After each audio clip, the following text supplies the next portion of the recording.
Hi guys, we're doing the thing again. Welcome to episode 10 of the Six Pack Podcast. We are graced with royalty and Harry. Woo, mother hackers. He almost said it. Oh, that's so the close. closest we've ever gotten. He was so Oh my close. god! Demonetized. He almost. No, almost here's got the thing. us- Even almost in got us banned on public, YouTube. even like not in public, even in private, not recording, talking in general, this man rarely curses, if at all. Always very good about it. So that was funny. That was good. He's got the mitts on. Yeah, it's because he's got because it's the mitts. They're making him evil. Dear listeners, I got some like kobold mittens on. They're making him evil. Those are some nice kobold mittens, buddy. At All the right. same time, wee woo. Wee woo, indeed. Wee woo. Housekeeping. Before we get to our lovely guest, Harry, Shan, do you Yeah. have anything you would like to mention at this juncture? Housekeeping. I've got an immediate apology to make. Uh-huh. I apologize greatly. I'm a very professional person. A very professional, family-friendly person, please. Family friendly. Family Please. friendly. Right. Yep. I don't know what this show's doing to me. I mean, I guess I'm trying to think of something that relates to housekeeping. I don't think there's anything I wouldn't talk about when we talk about the episode or anything like that. So I don't think I have housekeeping. What have you kept in the house? Well, 2 cats and 2 dogs, apparently. Apparently, yep. Yeah. We have And they have to be the kept separate. We have the next, I believe, 3, if not 4 guests locked in, Ooh, that's exciting. which is good. fun. Yeah. All good. All right. Then without further ado, Sir Guest, Circus. please introduce yourself. Thank you very much, and thank you for having me on the podcast. I'm Jazzy B. My real name's James, but that's a bit of lore for you there. You find me lurking in the spoiler chat. You'll find me in the food chat, and you'll find me in the video game chat. I pretty much live in those 3 places on the Discord. I love the spoilers in particular. Oh, yes, you do. Oh, I do. It's just there's just infinite possibilities. They Infinite. talked about you guys at PAX, too. Oh no. Oh, In a good no. way. They said you're very good about marking your spoilers. Oh gosh, yes. And an action surge. Yeah. Yeah, cast spoiler is such a power move. Such a power move, man. Anyway, continue. I just want to let you know. You are known. Oh no. Yeah. So yeah, I'm in the Discord lots, and very much Natural 6 is very much part of my lifestyle now. So hello. Excellent. Thanks, Jesse. I have some lore before I ask you our regular questions, which is you are the #1 poster in the spoiler chat. Oh, And I have this, no. and I have Statistical this analysis and stats, shame is about to happen. buddy. No. Wait till you see these stats. No. I I've forgot not he seen did these this. stats. They're I'm good. quitting. We're gonna get a live reaction. He hangs up right now. All right. So, #2 poster in the spoiler chat is friend of the podcast, Kenneth Dies Second. Mhm.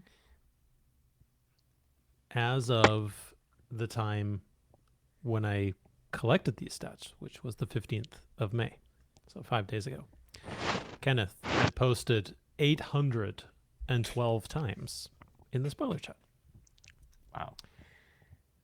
How many posts do we think that Jazzy has? I can't answer. You showed me, and even Oh if I wait, don't that was remember- Kenneth's? Kenneth has 812, yes. Yeah, that was Kenneth. Or had as of the 15th of May. How many posts do we think? I've got a Jazzy number. I've not seen the number, genuinely. Jazzy, how many posts do you think you have? 813. 800. One more. Yeah. Yeah. How many do you think, Harry? 2,000? Pardon me? 2,000? Uh, No. Audio listeners, Doc did a thumbs up as if it was higher than that. it is higher than that. Yes. Are we going higher? Is this a game now? Jazzy, what's your next guess? We're playing higher or lower now, I This is guess. 2001. 2,500. 2,209. Wow. Mm-hmm. That is one post for every year. For like a lot of years. For like A a common lot error. of years. So you are prolific, sir, Oh boy. in your commitment to the spoiler chat. Congratulations. Congratulations. Wow. That is amazing. That is nearly 3 times the amount of the second highest poster. So congratulations. Wow. You're I keeping feel like the vibe. I feel like I need to defend myself almost, but I Ah. feel quite proud as well. Ah, it's a Oh, yeah, you should be it's proud. a thing to be proud of. something to The be proud amount of of. times I must have used spoiler tags, it's unreal. Oh, that's That's high. That's high. Yeah. So, with those 2,209 posts under your belt, Jesse, that's just in spoiler chat, by the way. Yeah. Oh God. Oh, Because I Jeez posted Louise. food and video games as How does well. that make you Yes. feel? How did you find Natural Six? How did I find it? Blimey. It's a surprise that I didn't find it sooner because all the ingredients were there. Because I knew of Aoife from Eurogamer, I knew of Holly from PlayStation Access. Witcher 3 is one of my favourite games of all time. I've literally just bought the PS5 version today. So I knew of Doug, Final Fantasy 16, so Ben Starr, and I even recognised Harry from when he was on Oxventure. Alex, I hadn't heard of, but I didn't know it at the time. Around the time I discovered Natural Six, I was playing Sherlock Chapter 1. Who plays Sherlock Holmes? Alex Jordan. So he was there all along. So it was a miracle that I missed the Kickstarter, to be honest, especially because I'm pretty sure it was mentioned on things that I watched, like the Blade Runner one shot on Oxventure and the Christmas Maze on PlayStation Access, which had Holly and Ben on it. I'm sure they mentioned it, but I have a knack for being oblivious to the obvious. So I just missed it somehow. But eventually, because I watched stuff on YouTube, a recommendation popped up to watch. I think it was an introduction to the world of Reliquia. It wasn't an immediate video. It had been out for a while, and I looked at it and I thought, I recognise him. He was in an Oxventure. So I watched it. I was like, okay, this looks really good. This looks really good. And then I sort of looked at the channel and I looked through stuff and was like, this seems a bit familiar. Oh, I recognise these people. And I'm like, this looks amazing. And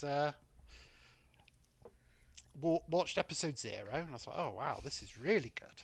And then the chaos that was episode 0.5, which felt very Oxventure-y actually. It was lovely and chaotic. And then by that point I was fully caught up, ready for episode 1, joined the Discord, 2,209 posts and spoiler chat later. It just sort of ticked a lot of boxes for the sort of thing I like to watch. And I get hyper fixated, as you may have guessed. I get that. Which is I why get this that. feels like an intervention. But I no, mean, It I is- get that.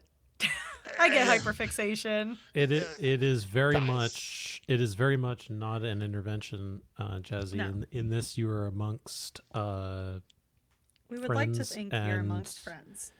friends and like-minded addicts.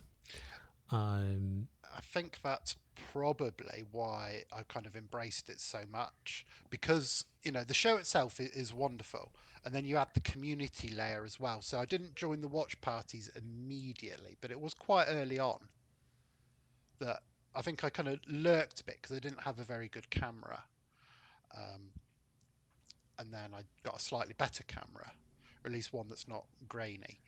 and I was a bit more of a participant then. So then I added that extra layer, and then I joined the Patreon, and it's the community just adds the extra layer to what is already a great show. Mm-hmm. Excellent. Excellent. Cool. Have you played D&D before?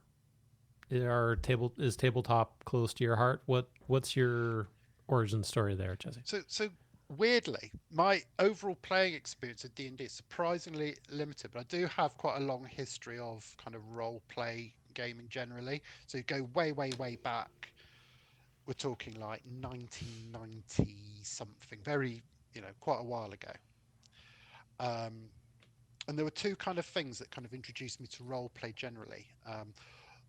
One was a book series and one was a board game. The book series is something called Fighting Fantasy. So not Final Fantasy, Fighting Fantasy, and it's still around now.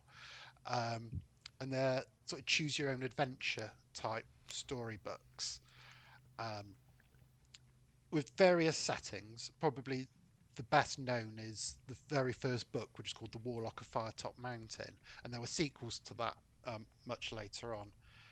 Um, and you just and in it you have like a little character sheet with stats. It was often skill and stamina were the main two stats, but it varied depending on the book. And as you went through the book, you made decisions, and you would turn to certain pages, and you'd have certain encounters and events. You'd roll dice for combat, just a regular sort of d6, and it was just really exciting. It was interactive. It was an interactive book, essentially. I'm not the biggest reader in the world because my attention span is quite limited. Um, but those things were quite captivating because it was quite interactive and you could just play around with it. Around the same time, uh, a friend of mine, Simon, he was very much into this board game called Hero Quest. And I don't know if any of you have heard of Hero Quest. Mm-hmm. It is Mhm. bad. There was, I think, a re-release not that long ago. So Hero Quest is like it's a board game. It's kind of Warhammer for babies almost, I would say, because it's actually by Games Workshop. Um, and the way it worked was you had this like big board which was made up of lots of rooms, and then you had actual like minis and like plastic furniture. So it was and a very iconic box art with the barbarian at the front. Yep, that's the Uh, one. yeah, and it was There we fantastic. go. You could Oh, play one of four characters. So you could be the barbarian, you could be a wizard, and then weirdly, right, the other two characters you could be was an elf or a dwarf. And the dwarf was like really good at finding traps, and the elf was like a bit like a red mage in Final Fantasy, mm-hmm. and a bit of jack of all trades. And they were great fun, and the little plastic minis were really good fun. And my friend Simon was really into painting, and he ultimately went down a very deep Warhammer pipeline. Um, but it was great fun, and you got like a quest book which told the game master that ran the game how to set out all like the map and where all the enemies were, and what the treasure was, and you could create, and there was even a guide into how to create your own campaign. It was so much fun. um, and then as I got a bit older, I kind of really sort of fell hard into video games, and I kind of sort of fell off the wagon a bit. But occasionally, I'd kind of dip back in like through video gaming. So Baldur's Gate 2 came out about around 10 years after I had Hero Quest, and that kind of it just kept feeding in that love of role play and adventuring. Um, but at the time, sort of my sort of group of friends weren't so into that. It was kind of like it was kind of weird because I had two sort of main groups of friends, and they were all into different things, and so I was like the token kind of geek I was in one, and the sort of trophy gay guy in the other one, and it was, but at no point was there like a major sort of gaming group among them. Um, but video gaming was very much part of my life. But becoming much more recently, particularly sort of the late 2010s, I actually joined an LGBT gaming group online. We play lots of little shooty games and Overwatch and whatnot. And that got me into Destiny 2, which I played quite a bit. But also, there was a group on there that was like, "Do you fancy playing Dungeons and Dragons?"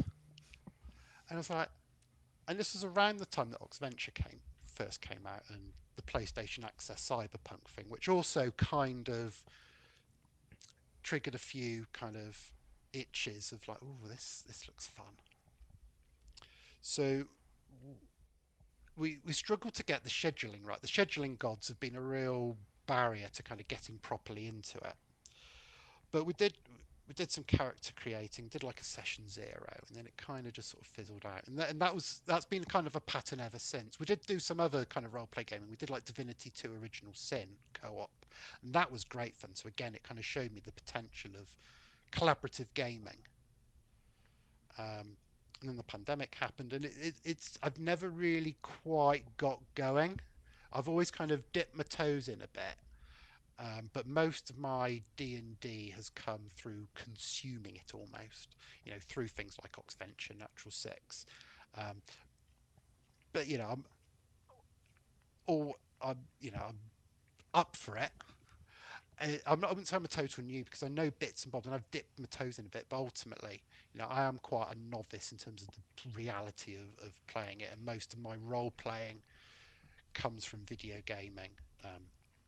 But there's the looking for group in our Discord, which I do keep an eye on occasion. So I'm sure it'll be a case of when, not if, I get to properly, make a complete hash of it, but in a fun way. Hell yeah. Mm-hmm. I've got a follow-up question if you don't mind me destroying the format again, Doc. Go for it, buddy. So, follow-up curveball question for you in that case. Oh, So, no. imagine this is like pretty much like your audition, all right? You're a player, all right? We've got someone who actually wants to be a player, super freaking, lore keeper over here, is like keeping track of all the spoilers. Come on, GMs, Jazzes, that's, the kind of guy you want, really. But on that front. But it's your audition. What character, if you want to come up with a character, what character do you want to play? Like, what character or class? Someone who's not played too much of it. So If you were to go in one, had a great. complete open thing. So the funny thing is, I've always had a love of sorcerers, which is quite, and my Baldur's Gate 2 character from long ago was a sorcerer, and the Baldur's Gate 3 character was a sorcerer.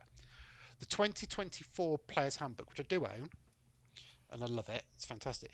It, for me, has really made me curious to explore something that's completely different to my comfort zone, because normally I like quite magical characters in all of my games, even like video games. Like even my Destiny 2 character was a warlock. Mm-hmm. I really want to try something different into mechanically, so a much more. So maybe look at a character like a monk, or even I've always been attracted to the idea of a ranger, but they always seem to be a bit. There's something about them just doesn't feel like. I'm not sure how necessary they are now. When the druid does look very attractive for me. Can almost be played like a more interesting version of a ranger, a bit like how Kelnus I think maybe plays. I don't think druid. Wizards of the Coast really know how necessary the ranger is anymore. Just in general. It kind of feels to me like the druid, and I may be wrong. This is just from me looking at it. Is that the druid kind of is so you can play the druid in so many ways. If you can look at Kelness and from Natural Six and Merylwyn from Oxventure, who's much more like a sort of nature mage, they're just so different. And I'm like, you can have a lot of fun with this, and maybe. So I'm quite open to a lot of those characters, and I've done a really good job of not answering your question. No, a monk was a strong choice. You'd want to So- play a monk. That's good. That's good. That's so one half monks- the question. So monk's quite an interesting thing. In terms I suppose in terms of a character background, I think it and the way that the session 0 went with the session that almost was it was very much kind of a discussion with the DM about I wanted to get a real sense of like what the setting was. He didn't have much of a setting, but so I feel like I kind of want to get a sense of where I'm playing and then build from that. One of the Yes. I feel like I could be really guilty of writing this horrific backstory. You know, forget 2,209 posts and lines. I'm like, I, I've always had an issue with being concise, and it's something I've gotten a lot better at recently. And I think now I'd really like to do a character that's got a very basic kind of background and principles, but I kind of want what they do next to tell their story. But I've always quite liked the idea of a character that's pretending to be something they're not, but in doing so becomes the thing. So like maybe a criminal on the run who's pretending to be a cleric, but they go on the run. It's a bit like a pilgrimage, isn't it? So it's like they kind of end up becoming a cleric by accident because they've stolen like a book with all like the holy rites and whatever, and they've got like a little trinket that does the magic.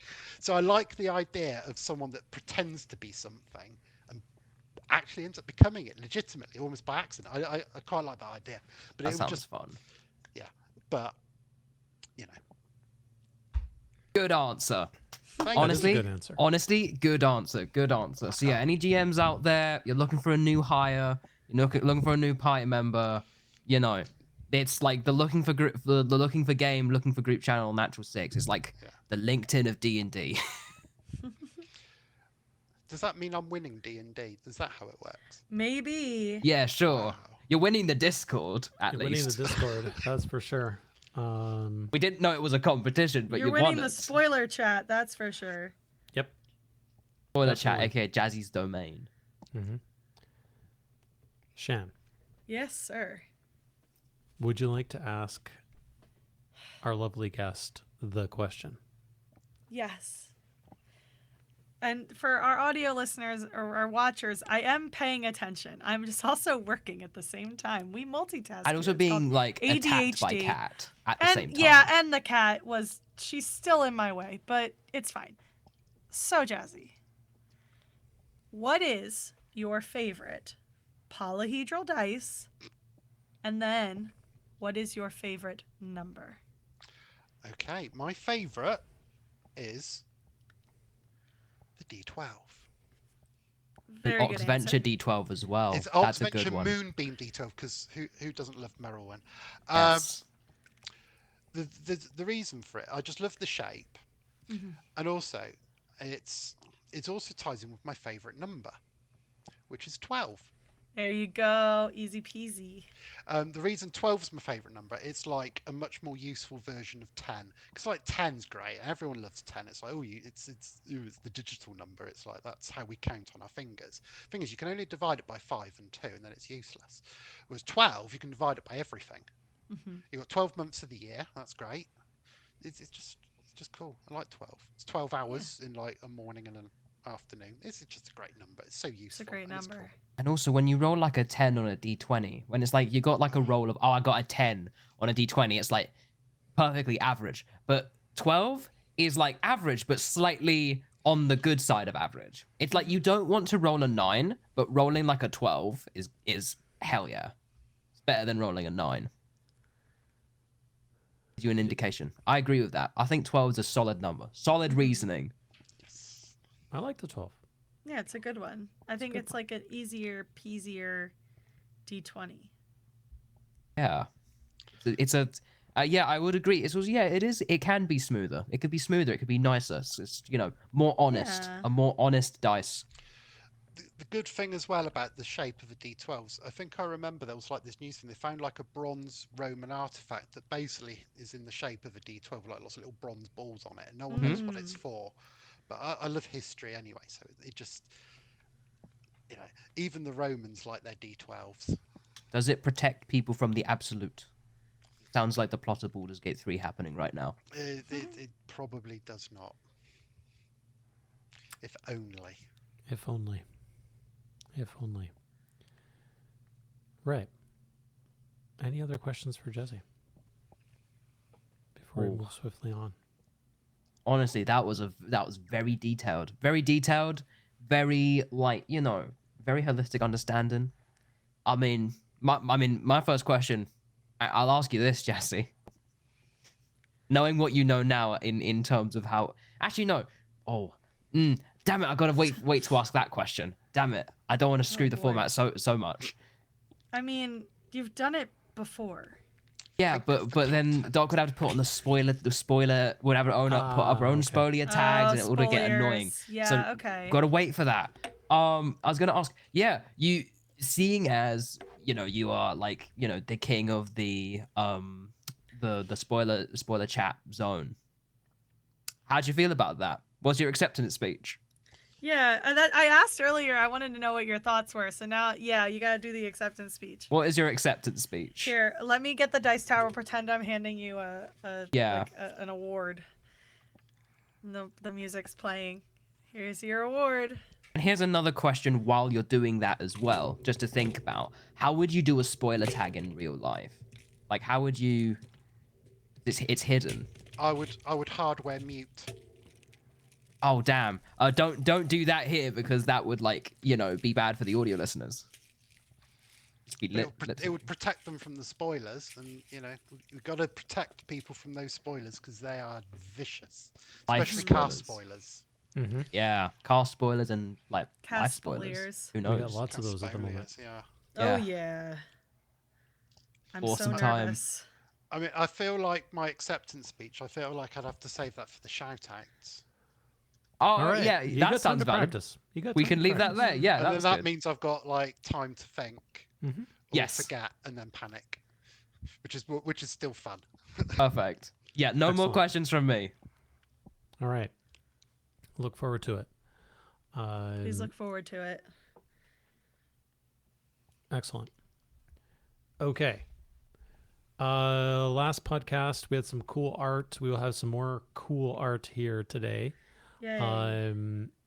One in particular that I'm excited about. Ooh, is it the one I think it is? Because it's been a long time coming. Anything else we need to discuss here, guys? We did not do a PAX East watch party. I did notice that It when I was there. 2 a.m. for us. Yeah. There were a few people who did. Really? Mad Yes. respect. Okay. There were a few people who did. So if you were there, shout out if you were there. Yeah. There were about 5 people who did, because I did join in on it for a bit as best as I could. And I like that Holly just showed serving. I was like, dang, okay, y'all just getting all our content. I did like that we did a serving cantrip on serving cantrip day, because it was very good. I don't think I could have explained what happened that day to anybody. It was good. Oh, that's good. The out of context screenshots can make a lot more sense after that. Yes. Oh, yes. And I even specifically took a picture just for you guys because of "you must," which became the catchphrase of PAX East 2025. Anytime somebody does, "you must," because I told Lindsay about "you must." So that was our catchphrase. And there is a picture I specifically, like, the fact that I got the picture is a miracle to begin with, but I specifically got it because it's like an inside joke now with all of us. So yeah, Excellent.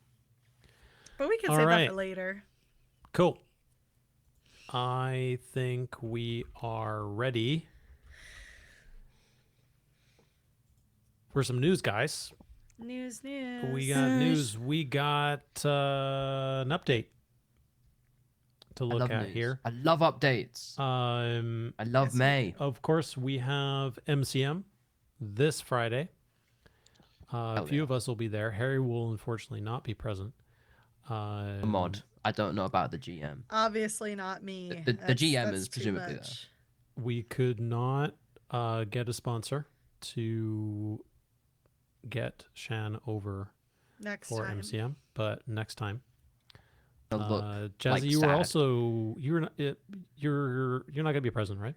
Sadly not. I'm hoping it just came a bit too late on for me to book time off, and I had other time off this month, so it's unfortunate, but I'm preemptively booking time off in October. And if they do something at MCM Birmingham in which I presume is November. That's close enough for me to just pop over. Excellent. And Harry, we're still none the wiser on what's happening with EGX, right? Yeah, we don't know. We still Well, don't know. let's find out right now. AGX.net. We're doing some live journalism right now. Yeah, it just says it will return in 2025. Yeah. They've not said, but in. Oh wait, no. Mysteriously, okay. Look, what I will just say, I've just looked on the EGX website. Mm-hmm. It's very basic right now, but I did just scroll down, and it did just say our next event dates. It just says our next event dates 24th to the 26th of October, 2025. Oh, But that was also the same dates as they were last time. last year. Yeah. Yeah, PAX is going back to March, which most of us were not thrilled about, but it is what it is. At least it'll be cheaper for people to go. Boston's a big college town, so as you can imagine, a mid-May, early May convention is a little bit risky. So, Yeah, it'll be interesting to see what happens.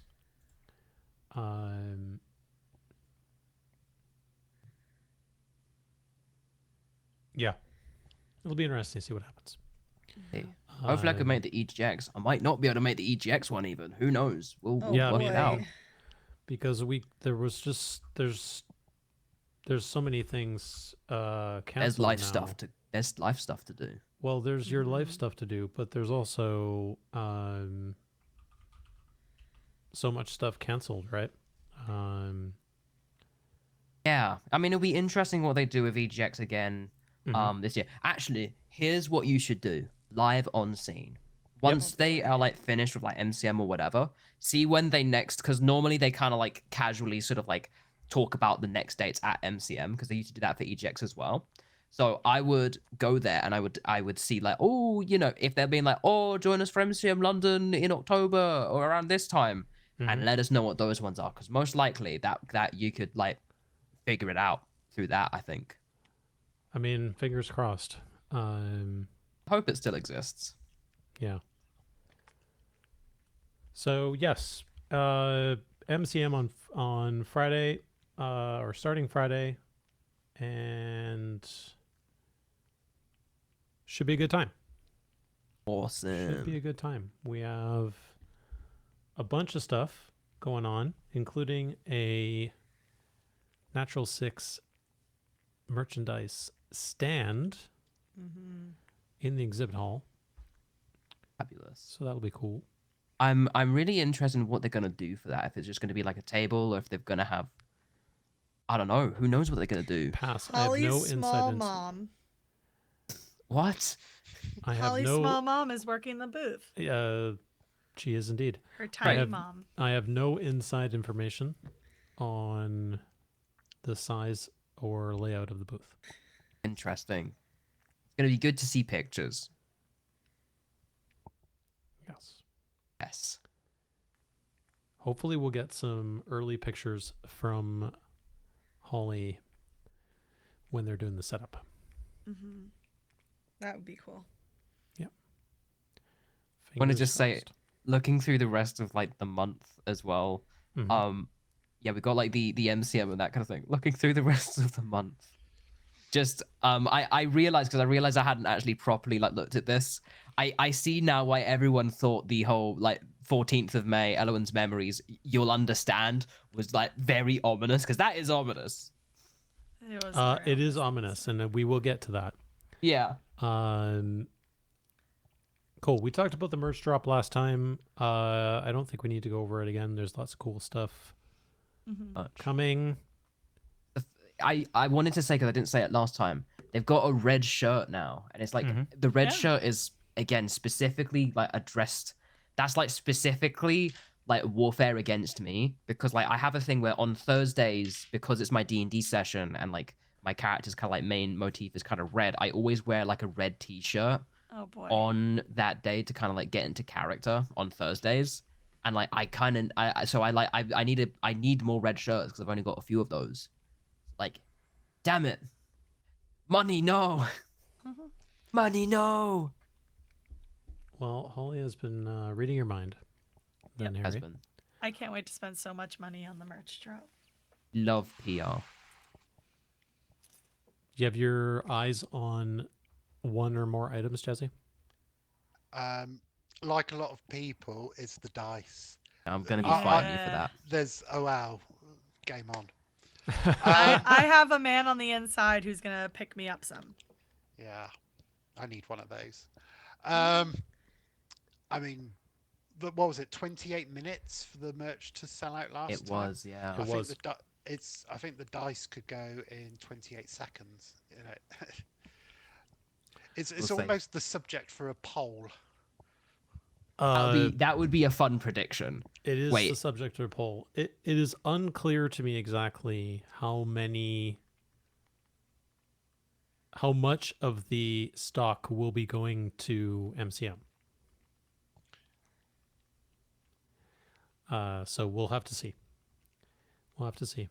They could have the booth at MCM for not much other than a Holly's mom meet and greet because all of the stock will be sold out. But I guess we'll see. We'll see. Yeah, we'll see. So it seems like they have like it specifically portioned out. Yeah, hopefully specifically portioned out for MCM. But I wonder if they would like, if it was really off, it'd be like, oh, sod it. We'll dip into the actual like online stuff, and maybe they could like, who knows? Who knows what's going on in it with Holly's merchandise and brain? Yeah, it's not obviously not a lot of time between the drop going live, but yeah, Do you think not a they'll lot do not a lot of time to source any more inventory. No. Do you think they'll do another packing stream? I One think can so. I think so, I Jazzy. hope they do. That That was was fun. iconic last time. Yeah. Yeah, it was very good. I Very only caught many a little gifts. bit of it, but it was good. Yeah, the memes were epic coming out of that. They sure memed. So all right. Shall we move on? Sure. All right.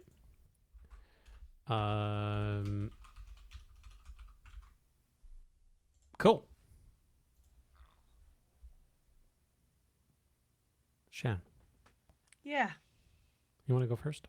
What you been up Oh, to? sure. What you been doing lately?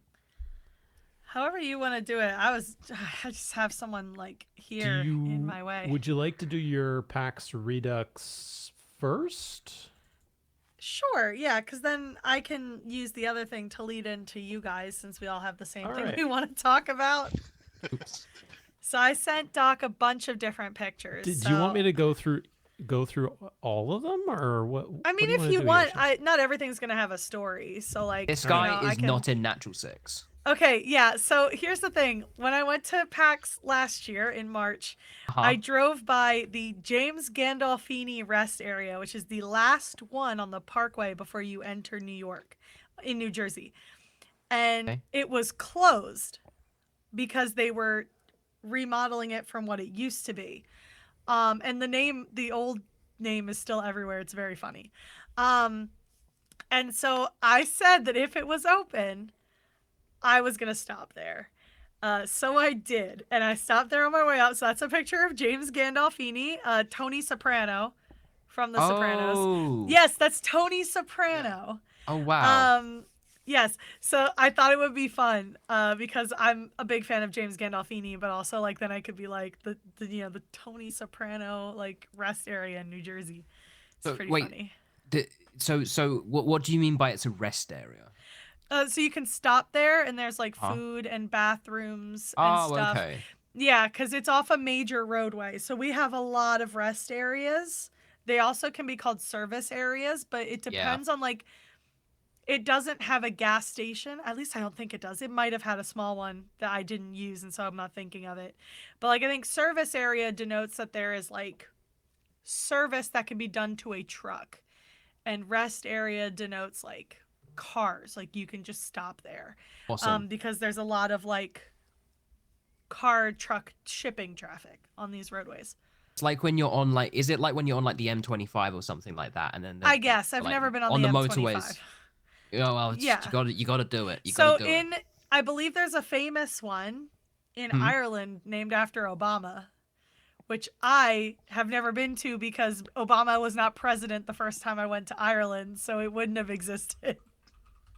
Wow. The only thing I Yeah. know is like it's not named after Obama, but I keep thinking of it because it's just kind of funny that it's named after Obama. There There's a is place in indeed- Japan called Obama Japan. Obama, Well, Japan. There is Obama indeed the in Japan. Barack Obama Plaza Yes, it's on real. the It's real. I've M7 always wanted to Wow. go. in Ireland. Yes. Yep. It didn't exist when the first time, like So, the one time we drove through Ireland, it didn't exist.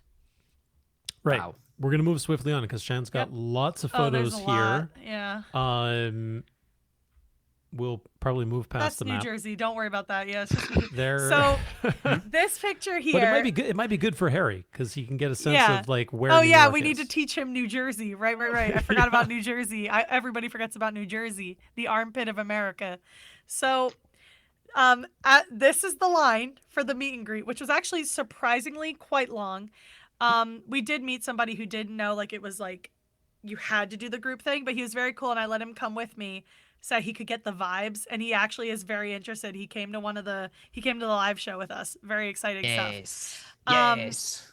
So, what I wanted though, the reason I took this selfie, and I know it looks crazed. I have a better one, but I chose this one specifically because in the background you can see there's Mr. two Harry red- McIntyre. Yeah. You can see you got Aoife Wilson Yeah. and then yeah. Ben Starr on the end there. I Yeah. specifically wanted the people who loved and hated the tower in the picture. The red awesome. shirts are enforcers. They're the people who like volunteer / work all the stuff at the con. And they've got like Um, marker pens for some reason. Yeah, enforcers are like the best con volunteers I've ever like dealt with out of all the conventions I've been to. Enforcers, they're Awesome. excellent. They have people who play games. And they go like, and they'll like, if they see you waiting in line, like they'll do. One guy did a flip. He said if a girl rolled a d20, he'd do a flip. She did, so he did a flip. It was amazing. It was so cool. But like, yeah, I love the enforcers. They're great. Sounds very cool. Yeah, this is Mike. So he is dressed as the Spider Prince. Oh. Yes. Oh my So gosh. He wanted a picture of him holding the dice tower while dressed as the Spider Prince. Yeah. The Spider Prince helmet was very cool. The eyes are magnets, so they just come off so he can see. Yeah, I was going to say, can he see you? Can he? Yes, they are. I looked through it. Like you can kind of see through them. That's very but cool. if he needs to take them off, he can. I never thought about what the Spider Prince's like hat helmet like looked like, and like that is really cool. It Yeah. does also like put into perspective of like how much, like how much of like a relative nerd the Spider Prince is if you think about it in the yeah. world. Most 100%. that guy, wow. Like Yeah. this cosplay, awesome. Puts it into perspective, being like, wow, Spider Prince is like kind of weird. Wow. Kind of weird, isn't he? He's Kinda. kind of weird. Kind of. All right, so we rolled some barrels in the dice tower. We're weird, guys. We're just trying to lose ourselves. Yeah. Which also reminds me that Lindsay had brought caramels and maple candies for everyone, and Hell yeah. we managed to get a hold of David, Holly's David, and give him Yes. his own. So while we're chilling, we Caramels. happen to look over, and he's holding his bag out so Ben can take one, and Lindsay did not miss a beat. She's like, hey, you get your own. And Ben, I shit you, like, excuse me. Ben just goes, and like, she felt so bad. She's like, never mind, you can have one. It was so funny. Just us like trying to sneak like adults candy when we were about to give them candy. It was very funny as well. But yeah, there's lots of caramels. Okay. Before I talk about this, I need to tell you, you're going to have to skip the next one really fast because I have a bit with Ben that I'm going to explain to you. Ever Okay. since Otakon, Ben and I have a bit where I give him my cell phone and tell him you take as many selfies as you want. Oh, His thing that he likes to do is bring the phone ever closer as he takes the pictures. Because of that, the Okay. last pictures we always take, I flip him off. Oh, brilliant. And because we're going to be going through these, the next picture is me flipping him off because I cut out the middleman. So you're going to have to skip very fast. But anyway, me and Benjamin Starr, my very best friend, and worst enemy. So yeah, it was very cute. Yeah, good job. Yeah. It's very funny. I'll have to show you guys, but it's like Welcome and home. I heard him laugh. He snorted directly in my ear. So I was in line for merch and I looked up and I saw that they put a giant cat cutout on top of the Oh, that's their, a like, cat merch cutout. I wall. thought that was an actual Yeah. cat. Exactly. Like it was Wow. so like realistic looking. So you would look up and there'd just be a cat watching you and you're just like, oh, Interesting. bet. That's interesting. Yeah. Okay, these guys. This has Go. another funny story. Okay. They're from Expedition 33. Yes, Audio they are. listeners, these guys are So- the French costumes from Expedition Yes. 33. The baguettes. Yep. So I took the bus in on Friday after driving 4 hours on Thursday to go to the meet and greet. And on my way in, I saw that a cosplayer had tweeted a picture with these guys. And Claire Obscure's official Twitter account retweeted it, right? So I said the first thing I'm going to do when I get there is try and find those people to tell them how excited I am. I literally found them right inside. As soon as I walked in, they were getting food. So we were talking, and one of them has beaten it. The gentleman next to the woman, okay? I have her number in my phone. Kenzie. Her name's Kenzie. She's the only one whose name I remember. So he was the only one who beaten it. And we're just talking, and he goes, it'd be really cool. Like, we heard Ben was here. It'd be really cool if, we could get to talk to him. And I'm like, I'm in a server that they know about. So, I don't know, maybe if I just say, hey, I met the Expedition 33 cosplayers, maybe he'll just show up. And they're like, oh, yeah, maybe we'll wear these tomorrow, haha. And then all we hear is, oh my God, you guys look great. And we turn, and Ben is sprinting in the other direction. And I stopped and I go, oh, hey, Ben. Full stop. Turns, sees me, runs at me, gives me a hug, and then runs away. And I was like, okay. I literally went, oh, tapped him on the back and then let him run away. And so they were like, well, that just happened. Coincidentally, while we're talking to him, he just showed up. You just spawned him in. He just showed up. It was really funny. You We just summoned spawned in. him. Yeah. We spawned Ben. I don't know where he was going because this was at 12:30, 1 o'clock. So I don't know what he had scheduled on Friday, but he was running. And if you're watching, where were you going? Where did you come from? Where did you go? Where did you come from, Please Cotton Eye tell Joe? us. Yeah. So it was very funny. Oh, And we then got that's more, me we with got them. more pictures with Shan with the. Yeah. So this Wait. is from the Larian booth. Oh. Yes. Yeah. Aoife was actually working merch, and we tried to get in line while she was still there and missed her. It was very funny. But yeah, so that's the Mind Flayer ship The on Nautilus. the top there. Mhm. Yeah. That's the best picture I think I had of it. I did spend money at the Larian booth. I got the owlbear beanie, which I love. And then I got the Baldur's Gate 3 soundtrack on vinyl. And Oh, wow. I only did it because it was only $60. Because Wow. I haven't played the whole game. So I was like, but I set up my record player recently, so I was like, why not? It's only $60 apparently. So Only.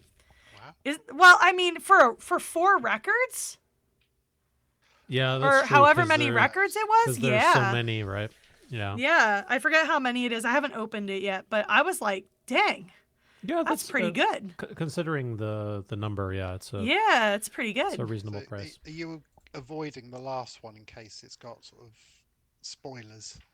Oh, it's too late for spoilers for me. This game's been out for a year, and it's all anyone talks about. And I think I talked earlier about Expedition 33 and how good people were originally about spoilers. I feel like Baldur's Gate drew in a lot of people who aren't usually in video game communities, and people were just posting whatever. So that game's been spoiled almost since it came out. Not like end game stuff because obviously people were still working their way there. But I have seen a couple of the endings in the past posted and stuff, so. But I will eventually play it. It's just that every time I play it, I switch to another game and then I completely forget the mechanics. And so my friend was like, you might as well wait till you're ready to commit and just start a brand new game. Yep. So I'll probably do that. You can Maybe do I'll like make so Verso many and- people, Shan, that just never leave Yeah. Act 1 and they just keep Yeah. starting a new character again. Yeah. Hello, that's me. That's me in Final Fantasy 14. I made Verso in Final Fantasy 14. Maybe I'll make Verso in Baldur's Gate as well. Who knows? I'm a Just make- mystery. Verso, knows? you're like retainer. Oh, there or they something. are. There's the goodies. There's my goodies. goodies. Yo. My owlbear hat. I was doing a face of shame because I was like, yeah, I spent money at the Larian booth. So yeah, it's my owlbear hat. Awesome. It has corners, like it's stitched in a way so that it makes ears. And then the vinyl. I have a picture of the cover. It's quite beautiful, but like I said, I haven't opened it yet. So, Sophie, I literally ran Wow. up to her and was like, "Can I take your picture? You look so good." I ended up seeing 2 or 3 Sophies all weekend. So that was exciting for me. Very good. So this is from Roly Polies. Ooh. We have a bunch Oh, and my vinyl's right there on the chair because I didn't know what to do with it all day. So we have I won't point anybody out, but I'll tell you some names of people who are sitting at the table. Ray is there, Mike, obviously the Spider Prince, unavoidable. Crit Nerd. I couldn't remember his real name. I don't know if he ever told us. I just referred to him as Crit Nerd, but he's in the server. Lindsay and Atlas, who was generous enough to give us a space at the convention to our Roly Polies. Awesome. Yeah. So this Very was in the Access Gaming Lounge. They did a lot of work about making D&D and other tabletop such RPGs accessible. So like at one point I heard them talking about how at a table they had both a blind player and a deaf player at the same table. So there were all kinds of resources like college programs. Atlas actually is getting involved with helping Natural Six do something very cool, hopefully soon, that they can talk about, which would be really awesome. But it's like a really cool space to be in and kind of see what was going on in there. But it's all about making games accessible to as many people as possible, which is really cool. And that's the Dice Tower Very at the good. Roly Poly. I don't remember what this video was, so obviously I you will don't have not to play the it. video. But I think it was us rolling something in the tower. Obviously, like I don't. Mhm, What else? What else were we doing with the Dice Tower? Oh, Go there's Birds. a Go Birds. Yes, go birds. And here's our Roly Poly scores. Mm-hmm.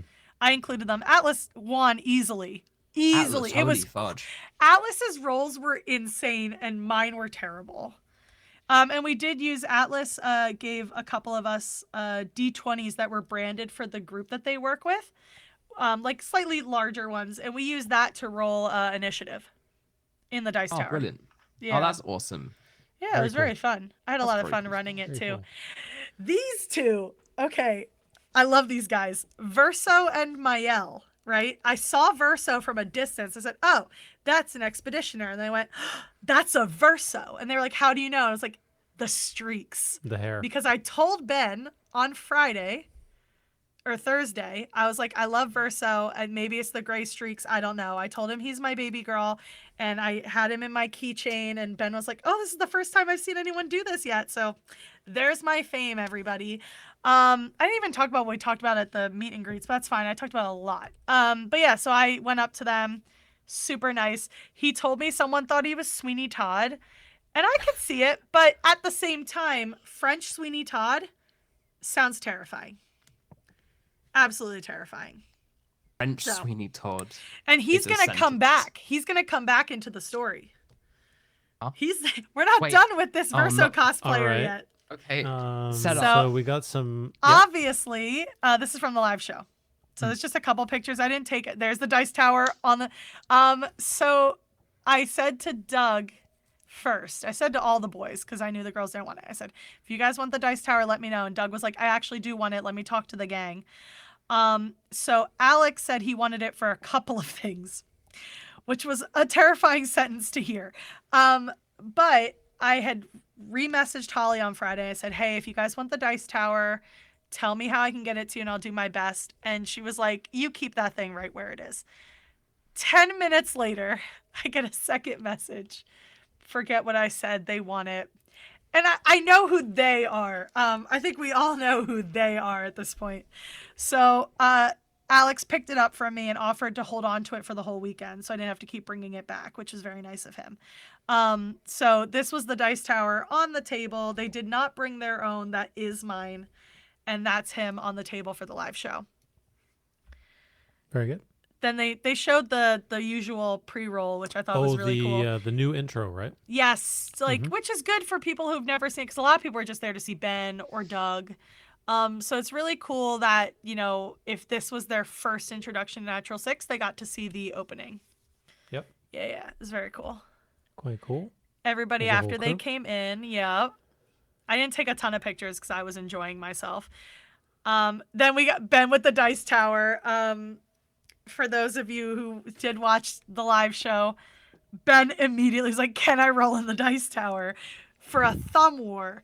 I also really appreciated that when he rolled each individual damage dice in it near the end during the combat, Harry was just like, "Oh, that actually, like, great use of our resources." Later in the weekend, he actually said, like, he likes the sound of the dice going in the dice tower. And I was like, see?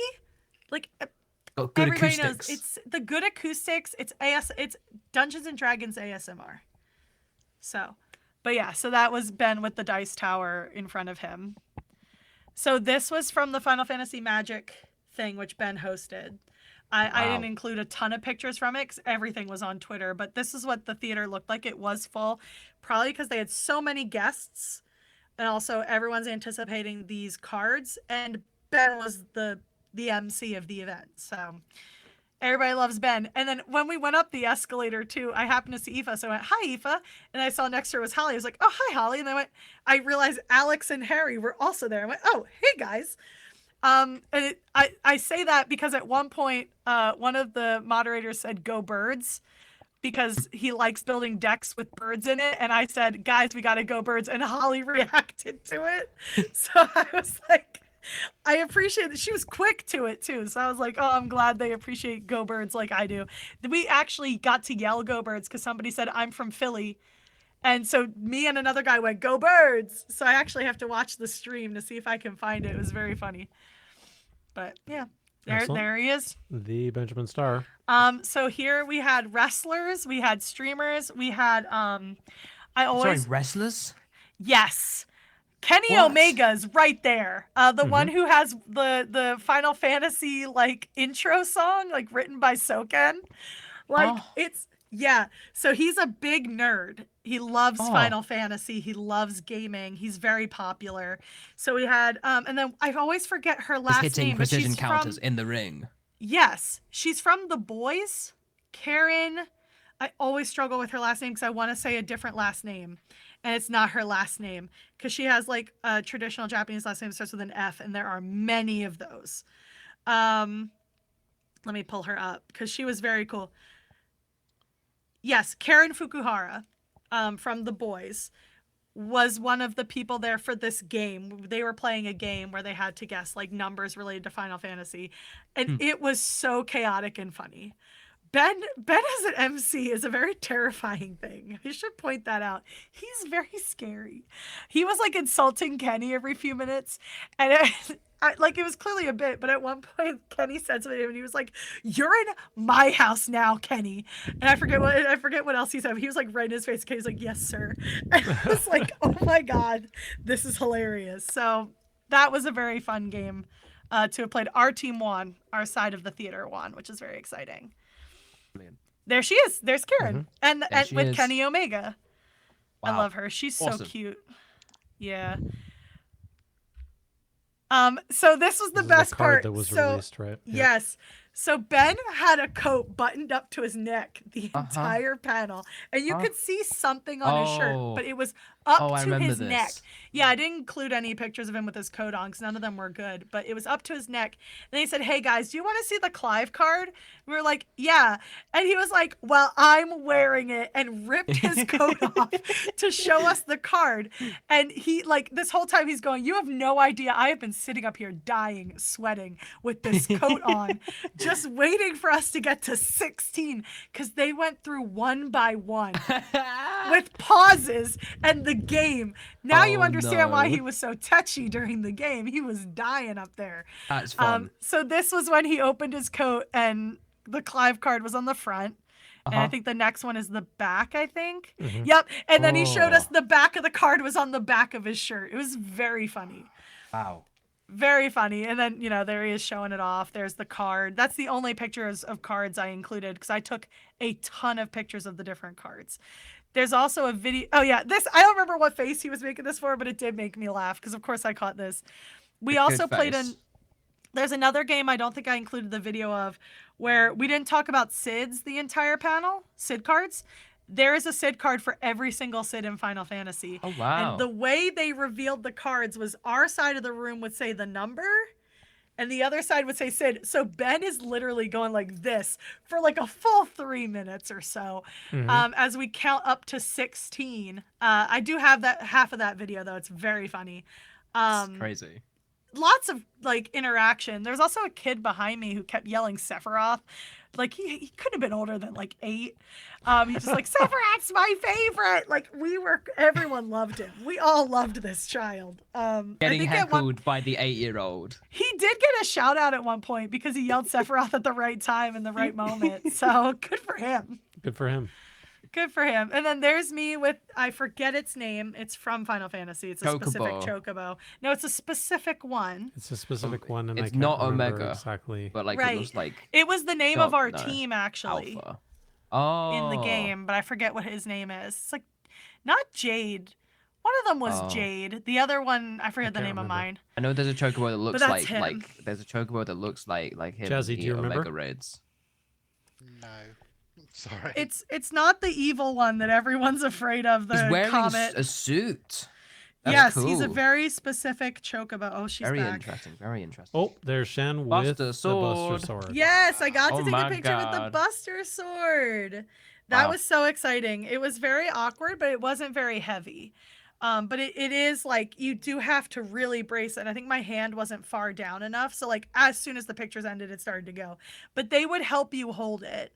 The guys at the Magic Square Enix booth were really cool. They were really cool guys.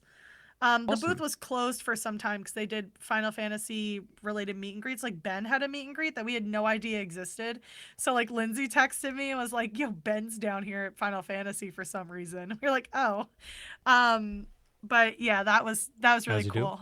It was a cool photo op, and they had smoke machines too. So they said as long as you didn't hit, like you could drop the Buster Sword, don't hit the smoke machines. Was the joke the guy made to me. Because I said, what if you drop it? And then they had Aerith's church as well. And the guys were really good photographers too. Like I have a bunch of pictures in the church, but I chose the close up. So you got to take pictures in the church. They had a basket of flowers, and then they had flowers, and then they had a pillow you could kneel on. And I can't tell you how many texts I got on Thursday saying American Pope, because it was a lot while I was waiting in line to meet the cast. But when I went to kneel, he's like, "You're just gonna kneel on that pad." I said, "Yeah, I know. I was raised Catholic. I was born for this," and like kneeled on the pillow. And he loved that. He was delighted by that, because all you do is kneel and pray. So this was the 6-pack that we could gather before was this Smasher Pass? This was before Smasher Pass, because I think this was the last day we had a couple of them. So you have me, Ray, Crit Nerd, Sarah, Lindsay's in cosplay, Mike, and then the one guy, I didn't get his real name, but Alex forgot to sign his poster, so we spent the whole weekend trying to get a hold of Alex to get him this. It was very funny. It was a very funny series of events. They were trying so hard to catch this kid. This kid was trying so hard to catch them. He did finally get it on Sunday, but it was very funny. So that's all of us. And then we tried to do this. Yeah. But you can't capture Famously it in pictures. works in a still format. Everyone was staring at us in line, and I have a picture of, I believe, this particular line in this. And I was just like, you can't see me, but I was like, "Come on, guys, everyone's staring at us." And then I was like, "D&D, baby." So I said, "Can I get a D&D, baby?" But yeah, so that was fun. Took a cute little group picture. This was the line for Smasher Pass. Oh my gosh. Oof. And it was in a smaller theater than the live show. Wow. So this was the line. I wanted them to see the crowd that they drew, because every single panel was full. Wow. And I'm so proud of them. And that's why they need to come back to PAX or get invited to PAX Unplugged. PAX Unplugged would be good because I don't have to travel. Yeah, I was going to ask like how the attendance was for all of these like panels and the live show and the everything. Awesome. think Ben was a lot of Final Fantasy shirts, so Ben's probably a pretty big draw. And everybody knows how insane he is. Like, he dressed up as Tifa. But also, like, I mean, Doug. And clearly a lot of people knew about Natural Six. I met guys in line for Final Fantasy that were actually Natural Six fans.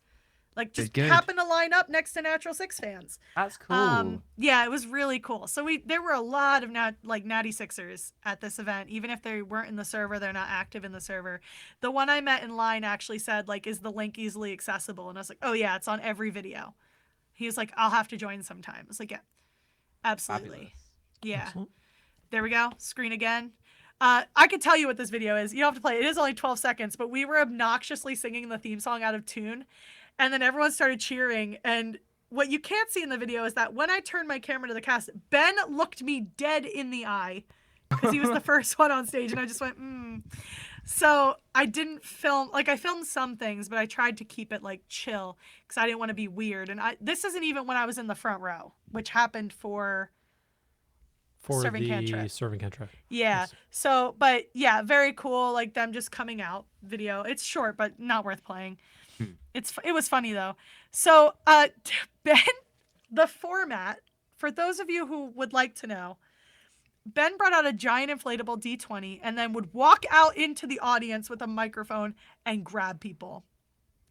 One of the first, like, I think this is the second or third person he grabbed was a Geralt cosplayer, and he made Doug come out and do it with him. Wow. So it's very cute. Yeah, so he literally was like, Geralt, come with me, and, like, brought him up. It was very cute. So Doug got to come down and help him roll the die. It was really cute. It was like, what, a live roly-poly thing? What was this no, panel? So if this was Smash or Pass, Okay, and yeah. what he had you do was you would roll a giant D20 and that would determine what creature they would talk about. So that picture that Doc had just shown a second ago is Ben considering the creature on the screen, because there's a screen right there that shows them what the creature is. Yeah, right here. Yeah. Oh no. Yeah. Atlas took the picture that I used for all the memes. This was my angle of it, but Atlas took the one with all the memes. Here's everyone discussing one. Ben literally just walked around like a hawk the entire time. It must have been so intimidating. He did that for Serving Cantrip too, but this was funny. Yeah, he just walked around. I mean, Alex also kind of did that, like walking around, but like Ben kind of did it for a bit and had more. But yeah, Ben was intimidating them on purpose. Yeah. Yeah. That is, oh God, I know what that video is. Harry said something regrettable. And Ben, it did take Ben out a little bit. Here's the guy again. So yeah, that's the Verso cosplayer. So Ben, wow. One thing he did was he made fun of everybody that he would pick a little bit. So he walked by, saw this Verso cosplay, like, you're trying to bribe me dressing as Verso. No. And like walked away. He said, no, you know what? Never mind. Come with me. And brought him up. And he was like, this is free advertising. Play Claire Obscure Expedition 33. And this guy, like I said, he's very nice, the cosplayer. So he did have him do it. There were also cosplayers that he pointed out earlier.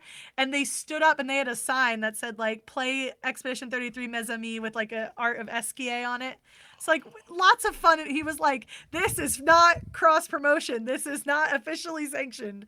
It's very silly. Here's the big. There's that the giant big D20. Yeah. Wow. See if he has that this weekend. He probably does. It just determined what creature they would talk about. I tried not to include any pictures of the creatures so that you guys could be as surprised and horrified as we were. This is just my badge. You can see my natural 6 pins, my the web is wide, and my Kickstarter pin. I also have an owlbear and a gelatinous cube that I got. The owlbear is hard to see. I have it next to me too. So it has like a little, where's my owlbear? Oh, there it is. It's from a set. I can't see if you can see it because I covered my looks good. camera. Yeah. Lovely. It was from a set, a mystery box, and they made me open it in front of them because they wanted to see what I got. So that was cute. Very good. Yeah. I think we might be getting close to the end, Shan. I think that's the end. That's so weird. I know I sent more pictures because that has no Serving Cantrip. Did they not get to post it? That's annoying. Let me check. Unless they were out of order. I did do it at work, but that's kind of crazy because I know I sent pictures from like every day. Let me see. I think it was just the. Oh yeah, for some reason you don't. I have everything on mine. I think it was just the way in which it was. Oh, okay, picking I up gotcha. The... Yeah. All right, we back. That's the show floor. Oh my gosh, Um, big. That's, you can see like the Larian booth there in the front and all that. Those are my Dispel dice. Hey. I have They're them here too. We gorgeous. were influenced. We bought I can't dice. wait.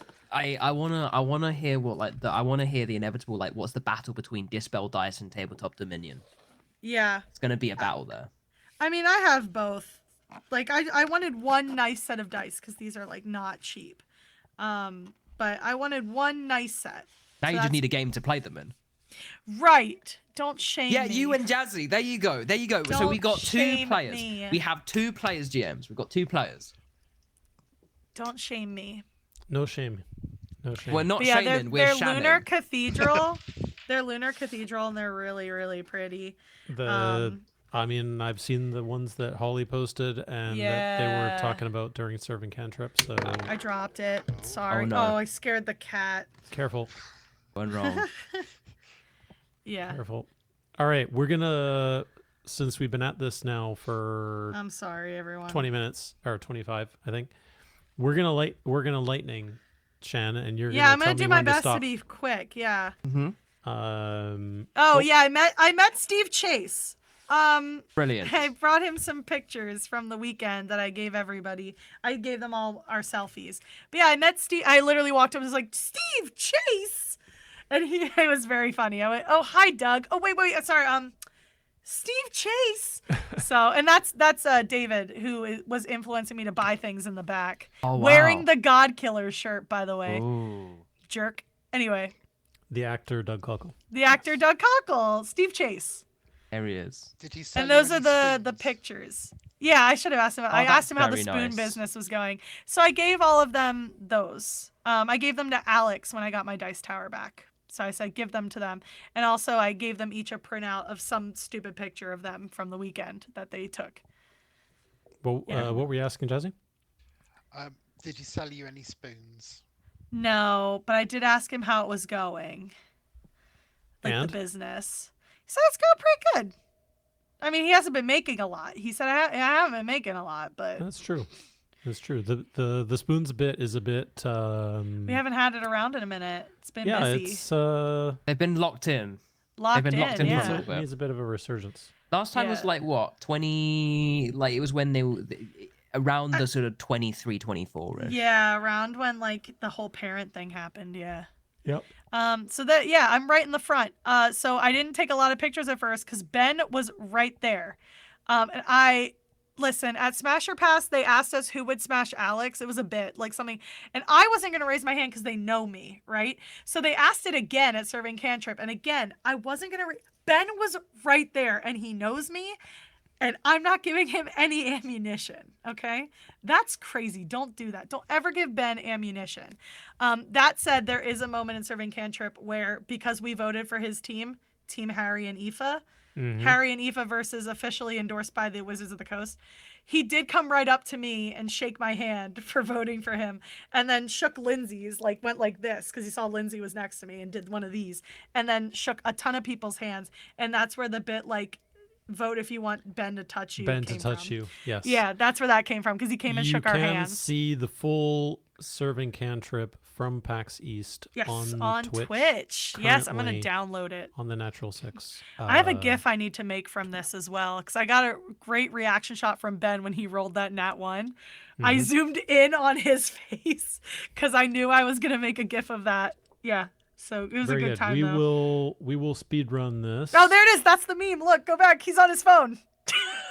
He's on his phone at Serving Cantrip. On his phone. He said he I was can't remember what texting, he but was. Yeah, I can't remember. he was was Googling looking, something. He was yeah. trying to find something out. But it was very funny. Not a delinquent. Yeah, that's when Harry was throwing mints to the audience and Alex was begging him to come back. Yeah. That's the video, so obviously you can skip that. Just a lot of like that's. There's a I nice think video that was of the carpet, Shan. no, Yeah. that's when they were rolling the dice. That was the dice game to see for who the would. dice game. I got the whole dice game. This was Ben intimidating Aoife and Harry when he literally sat on the table and like Aoife told him to go away, when but they Harry were, looks drawing, delighted. right? Yeah. All right. Look at- We will. Oh man. That's when Ben sat in the audience. very close to you guys. He was. He sat right like next to the girl next to me. It was very nice. There's his drawing. Good times. There's Doug on the stage. On the stage. And here's where he asked Morgan what she drew, because she was also right in the front. This was Roly Polies, and Yep. then that was me with the Dice Tower at the end of the weekend. Wow. It was a whirlwind of a weekend. It was a really Busy great weekend. weekend. Shame it Busy ended with me in weekend. a car accident because it was honestly one of the best weekends I've had in a long time. Oh, fun. Everything went right until I got in the car accident. I hope you're That's okay. where innocent men. That's where innocent men. Uh-huh. Yeah.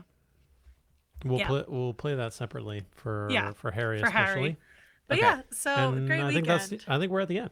Yeah, I tried to I just threw a bunch of pictures in there because I knew a lot of them were just like, here's this, here's that, here's this. Mhm. Only a couple of them really needed explanation, but yeah, it was a great weekend. I hope MCM is fun. I'm sad I can't be there. FOMO is like a thing. I haven't entered the chat this time around because I wasn't FOMO'd for EGX at first, and then I got bummered because nothing was available for us to watch at home. So it was kind of big bummer.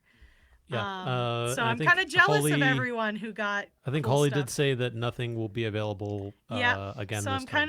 kind of jealous, and there were full disclosure, it was kind of a bummer because people were like complaining that they couldn't come to PAX, and like a lot of stuff is available for those people, and I want it's nice that can happen for you, but remember that's not going to happen for us in the States who just can't make that happen. That's very expensive for us.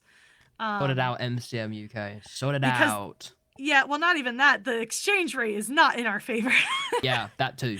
Not in our favor. It has never been, as far as I can recall.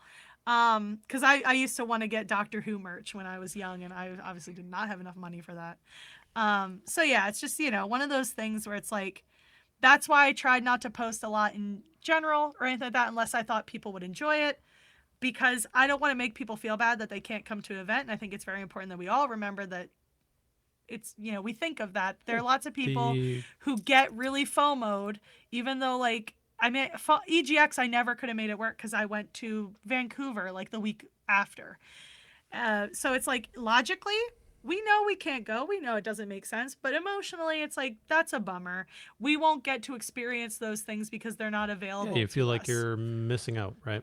Yeah, exactly. Especially when a lot of people in the server get to go, because a lot of people in the server are from the United Kingdom or Are Europe. UK based, right? Yes. And that's fair enough. But it was cool that for a minute it felt like, oh, we're being catered to at PAX. Which this you is were. for us. Which Yeah. you were. But Cool. yeah, Anything else, Shan? it was fun. These are the nicest people in the world. Getting to talk to them was really exciting. Ben too. I just talk to Ben all the time. I did tell Aoife about my greatest embarrassment about last year when I had a migraine, and Ben told me she was there and I didn't understand.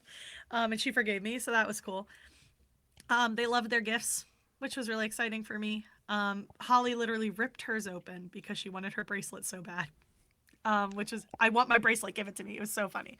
But yeah, these are really great people. Anyone who gets a chance to meet them is privileged because they're so cool.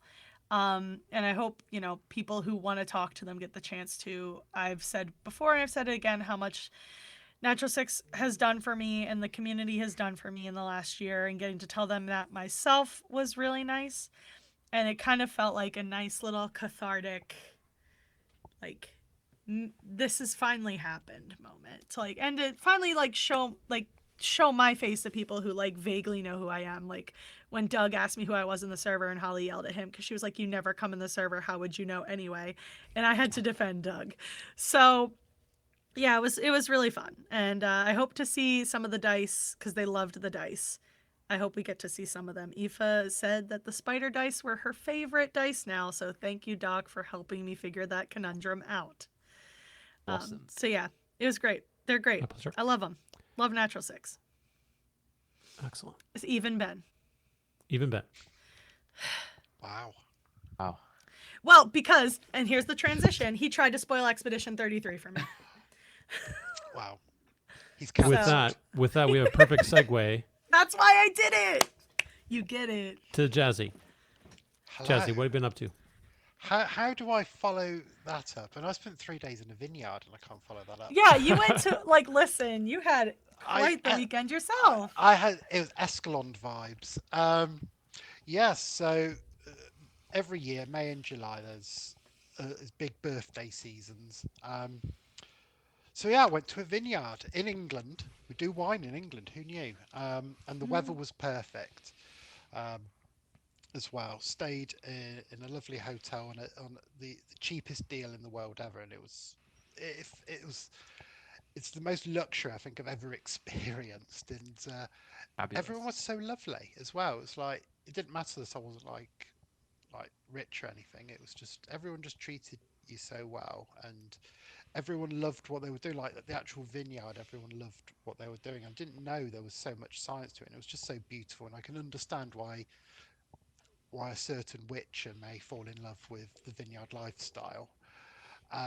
So it was fantastic. So I spent a few days there. There was a spa at the hotel as well, which is unreal, really was. And then on the way back, popped to Bournemouth Beach, and the south coast of England has some beautiful sandy beaches. And I did post some photos in the Discord, so if you want to see what I went up to, join the Discord. It was just fantastic. And then on the way back, I developed a cold, hence my slightly grainy, gravelly voice. I thought you said a cult, and I was like, A that's cult? so spoiler chat of you. I know. I joined the Created cult. a cult with you I as its created leader. the spoiler cult. Change the tag, change the the username tag to Jazzy cult leader. Well, I'll change it to something probably. But what it meant was I missed episode 29 when it came out on the watch party. So I was actually behind for once. For once, the spoiler chat was forbidden. Forbidden content. So while I was it felt wrong. It felt wrong, but it was quite exciting. And I also already knew at this point I knew I was going to be on this podcast, and I'm like, crap, I've got to do homework. I've got to actually, because I have a memory like a sieve, which I think is one of the reasons why I like being in the spoiler checks. It helps me remember stuff. So when I was back and nursing my cold, I luckily had the rest of the week off work. So this notepad was my best friend as I watched episode 29 on my TV and just made loads of notes. And absolutely yummed up the episode and Action Surge 29 and just caught up on everything. And then I played a certain game on my computer, which you may have heard of, called Expedition 33. Yeah. Spoilers. I know. I did play some Blueprints as well, which is another game I've been madly in love with recently. I played a bit of Also that excellent. as well. Yeah. I can recommend Blueprints as well. But yeah, Expedition 33 kind of then bridged the gap between me coming back from my little vacay in the vineyard to returning to work yesterday, and it just makes me feel fuzzy and making me wish I could speak French. I can drink French, but I can't speak it. Yeah. It does hit differently if you understand some of the things that they're saying. Yeah, there's some cool stuff if you know French. Like mad. Oh, right, words Ben can't say for 2000, Alex. Like, I was like, that's the easiest one. Apparently, Harry is allowed to swear as long as it's not in English. Oh, sorry about that. Who knew? What's the French for demonetized? Oh man. You can ask Bard next time you're in the watch party. Right. Harry. What have you been up to? Yeah, so I mean, I got back home from Sweden. It's the important He thing. made it home from the other cult. I made it. I made it home. I made it home. I no longer have like the picture quality of reporter, international reporter calling in from like Siberia with that like image quality. So I'm back. I'm in HD. I My did bits have are somebody back. ask me whether you were in Beirut, but Dang. Oh Lord. No, uh, I'm back. I don't have like fancy stuff, although I did end up on like my last day there finding like an actual green screen. Oops. Oh well.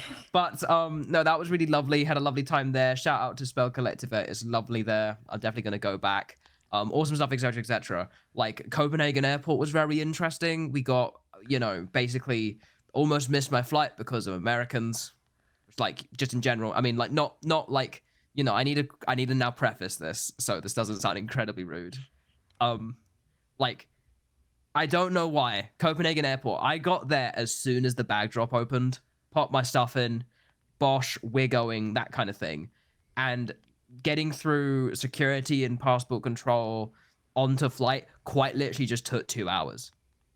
Like to get there, and I was like, I'm legit gonna miss the flight. The gate's gonna shut, even though like I've gotten into this line for passport control of an hour to go, because there was a lot of flights to like Toronto in brackets, not in America. So like, but at least you got that one right, Harry. yeah, I got Toronto, that one right. Canada. But no, specifically I remember this because there was a flight to Boston. There was a flight to Boston as well. And there was a calls for like people being like, oh, who's getting the flight to like Boston, or who's getting the flight to like Manchester? Because for some reason I don't know. There was a lot of stuff going on. There were a lot of like, basically there was a really big hold up because a bunch of like the American like people who were sort of here, like, I don't know, getting on flights back on holiday, didn't get their passport stamped somehow coming in. I thought you were talking about all the other problems we've had at the airports, that their flights all got canceled. Probably that too. I don't know, but like, there like a whole bunch of people just hadn't been stamped in, so like it was just holding up the entire line because they were just like, we don't fucking know what to do. Well, they don't always stamp us anymore. I'm not gonna lie to you. Like, I don't get stamped as like I will go into Canada. They won't always stamp me. So I probably like, should. I get really worried that I'll get stuck in Canada in or the something. EU, you must be stamped on entry. I get stamped at and Ireland, exit. and I got stamped at Ireland You and must at be stamped. Dusseldorf. Yes. Yeah. So yeah, that was that. And it's like when you're going along the line, I feel sorry for the people at the airport because they're being like, come on, go ahead to like the top of the line. And legit, there were people in front of me. Like they were just like people in front of me who were legit being like, oh, they're saying we should like move up. And they literally like move up like 2 steps and then just stop moving. And I'm like, they said to move the whole way. And like, I can't move because I'm stuck in this line now. I can't physically move ahead. I've got like a big, like, I cannot fit through like the gaps or anything like that. And that would be like rude. I'd cause chaos. So like, I'm just sitting there, like, look at people being like, I would move to the end if these people were not just stopping for a random line. So this sounds very British of you, Harry. That I got that you were in this line it for- though, because I think everyone else on the flight was having the exact same problem. It was just kind of funny. There were about like 5 of us for the EasyJet, just sort of dashing all the way down, dashing the way down. And I was running down. And there was like more corridors. It was like a freaking Eldritch, like, non-Euclidean airport. Oh, like we run down a corridor. There's a Pearson. 7-Eleven every 5 seconds. 7-Eleven, Yeah. 7-Eleven, 7-Eleven. And no end to this airport. So I'm just running, and I'm running for like 5 minutes straight. Are you sure you weren't in the cube? I don't know. I felt like it. No, The listen, queue. you would hate the international gate at Toronto Pearson. You would hate it. I hate 'Cause being it's late. One long hallway. I mean, I'm fine with it. I mean, are there like the travelators? I don't know, not where I was, because it's a new wing. But do you know what a travelator is? Is that the John? It's the moving John? walkway. Yes, Yeah. that's what I thought. Yeah. There are some of them, but not where I was. Damn, that would Yeah. hurt. Toronto's quite big. So you got back, Harry, though. But yeah, I got back. Yeah. and Well, then yeah. I sure hope so. I got back. I'm here. Had a good time. Went to like Abate Digital Graduate Show as well to see some of the cool graduates because it's been 1 year since I was there, and now like, oh fudge, the new kids have taken over. Went there again. I was the only VR game last year, and then this year there were like 7 VR games. So like, I'm setting the trend. I'm feeling good. Like, I made sure to go visit the guy who was in my spot last year. It was very cool. Anyway, moving on. Because also I'm also tired as well. So Did like, it's hard to get the, words. Do you have a feel for when your first project that you were working on in Sweden is going to be out, Harry? Oh, yeah. I mean, I kind of like pivoted in bits and sort of worked on like a few different projects because I was getting a little bit like burnt out and realized like, oh yeah, the reason why I'm feeling unsatisfied with game dev is because VR game dev is hard. So maybe I should like take a break and actually do something different. So I prototyped a couple of other interesting things, and those things I want to get out by like fall, preferably. So autumn time. Let's go Steam Next Fest. Let's see what happens. Excellent. And yeah, then I Watch played this space. Expedition. I got to play Expedition 33. Got to play some Expedition 33 finally. Expedition 33. What's that? Did you play Expedition 32? The 100 line fudging. I got to the first ending of the 100 line. I have, and I'm going to fudging tell you this for anyone who wants to play the friggin' 100 line. This isn't a spoiler. Steam's not fudging loading. The answer is like, hold on. It is. Hold on. I played 29.2 hours of the 100 line, and I've reached my first choice. Oh my god. My first So you just ending and spent my first choice. 29. There's a hours of 29 hitting hour next. prologue. A 29. No. There's gameplay. Okay. There's like actual like good gameplay and stuff like that in it. But in terms of the main draw of the story, like the 100 endings, the 100 routes, that kind of thing, it takes you 30 hours to get there. But once you get there, the credits do something crazy. And like the moment I saw the credit, I was like burnt out immediately because I realized the scope of this game. It's insane what they've done. They've done something truly mad. But I need to take a break because I cannot do that again. Because here's the thing, everyone's playing Expedition 33 being like, oh my god, it's peak, it's so good. I've cried at like every like 2 seconds. And I'm here saying like, I think the 100 line is good. I still don't know yet. I think it's good. Jazzy, this has been the reason Doc and I react the way they do is because his journey with the 100 line is The arc is. the arc is crazy. The arc is. We've been talking about the 100 line, 2-3 episodes? Yeah, like it started think- with like, I want to play it. Sounds And like being he's like, I crying. regret playing it. To being like, I don't regret playing it. I think it's okay. To now like, oh my god, it's actually gotten good 30 hours in, unironically, the anime trope. Oh my god. But again, I like Umineko, which is the game that infamously literally takes 10 hours for anything to happen For in it. anything to happen. Yeah. But, you know, yeah. So yeah, I'll play that once I've got done with Expedition 33 because I had to do the palette cleanser. So I'm playing Expedition 33, having a good time. Friggin' 2 things I gotta say, first of all. Mael, I'm sorry I need to not listen to you. I'm sorry I'm not listening to you in combat anymore. Because every single time, she's like, parry it, Gustav. And I'm like, it's not a parry, it's a jump dodge. It's true. I can't parry it. I have to jump. And like, you know, every time I'm just like, Mael, no. The great thing is, Harry, is you're taking it so well. Yeah, taking it well. And like, no, genuinely, this is like a bad segue to this, but honestly, this was genuinely a thing. I can't play Expedition 33 right now because my controller, like my cable for my controller fudging broke. So you can't see it here. No, it was broke, accidental. guys. Legitimately. It was accidental, guys. I have so much leg room. boy. I can't show it here. I have so much leg room to my desk. I've- Like I've got so much leg room. 'cause, Harry, you know, I feel like that this is just a cover for some sort of rage incident. I didn't. No, genuinely, I'm fine. I don't even mind. Like the parry at Gustav is like funny meme, but like Did it doesn't bother me Verso too make much. you mad? Because Verso makes the internet mad. Did he make you mad too? He sure entered the the story. controller. He sure came in. He sure walked in. Verso came in and was like, "Stop playing this game. He's like, Stop it. stop. Enough." Stop it. I like. Right. Yeah. So yeah. Whoops. So until I get a new cable or like fix that to get this to work because my computer doesn't have fudging Bluetooth, I'm not playing the game with keyboard and mouse controls. They need to do different controls for that. I like the Good. no. He's- Here's one thing I he's need to feeling fudging mention very actually. No, I need to mention this right now though. I played 5 seconds of Expedition 33, touched it for 2 seconds, and do you guys know the game Only Up? Yes. Like Only Up, chained together. Like yeah. So Expedition 33. So the character controller, when you move, I moved for 2 seconds and I felt it immediately, is the Advanced Locomotion System V4 that Only Up uses. It's the Advanced Locomotion System V4 that I used for my 3rd year project. I know the exact package they use, and the way I can fudging tell is 2 reasons. One, the first reason is because the movement is because when you jump, the jumping animation and the vaulting animation specifically is from that system, and I know it because I've used it. The second reason is because, same with the advanced locomotion system, audio listeners, sorry, but when you are like moving around in Expedition 33, and then, or like in the advanced locomotion system, when you stop, the body just kind of does like a little like jig like that. And every time Gustav's moving, he's sprinting along. Then when he stops, a little bit of a jiggle at the end.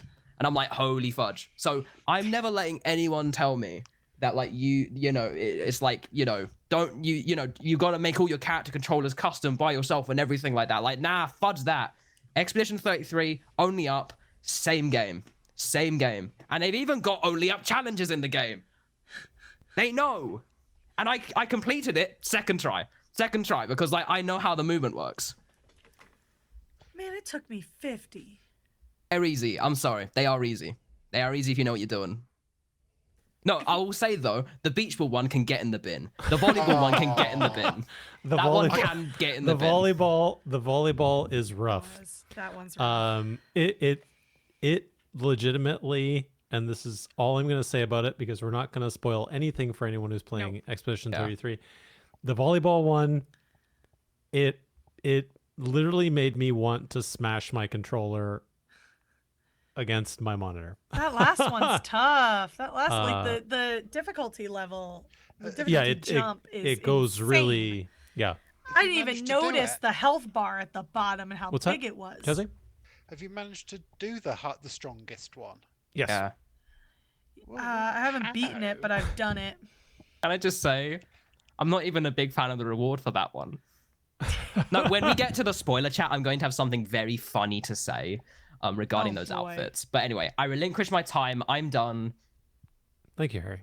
Thank you, Harry. Have so fun. yes, I have done it. That's a good segue to what I have been up to. Work's been busy. Very busy, in fact.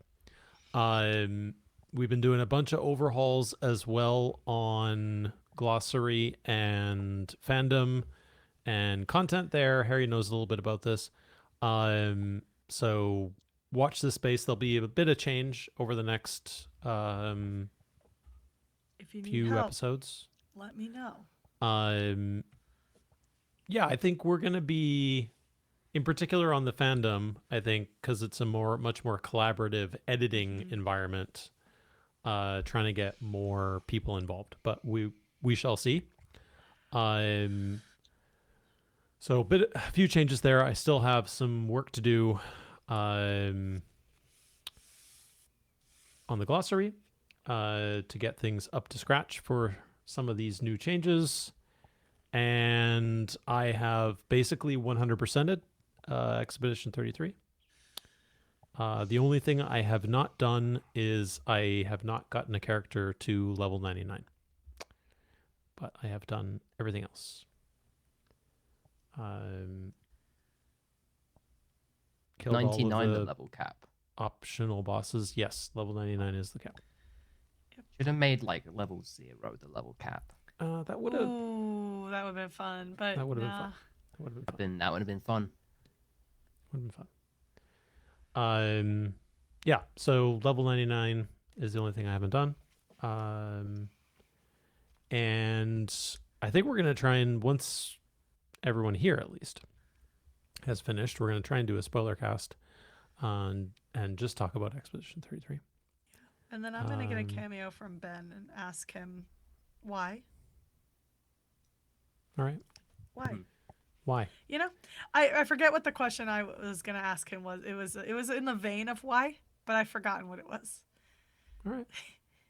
What was the reason? Cool. Anything else? Yes, Harry. I've got nothing. All right. Why did you raise your hand? No, because I was saying like because I've got nothing. I'm a very like active hands user, you know. Like I'm here going good. like this all the time. It's all good, man. It's all good. That cult, man. This was before the cult.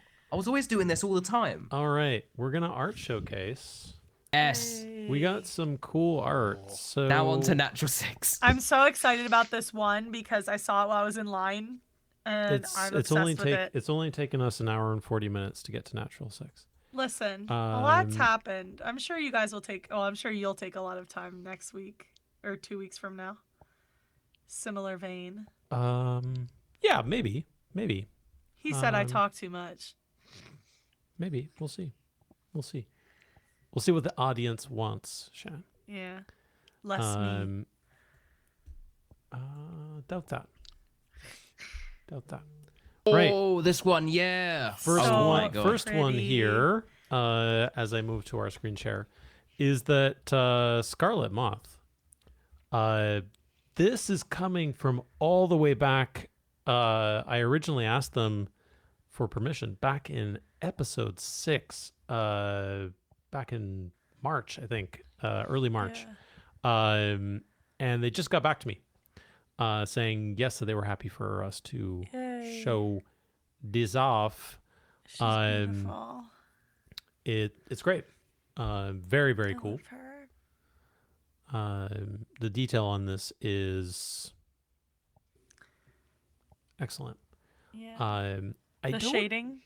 the shading is good. The shading is Shading's good. The thing I don't know whether it has been mentioned is what color Dolly's hair is. Mm. And I like that different people have different views on what color her hair is. Yeah. Silvery barbs. Clearly. Oh, damn it, Jazzy. That's Damn me indeed. damn it. Gosh damn it. We're gonna have to talk about this. We're gonna have to talk about that. What the fudge? Why would you About do sil- that? About silvery barbs? Yeah. What do we need to talk about with silvery barbs? Well, I thought you were making like a pun, like the hair is silvery barbs. Well, I'm assuming pun. that's That's what exactly I the thought pun it was. Yeah, Yeah. that's That's why what I I wanted to- thought it was. Yeah, no, and that's why it's like we need to talk about that. We need to talk about that and just be like that is audacious that you would bring that out on the Six Pack podcast. Coming from completely you, that's audacious. insane, bro. That is audacity. I'm just so That's wild. insane, bro. No, I'm just an innocent man. We're just innocent Well, men. we just had a rant about locomotion system V4 previous. Right. I have started a new layout, which we are going to debut here. Oh, Oh, is it Spoliers? No spoilers. Just Okay. that I've now got, instead of we have a multi-panel The Raidion one. session. This is from Noon. Yeah, very cool. Holy The fudge. of the various styles, I think I might like. I really like Martina's style, but this one in particular, I also So cool. like. It has a very comic book feel. Yeah, This, that's what I was thinking. Yeah, very graphic novel. We actually saw the Raidion one while at PAX, Mhm. and we were all losing our stuff about it. Like in the lines and stuff. Like I saw, it, I went just like whoa, and I'm like, looking at it, and Lindsay was like, "Oh yeah, you saw," because like I was running around, but like stunned.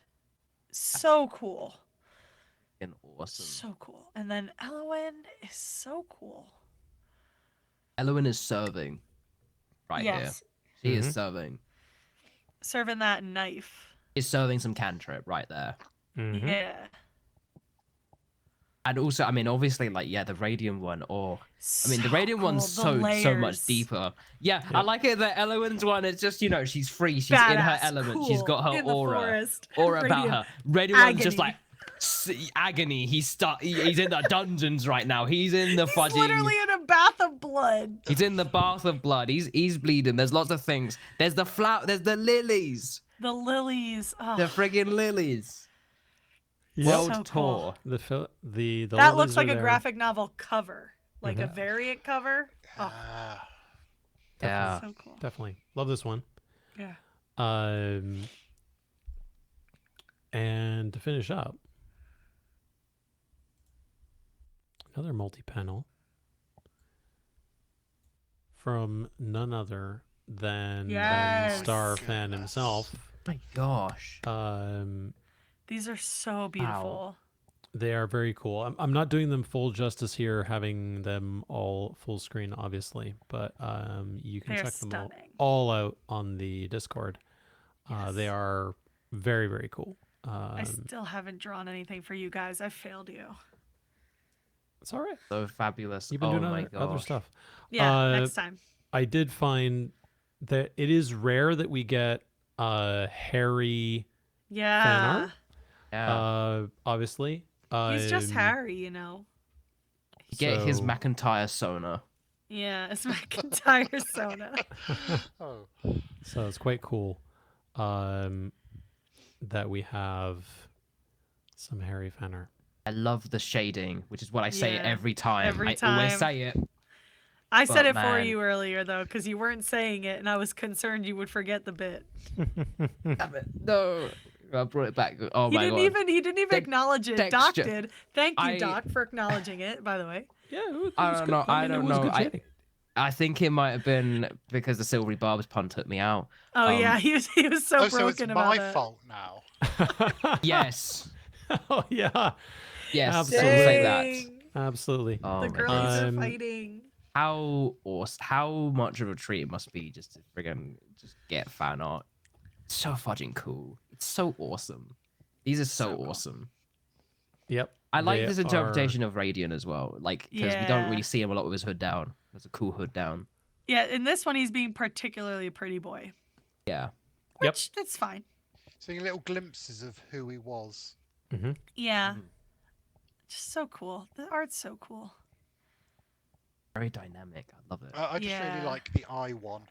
Yes, I Mhm. love I. I told Alex in his note that I is my favorite character. Don't tell anyone. I was like, I love him. Well, Look at him, you've he's now so told cute. all the listeners. That's Shannon. Yeah, well, Seven I've told now. somebody, so now I can tell other people. Like Uh-huh. I told Alex finally. Gonna get He's active. just There's so gonna be cute. an out on Look Discord. at him. Look how cute he is. I love I, Yes. the people's princess, Princess Iana. Mm-hmm. Oh my god. Lady Di. Oh boy. Yeah. Um. As So- you tanked that reaction for me. It was on point. It was on point.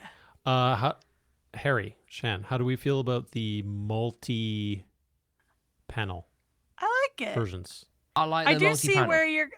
where you're concerned about quality loss, but the beautiful thing about this is that we're telling them where to find it and where to appreciate this fine, beautiful art. Oh yeah. So I think Definitely. it's okay. I think Maybe it's the only fine. like improvement you could have is if we just like shout, like computer enhance, then like, you can then just like zoom it in. So you want me to zoom in? So Yeah. Oh my Computer enhance God. on Dolly. You're not doing it. Okay. No, he's not, and he shouldn't. First of all, I'm not ready, and second of all, I have no idea exactly what that's going to do with the screen sharing. So I'm just going to leave it alone. He could break it, Harry. And then what? And The then you broke entire- the podcast. Yeah. And then bad things will happen. So I'll practice for next episode, Harry, and then you can. I me just know what you noticed with Harry's one, there's like other like faces that are around him. Oh, Mhm. really? Oh, I'm gonna pull this Yeah. up Do you on see my like the phone. little silhouettes of the faces? Yeah, That's here. like mostly faces. I Okay, have now my I see window very small because as I explained to Jazzy, I like to make sure I can look at all of you and not myself. So it's Yeah. for me, it's even smaller. So I'll have to look them up. Yeah, I don't think there are faces in any of the other ones. No. That's cool. I think they've probably all got some kind of like interesting motif that is going on. Nice. Yep. All right, let me see. Oh, they drew Gustav. What? What? They drew Gustav. Oh, awesome. That's that wasn't what I was looking at, but very cool. I Very was on their cool. Instagram. My apologies, Ah, and Gustav the, showed up.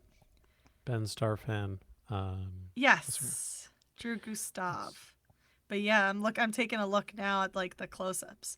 Oh yeah, very pretty boy energy from Raidion. Oh, my baby. I was my baby, not Raidion. Let the record show I said that about I. But yeah, I see the faces now. This is really cool. Yeah. And the dice has the web symbol on it, or the die has the web symbol on it. Mhm. Very cool. Very cool. Good job, Ben Star fan. All right. Their name makes me laugh every time. Ben Star fan. Yes. All right.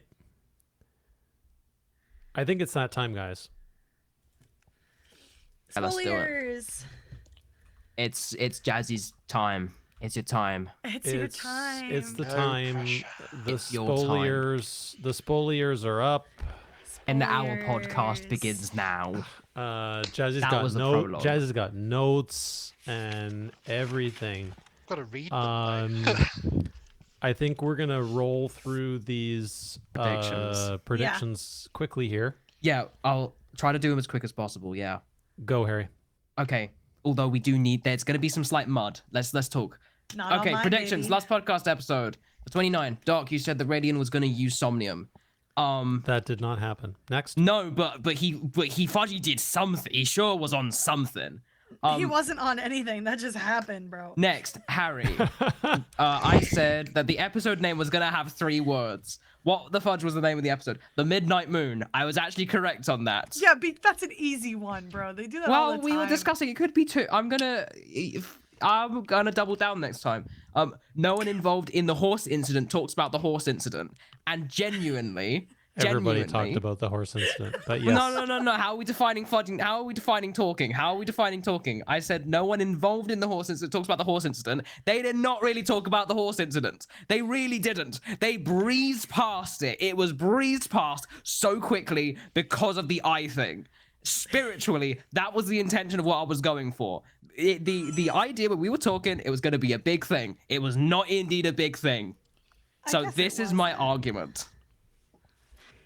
I'm fighting for this one. He's fighting for this one. Just no, bro. Like no. Like Spiritually, I think I'm right, but I'll take the loss. I'm gonna write that one down. I'm gonna use that. spiritually. Spiritually, I think I'm right. Yeah, and the blight conditions get much worse. Surprisingly, they didn't. I don't think they didn't get worse, No, they even did after not. long rest. Interesting. No, they did not. And in fact, I'm not even sure if they rolled for They didn't. I was keeping track. this. They didn't. To This be blight fair- is like the weakest blight of Look, of they a were D&D too concerned campaign. about Radiant stuff. They had got other adrenaline. things going on during the rest. Yeah. You Holly are was not in the room absolutely long correct. enough to roll for blight. He was not even asleep true. yet. Shan, your notes was I is not going to find anything of consequence from following the gloam. Oh, Extremely boy. loud, incorrect buzzer. I don't think it. But Hmm? I finally was justified in other things. They will talk about the horse, which they did. Well, that, but Spiritually. They My didn't really long- talk about the horse. my long wait Mm-hmm. for the reconciliation finally happened. I did you- it for like 4 episodes. You kind of got it, but at what cost? Is what I'm gonna say. You yeah, got it, well, but at what no, cost? but wait, but I have notes from the action surge that kind of make me think those of us defending Raidion were right, Okay. based on something Ben said in the action surge. Okay. So, And finally, Pat. Hello, Pat. If you're watching, you predicted that Raidion was going to. Raidion asks. Wait, what? Raidion asks Dolly to transform into a horse. Why did I cap bold this? I think it was again. I think Again, that for a it was gonna second happen time. again. Yeah, I Yeah. think that's what Pat said. General prediction for the arc. I think. Dolly hates Somnium because she was sold to the web by someone who was involved with spreading the drug / addicted to it. Is- Honestly, genuinely, didn't expect us to hit that in one episode, but That was crazy. Yeah, Yeah. we really did It hit was that 100% on. immediately. Yep. Like Yeah. immediately. that's a Pat Al Gaib moment from Yeah. like June, right? Yeah, I think that's from June. It is from It Dune. is Yeah, from thank Dune. you. Yes. Yeah. So yeah, that was the predictions. Whatever we want to score for that, things happened. Big bolds were taken. Spiritually, some of us were correct, and yeah, Spiritually. Oh, no. Goodness Right. me. I'm embarrassed to say I do not remember the dresses or whether there was a bowling shirt. I mean, they kept kicking Holly out, so like It was a bowling shirt. there was a bowling shirt though. It was an Alex bowling shirt. Mhm. So that's why I was happy. It's an Alex bowling shirt. The theory I continues. think we discussed this during the watch party. Yes, you were happy there was a bowling shirt Yeah. and there was mega lore drops. Yes. Yes. Good.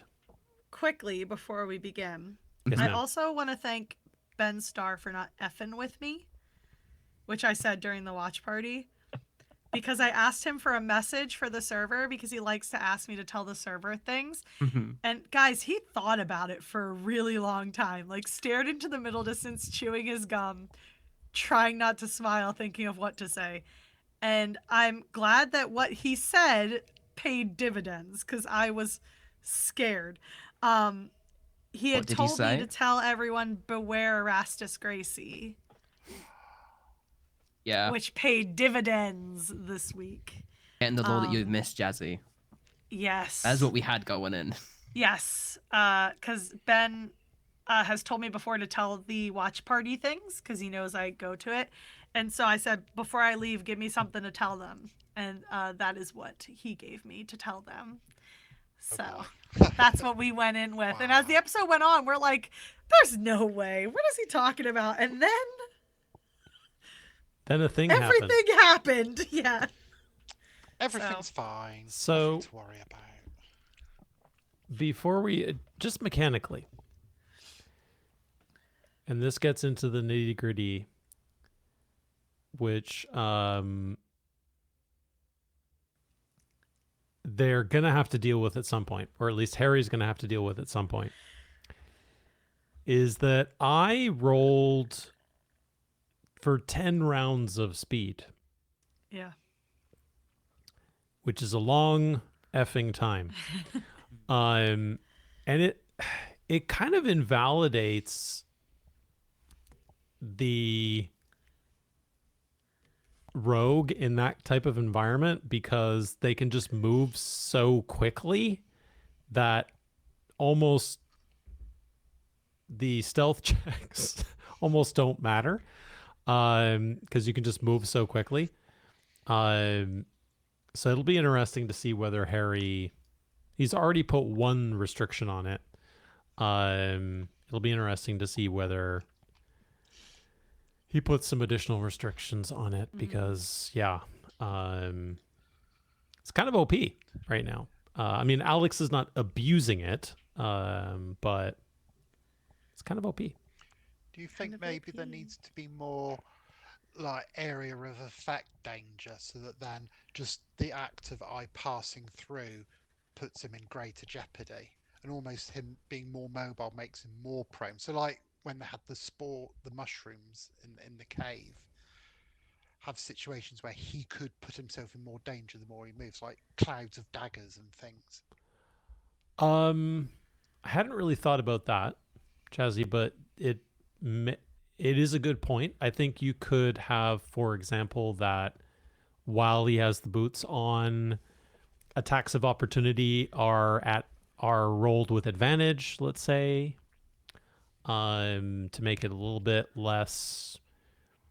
Right now it's just automatic, right? Like they roll initiative, he clicks his heels, now he's got double speed for X number of rounds. Yeah. And if he rolls high, which of course he did here, it just, yeah, it's not game breaking, but it's just kind of ridiculous in a way. And there's really no downside to it, right? There's no resource consumed. There's no, he just does it every time. I have no Right. idea, so it didn't bother me at all. Yeah. So I don't I was live just here. listening to this whole thing going, yeah, like if Alex just wants to like run in and run out, like he can literally cover all this ground and basically nothing matters, right? Yeah. So I think with that extra mobility, because that first bit when he was on his own going in, it really sort of made me think of Hitman, the game. And you just imagine Agent 47 having double speed everywhere, and it wouldn't quite work the same. double speed while invisible and while invisible and everything. essentially unable to fail a stealth check unless But he I rolls a do- 1. But I guess Right. there's always that the risk if you've got that hyper mobility that you get yourself into a position, particularly in like sort of larger set piece battles where you end up in the wrong position or you over position yourself and you're almost left vulnerable. And like if you use that mobility to go all the way around the back of people, and then suddenly you're targeted because you're spotted because you Yeah. just won that one from disaster, and then you're isolated. And there have been a few instances, and I did make a note actually in my notes that there have been times before where I have nearly died completely because he's got caught into a little tight spot and he can't get out. So I think even episode 8 he was basically one round away from permadeath, because he got caught into a tight alley. So if he if he overplays his hand, because he can move eye everywhere, he can get caught short and being. I mean, that basically happened in 13 in the Grenweird battle, right? With yeah, in the with inside the wherever he moved, right? Yeah. Inside the was it the brewery it was that he moved inside? It was Yeah. where I think. Morgan was. Yeah, I mean it was. Yeah. Yeah. brewery. It's probably I'm surprised I remember that. unimportant. But yes. So yeah, that was my Your beef. mechanical Do you think as discussion well it's for the because day. it's at odds with the mobility of the others? So it's like hard then to keep track of the space, like the position, Yeah. because we don't tend to have minis. Occasionally we do, but it's then hard to keep track of everyone's relative position. Mm-hmm. 100%. The mind, yeah. 100%. Yeah, it's very, very difficult. I wonder if you can do something like if you gave the boots, things like they work based on, say, like, again, concentration, for example. Like, I wonder if you did something like that, like it effectively counts something you'd have to like concentrate on. Or again, the example of, if I does get like, hit by it, it can basically, knock off or cause that to like have a bit of a downside to it. Because essentially, like, the way you sort of phrase it is like you get it's almost kind of a mini haste, which haste 5e, you get to double your speed and you get an extra action on your turn. And also your AC kind of gets a little bit of an increase, I believe, as well. But you get the I basically just has the benefit of just kind of a free-ish mini haste plus rogue abilities.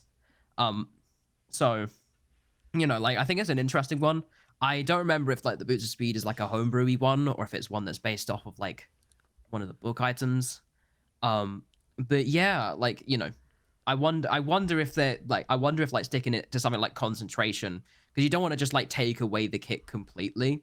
But like, I think there's definitely like ways, and also because it's like an item physically, you could have the idea of like, if you overuse the item, if you misuse the item, like a consequence of doing a kind of like naff-ish roll, which again, the other thing kind of goes down to, rogue, the whole like mastery, whatever it is, uncanny talent, I forgot what it's called.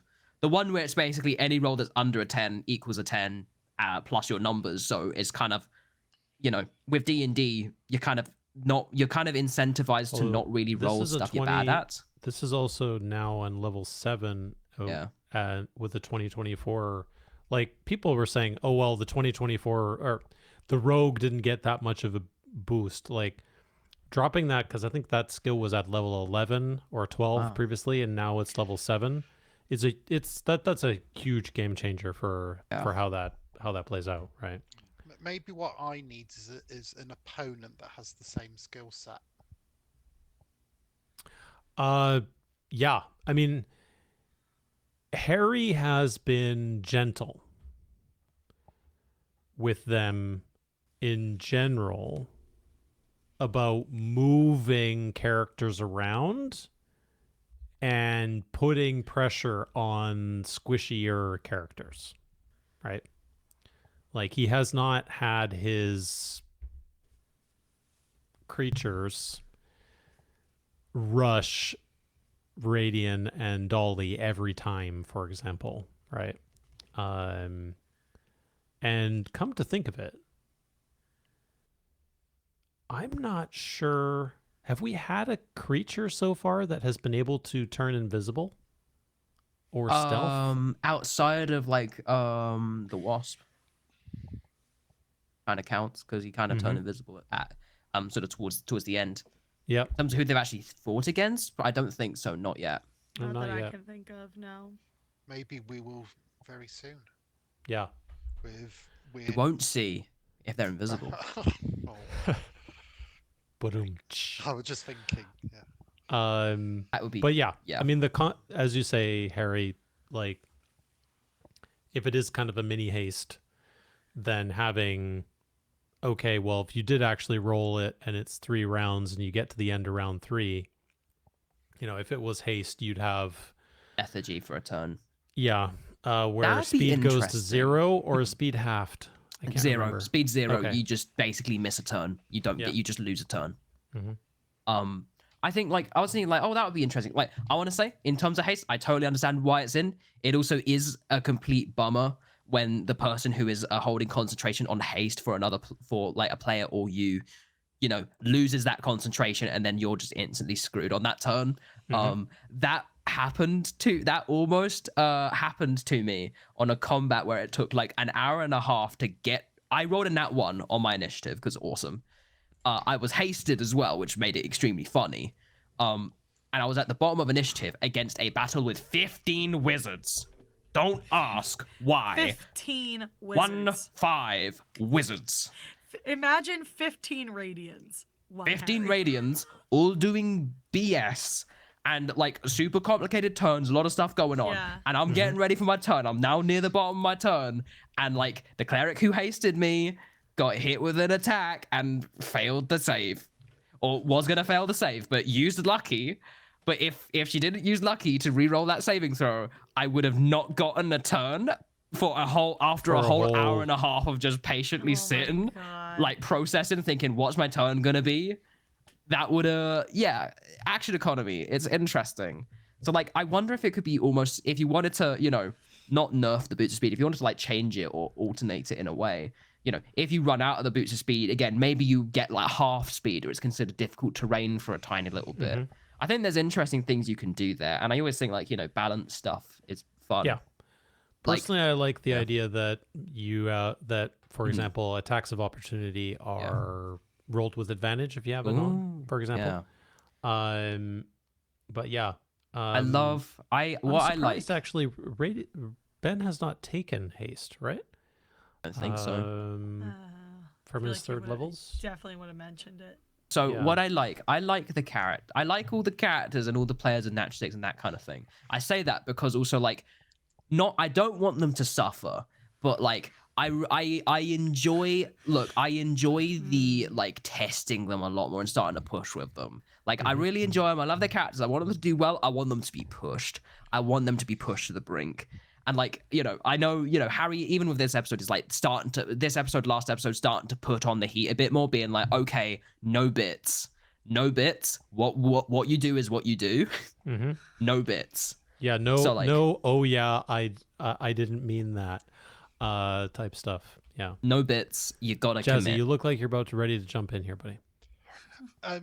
Yeah, it was just that thing of challenge them. I wonder if the one-on-one stuff makes it almost easier because you don't have to worry about the party balance. So like the stuff with it was him on his own, so you can tailor scenarios to I's strengths, weaknesses. Whereas when you're dealing with stuff on a whole party level, anything that could challenge Kelness would probably kill Dolly and Raidion.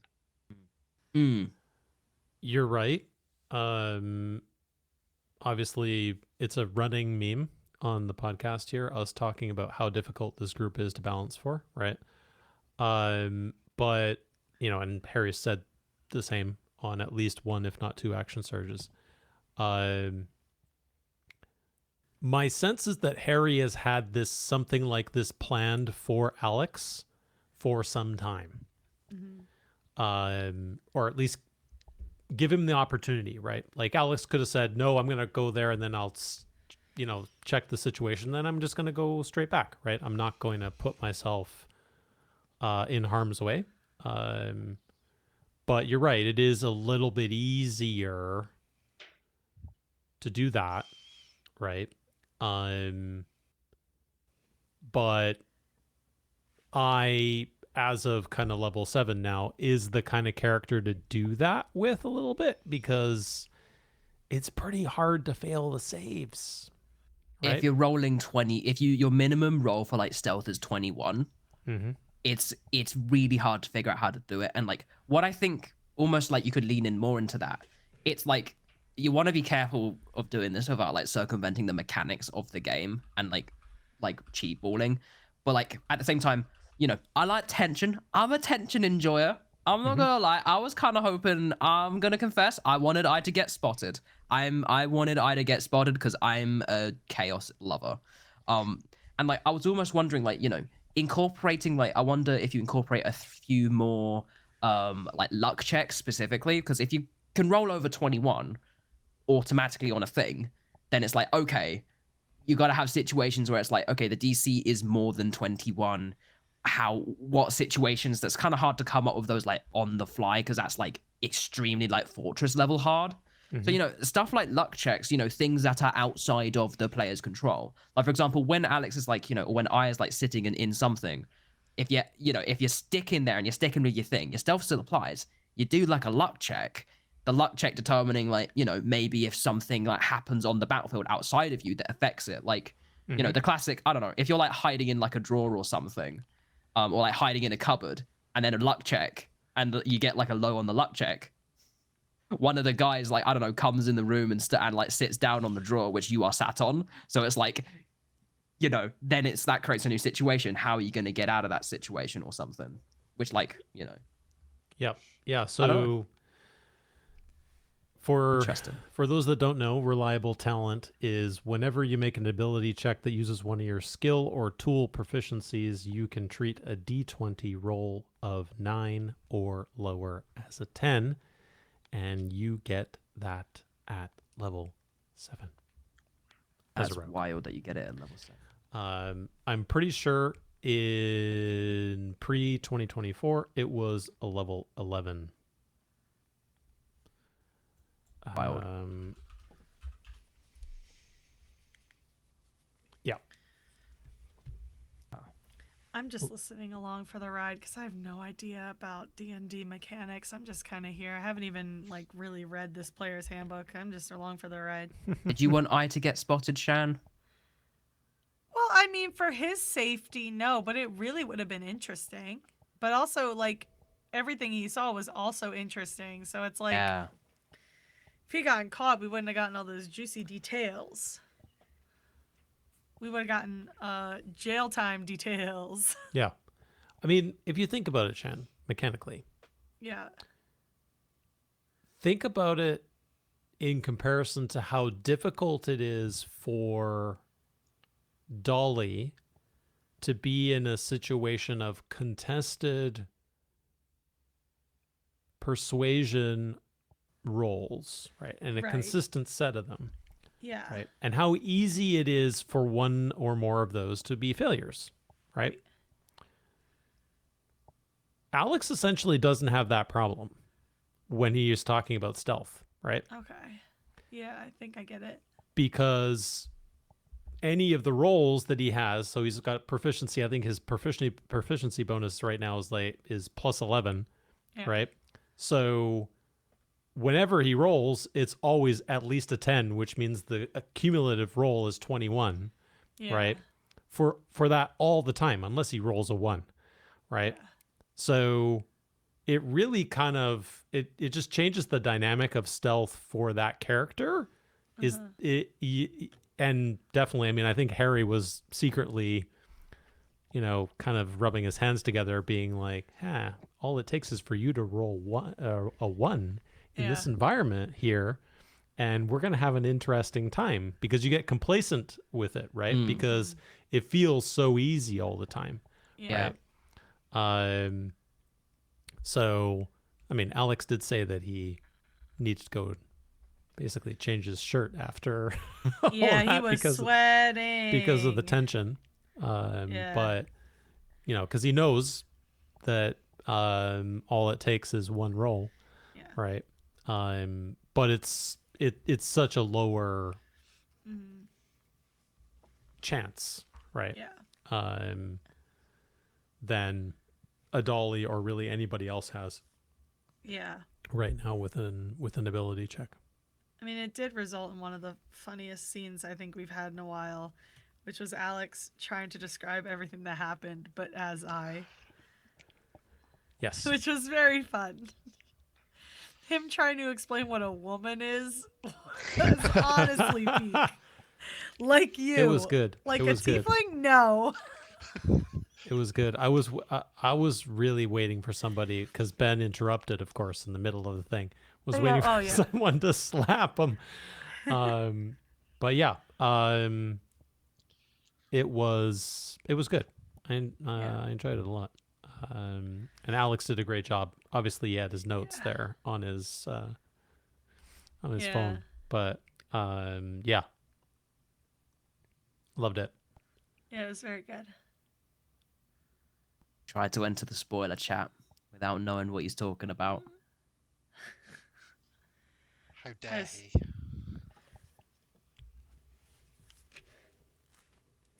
I mean, yeah, is this where we move on to, like, on that kind of like similar vein of all the fudging rest of it, of the everything? God. Just There in was general, the so idea. There was so much sending people away from the table in this Yeah. episode. And I did love that Harry opened the action surge with, like, I'm interested to see what everyone thinks of this episode. But it made talking about this episode very difficult because you had 3 different flavors of cast spoilers. Mm-hmm. Poor Holly and Doug didn't do anything like the whole episode. And like I kept worrying I didn't cover my spoilers, my cast spoilers. But I think I was so invested in taking my notes specifically about the Raidion scene because I was like, this is all going to be very important later. So Yes. yeah, like the Raidion by himself stuff. I mean, all of it was important. I was excited that the Daisy Chain gang is finally back. And I firmly believe that it is back. I know there's a Okay. lot of contention Go in on. the chat. Okay.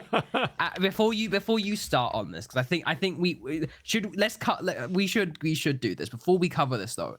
I want to sort of poll the people here who's You wanna do a on vote? team that, like, you know, Raidion who's on like team Shan with like the what did you call yourselves again? Like the Well, I the mean, Daisy what did I Chain. put? I actually Daisy put it, I Chain think I gang. called them something. Hold on.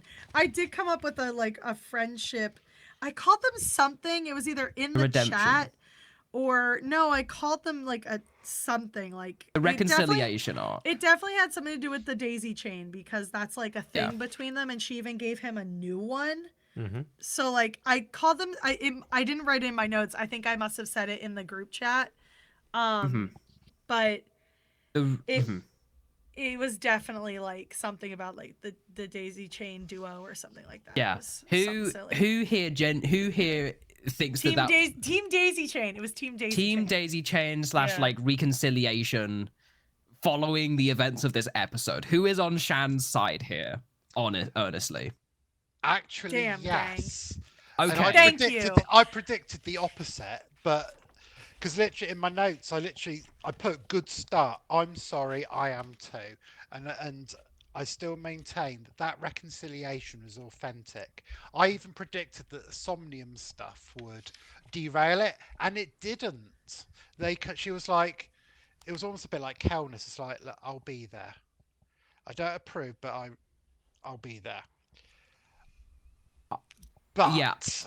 Me and Doc are also part of the split on this. I am very skeptical of this, and I'm actually in a way I'm worried for Ben because he's got himself in a real pickle with this now. Mhm. Right? I don't know how either you know, like at tables I've been in the past, this is like the path where the party kills your character, right? Because you do or say something that results in a PvP type action, and that's it, right? Like you know, your character is basically discarded, right? I don't think this group is going to do that. I expect they would find a way to mend the bridges at some level, but man, like, yeah. I would, yeah. Shan should make your case. My only thing is, I Yeah. will agree with that and say you can only Tumblr sexy man yourself so far out of the out of trouble. I mean, you're right. Yep. And Ben loves Tumblr sexy manning himself. and now the defense. Okay. Shan, go. So here's the biggest reason why I think my theory that he was buying time is true. Because if you watch the Action Surge, Ben and Harry talk about it at the very end of Action Surge because Harry says it was his favorite moment of the episode. He said that afterwards, after they finished filming the actual episode, he pulled Ben aside and he said, "What are you going to do?" And Ben said, "I didn't expect to make that choice." That, to me, means that absolutely he, as Raidion, was thinking, I'm buying time. Because he did it. He just did it. There was no malice. He just did it. Because if he expected to make that choice, he wouldn't have said, "Oh, I didn't think I was going to do that." Like, it was But impulse. just still made But the I'm choice, not done. Shan. I'm not done. I'm not done. I didn't expect to shoot someone. I've said that I think he's buying time because he knew he would die if in that moment. That guy was going to kill him. Erastus was going to kill him, right? The only thing he could do to get out of that situation is to use some information that could buy him some time. Who let you out? Who let me out? Dolly. Because at that point, he won't be alone because Erastus clearly can't communicate with Dolly. They have to pull a card for Erastus to communicate with Dolly, which means hopefully, presumably, the whole party would be there. So I think, and especially like, I'm sorry, there's no way Raidion would go, like, literally, and he said it very quietly, so maybe it's hard to miss. He said to Dolly, I want to be there with you. I want to walk by your side. So I don't think he would immediately turn around and be like, haha, kill Dolly. No, I think it was an actual impulsive choice to get himself out of a situation that he was not surviving because it was 2-on-1. He wasn't making it. Harry, I think, even implied, like, that guy could kill you. And so he got himself out of the situation. He buys himself some time and then perhaps is surrounded by the whole team when this happens, or like has the ability to like draw a card again because this one didn't work out for him. But I definitely think it was a desperate thing that it was not done out of malice. And so I do think he's trying to buy himself some time, or like I said, buy himself enough time to get the rest of the team around him because he was going to die in his sleep, man. There's no way he was surviving that on his own with the blight, everything else. He was done. So all he could do was give the guy what he wanted, and he'll figure it out later, which, number one, absolutely in Raidion's wheelhouse. Raidion doesn't think before he does a single thing. Nothing he's ever done is pre-planned. Number two, nothing he's ever done is pre-planned. Like, and everything leading up to that, like, I don't understand how, like, nothing about that conversation seemed manipulative in the first place, and nobody thought it was manipulative until Ben made that choice. Everyone believed it was real. So you know what? That's my case. I don't think it was a choice that was made out of malice. I don't think he wants Dolly to die. I think he genuinely needs time. He was gonna die, and he couldn't stop Erastus from hurting anybody else if he was dead. I rest my case. That's almost the notes that I had. The other thing I had to reinforce that is there's another source of protection for Dolly. She's got an entire cult who worship her ass. Yes, she has a cult. They're not drugs, gonna let drugs and I a forgot cult. about the cult. I forgot about the cult. Not gonna lie. Yeah, the children of the Midnight Moon are not gonna And let Raidion is Erastus the one Grace that killing wants their to god. walk. Yeah, and Raidion is the one who wanted to walk right in. He could use Erastus on the cult. I'm just kidding. Honestly, Erastus. Use Erastus on the cult. No, I mean, my general position is, and that has been Raidion kind of to a T, is that move is a chaotic evil thing to do. Could be Full chaotic stop. neutral To too, alignment. couldn't Full it? stop. It's a chaotic evil thing to do, right? If you're thinking Now, about it. the consequences of that remain to be seen. I think we discussed this a bit in the watch party. The consequences and mechanics surrounding the dream walking, whatever Raidion was doing, in order to, with Erastus, are unknown, right? The mechanics largely of the deck are unknown, right? We don't know the mechanics of the deck. We actually don't know if Erastus can talk to Dolly or not. We have no idea, right? Like, we assume that the mechanics of the deck are tied to Raidion in some way, but they're essentially unexplained, right? We don't know what they are. And I thought it was interesting from Harry's point of view that he chose not to disclose additional features of the deck during the conversation that Erastus and Raidion had, right? I think I have a note on that actually. He chose not to disclose more, right? Yeah, because he said you need me, and he was like, I'm willing to take that risk or whatever. Yeah. Yeah. Others have been trapped here with me, et cetera, et cetera, et cetera, right?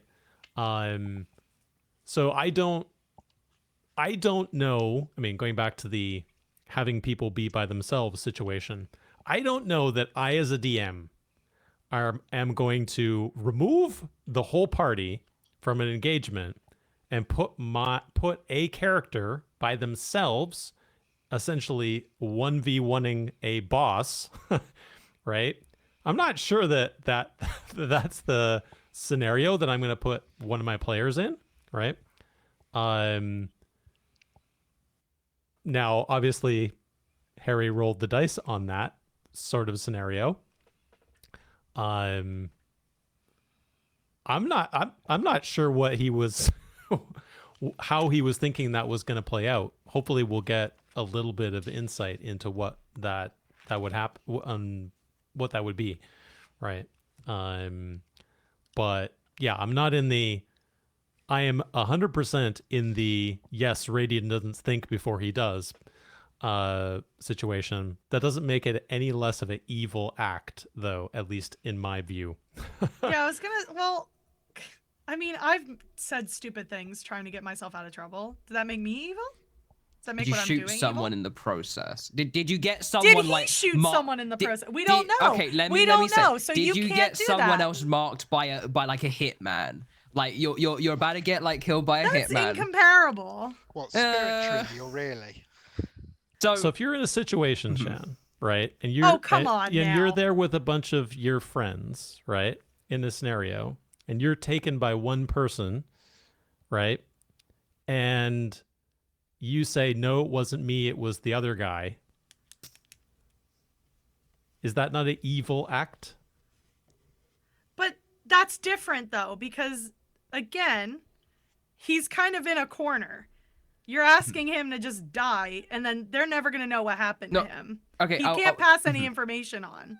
Can I provide the prosecution? Can I provide the cross-examination real quick? Oh god. Objection. Now this seems unfair though, because this seems like I'm being targeted for having a wrong opinion now because I'm getting interrogated. I Sorry, didn't no, say I don't want it anything to appear about like wrong. that. Nah, sorry, I was sorry. This is a bit. I won't do that bit.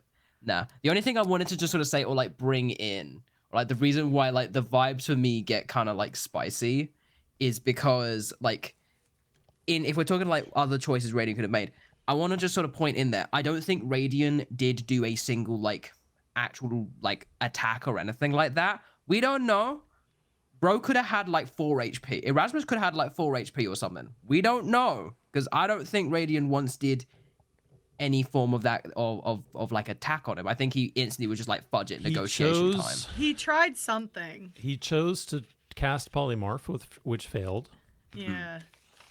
He mostly just shielded from attacks. Yeah, he shielded and he just basically talked out of it, Because which it was is 2-on-1 as well. Yep. yeah. Because there was he another figure there. He was very much on like a I'm going to talk my way out of this kind of like perspective. So like I think we were sort of talking about like what are those different paths. That's also a different, traditional path you could go down, that kind of thing. What I will say, I agree with I agree with the sentiments, Shan and Jazzy as like co-counsel on the defense. I don't think like it's not like a big brain plan of Ben wants to kill Fudge and like Dolly. No, It's not. It isn't It's that. not big brained at all. I mean, It's he not straight up big said brain. it was not big brained at all. It's No, not I mean, big brain. We can all it can't clarify. be. It can't be, right? You don't Yeah. know ahead of time that you're going to be put in that situation, No. right? There's no way that they would have done that, right? The question now will be, what are the consequences of your actions? I think, yeah. What my Right. main thing is just kind of like I think Raidion is pretty boned with some of the consequences of these actions. I think bro's not gonna have a good time. It's not gonna be good. It's not gonna be good for him because it's mostly like the issue is it's not a good look. It's not a good look for him. I totally understand where you're coming from as well, Shan. Like that makes a lot of sense. Unless you couldn't have done anything, couldn't have done anything else in that situation, in that thing. Although the fun dramatic irony is that like it does make him look really bad on the outside looking in. I mean, I'm not saying the optics are good, but I'm also Yeah. not. I'm not willing to say like he's evil. I just can't. I He's not smart I'm enough. not saying He's not smart enough. Not smart enough. He's Well, not smart enough that's to be like- evil. He's terrible at being chaotic anything stupid. That's except the There you go. stupid. That's the Yeah. chaotic evil, He's- though, right? he's so Like We got at it, we least, got it. yeah, that's the chaos. That's the. I mean, part of it is I don't know the I'm not a consequences of my D&D actions, person, right? right? So my view of the alignments is probably different than your guys's. When I hear chaotic evil, I hear like he's genuinely evil, right? Like he's chaotic neutral at best. He doesn't know what he's doing at any given time. But like maybe that's my bad because I don't understand the D&D alignment, but to me There's it just no- seems like There's no bad, Shan. It's a question of perspective, right? Yeah. There's no bad. There's no wrong, right? Yeah. It's just a question of perspective. I think I'm more on the, yeah, I wouldn't if I'm in that situation, I'm not throwing my party member. I'm not even setting up the situation where I throw my party member under the bus, right? yeah, but Ben didn't set up that situation. He just woke up to it. So that's Well, I think but that's he is part now. of the issue. I think my point is he has now set up that situation. Yeah. And the question now will be, how does that unfold, right? Now, if it unfolds such that Erastus kills Dolly in episode 30, right? Which I think is highly unlikely, by the way. Yeah. No, I Right. don't think no. Then, that whole scenario looks pretty bad, right? Right? And it remains to be seen what the mechanics are of that progression going Yeah. forward, right? What I find interesting though is how like as a whole, Dolly got away with like all the manipulating of Raidion and stuff because Raidion got so mad. Raidion does something bad, now everyone wants to blame Raidion. I do find that little bit of interesting. Like, and maybe that's because like we like Dolly and Raidion does a lot more stuff that we don't like.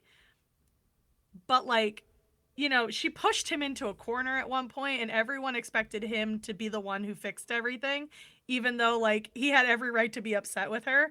And now he like does something that appears to not be targeted, but everyone wants to gang up on Raidion. I just find it very interesting because normally it's the other way around.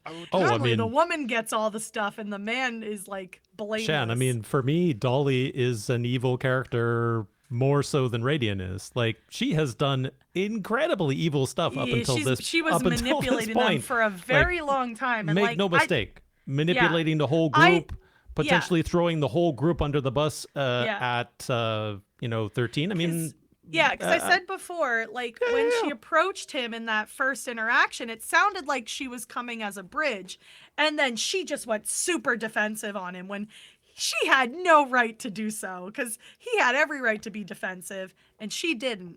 And so like it was just really funny that in a moment like that, everyone kind of like didn't pick a side because nobody wanted to.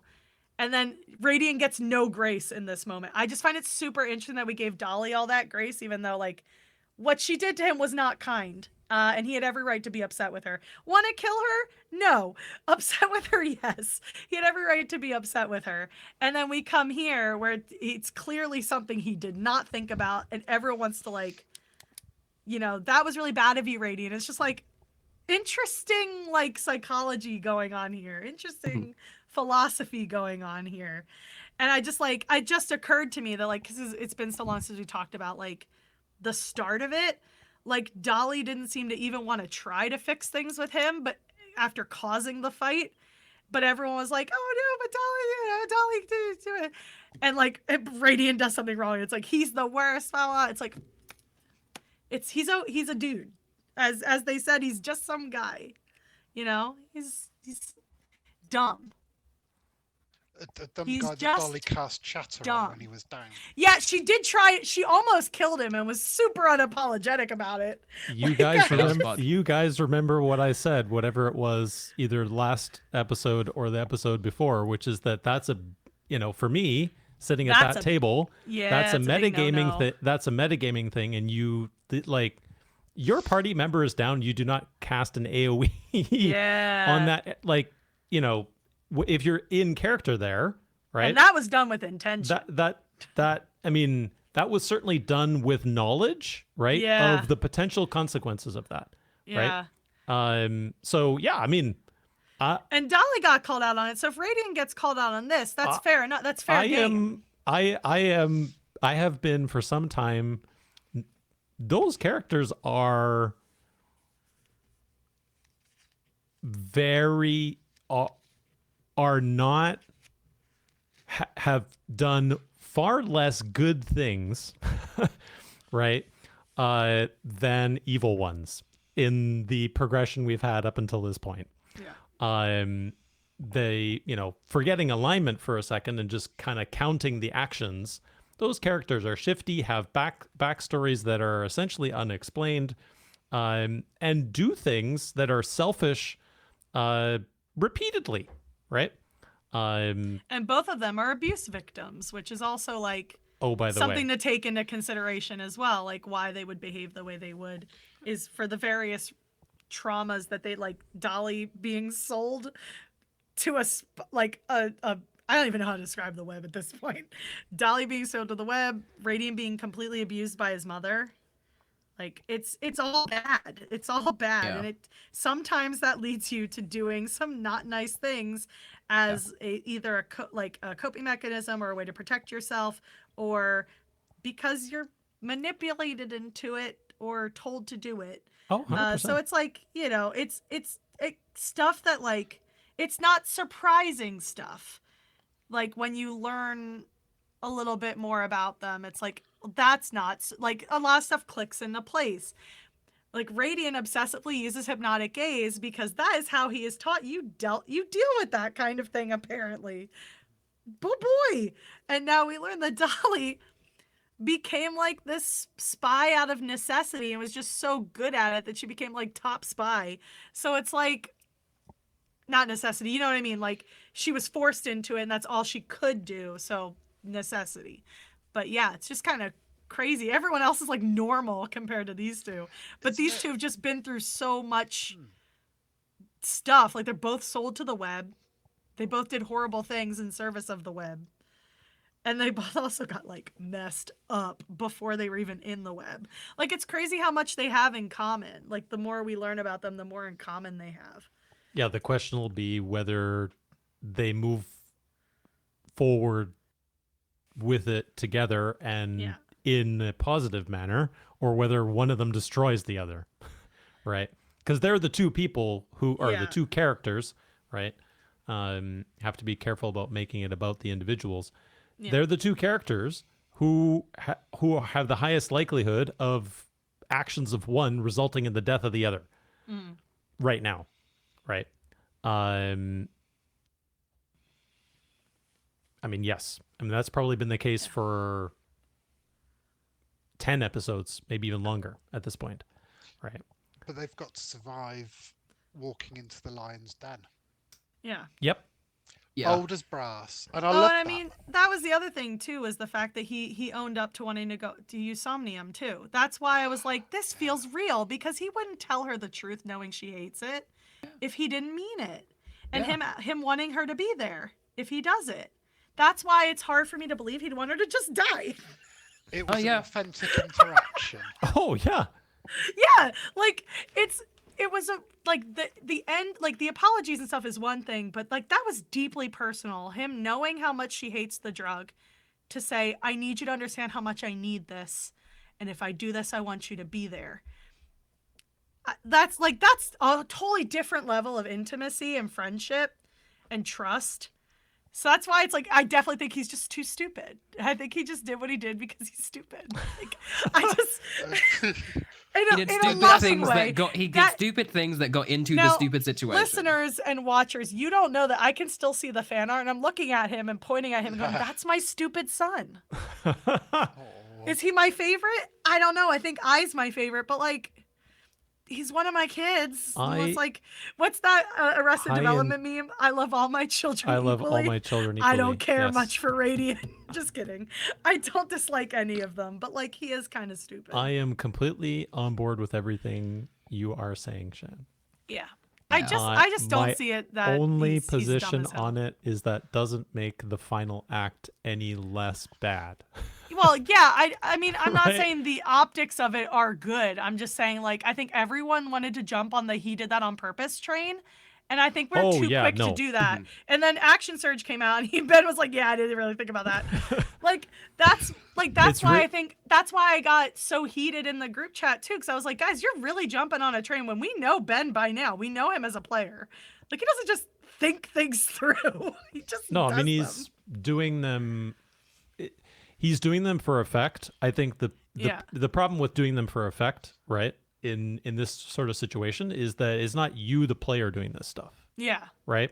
It's your character that's performing these actions, right? Yeah. And there are highly negative consequences to some of his outbursts historically, right? Yeah. And it's not the first time we've had one of these kind of like, oh, I'm gonna blame this person, I'm gonna do or say this thing that is, not the right time, right? Or with bad optics, right?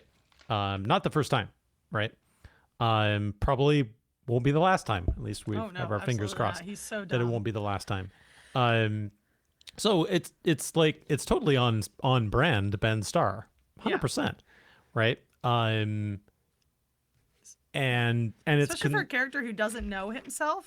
And it's kind of schizophrenic, right? Yeah. In terms of the way in which that character acts in general, right? To have that kind of, as you say, heart-to-heart moment with the character, and then to put them in potentially mortal danger with a decision you've made basically at a snap, right, is totally in character. That is the sort of stuff that he has already done historically several times, right? So yeah, we're gonna see whether this one finally backfires on Ben Starr. He's had all sorts of situations so far where I am super surprised, and I've said to you guys multiple times, right? I am surprised that his character is still alive. Yeah. Like, there are so many situations where he should be permadead already. Right? Because stupid decisions, even in that, let's assume for the moment that there was no opportunity for him to roll the Dolly option there. Let's assume for the moment that those words didn't mean anything to Erastus and he actually has to fight that out, right? In that, Harry, tell me, is the first thing that you're thinking about in there to cast Polymorph on Erastus Gracie? No, my first thing is to fudging cast Fireball or Chromatic Orb right now. Or even Hypnotic Gaze. Anything, right? Anything other than Polymorph. Gotta get some damage in, gotta do, move around, do whatever else, right? But yeah, Ben's there partly, it's like, it's the meme, right?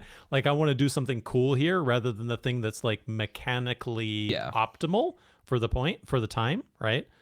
And yeah, you as the DM, Harry, there have to, you're putting Ben in that situation. He is going to do the thing from complete left field. He's not going to do the mechanically optimal thing for that situation, right? And he did not do the mechanically optimal thing for that situation. Right. Didn't Ben originally build Raidion without any damage dealing spells? Yes. Yes. Oh my god. I mean, but like as someone who's never played D&D, isn't he one of the people who like this was his first like main D&D? Yeah. Yes. Yes. I would probably do something stupid too then. Like No, that's fun. yeah, like coming it's cool. like as someone who also has never had any D&D experience or played D&D, like you're gonna do stupid things for your first character. Like Yeah. he wasn't thinking about that, and that's 100%. Ben, baby. 100%. Blades in the dark. With- You know, so like I think it's the same thing where like I also probably wouldn't always think about the mechanical thing to do. Like even when I play video games, I'm not always like thinking 10 steps ahead, you know. I'm just like, what can I do like right now? I don't know that I would cast polymorph, but I'm not thinking about mechanic. Like I listened to you guys talk about mechanics earlier. I had no idea what was going on. Cause like that's, you know, it's what's fun. Like I'm here to have fun. But Yeah. there it's is just, a limit to that, obviously. Like I'm not it's just just saying everyone's very supposed to have fun. hard when you're the DM setting up that Yeah. encounter, right? Yeah. And it's really difficult to know which we've talked about this with Doug, right? Yeah. Is which type of player are you going to get? Are you going to get the player who goes into that situation knowing, yes, I'm in combat, now I need to think about, I need to deal damage to these monsters because that is the easiest way for me to get through this combat encounter, right? Now, we've had all sorts of situations where people have gotten out of that combat encounter by not just dealing damage, right? And okay, that is exactly what Ben did. He did something to get out of the combat encounter that was not dealing damage, right? Good for him, right? That's the creativity of that D&D, right? But if Harry had chosen not to reward that creativity in that moment, right? And he chose to do so, right? He basically chose to remove that. Like, let's just, we're making a ton of assumptions, right?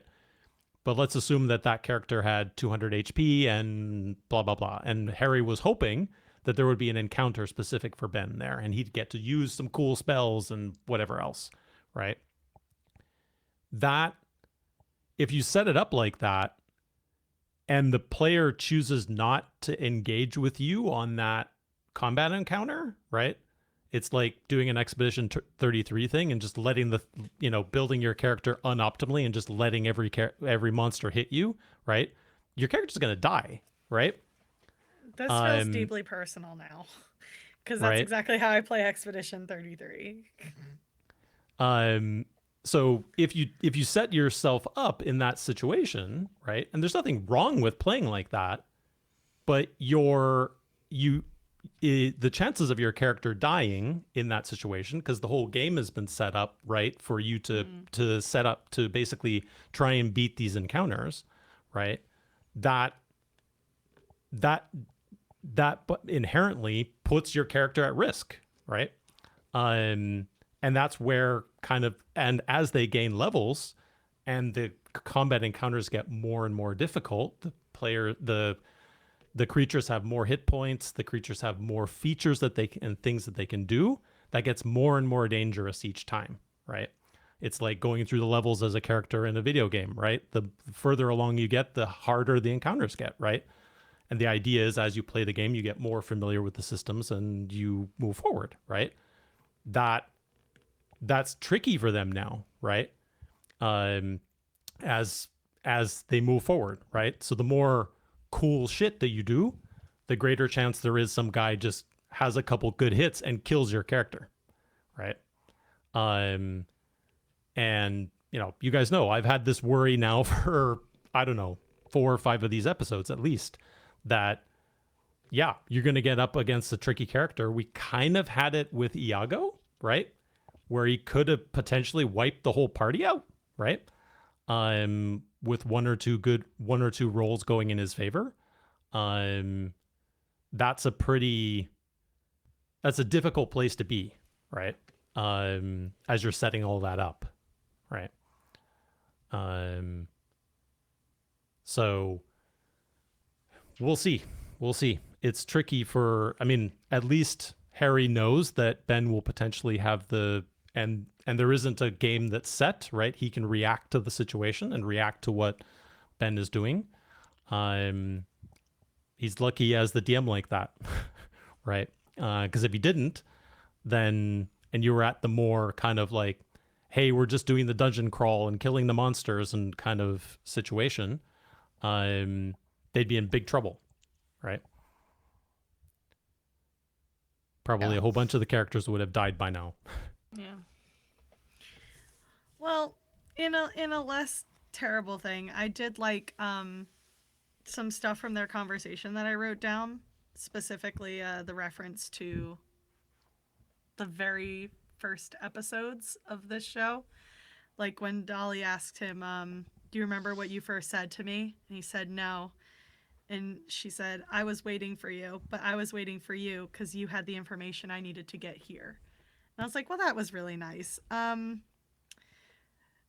mean, there was a lot of stuff that I thought was, there was a lot of really good quotes from, like I wrote a bunch down, like when, you know, they were both apologizing and, you know, she said, I'll forgive you every time. Or she says, I make a lot of mistakes. I hope you'll forgive me every time. Was like a lot. Especially now. Yeah. I also had quite a laugh where earlier he said, whatever happens tomorrow, I'm there. And then later put it as, I'm happy to help him kill you. Happy to help you kill him if you want. Like, just, like, I'll stab him. I'll stab him. I'll stab the guy. I'll but kill I him. also liked when Parvis showed up. That was also an iconic moment of good time. That was a good time bonding activity. Yeah, Parvis P roleplay. Yeah, that was incredible stuff. Was that this episode or was that the episode? Yes. Was this episode? That was this episode. They made up, and then they saw Parvis and they joked about Parvis back and forth. Yeah, incredible stuff. Just like Harry just described the process of just Parvis going to the loo. Oh my god. Yeah, that classic. Was very great bit of improv on everyone's part. Yeah. Good times. But yeah, a lot of fun stuff. It's a very rich episode, really, wasn't it? Considering it was less than 3 hours. I think it was about 2 hours 40. I mean, this is the first time I've made notes going through an episode, and I filled loads of pages. Just because there was just so much richness in each different bit. You know? We've not even talked about the cult.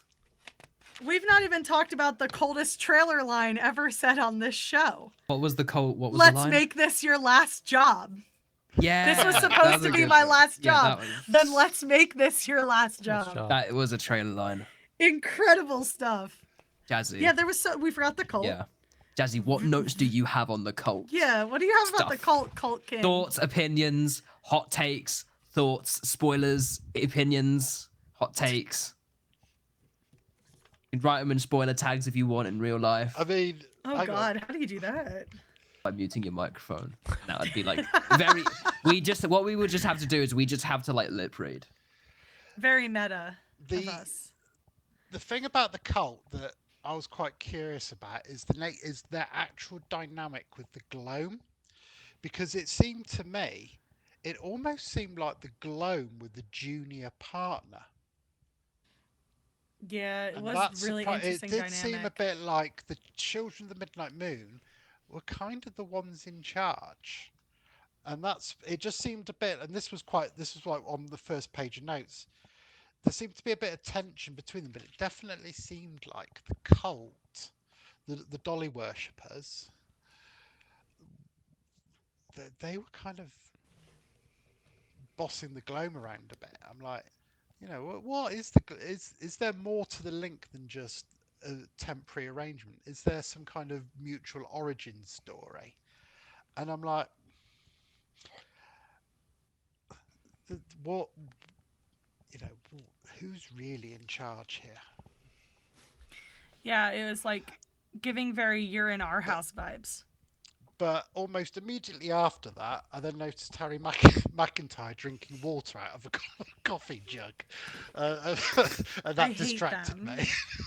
I hate I'm them. like, It's Shan's favorite part of every I episode hate is them. when Harry literally on the drinks out of same the line I as coffee let jug. them borrow my dice tower. I hate them. well, the Drink dice out of? tower's the next line because that featured immediately Oh. after. That's the Yes, next it line. did. That's when I put I as one bad roll from disaster. Mhm. This feels so Hitman. I know how he solved the boots of speed. Uh-oh. Go on. Whenever Alex has to roll the dice for the boots of speed, he has to do it in the dice tower.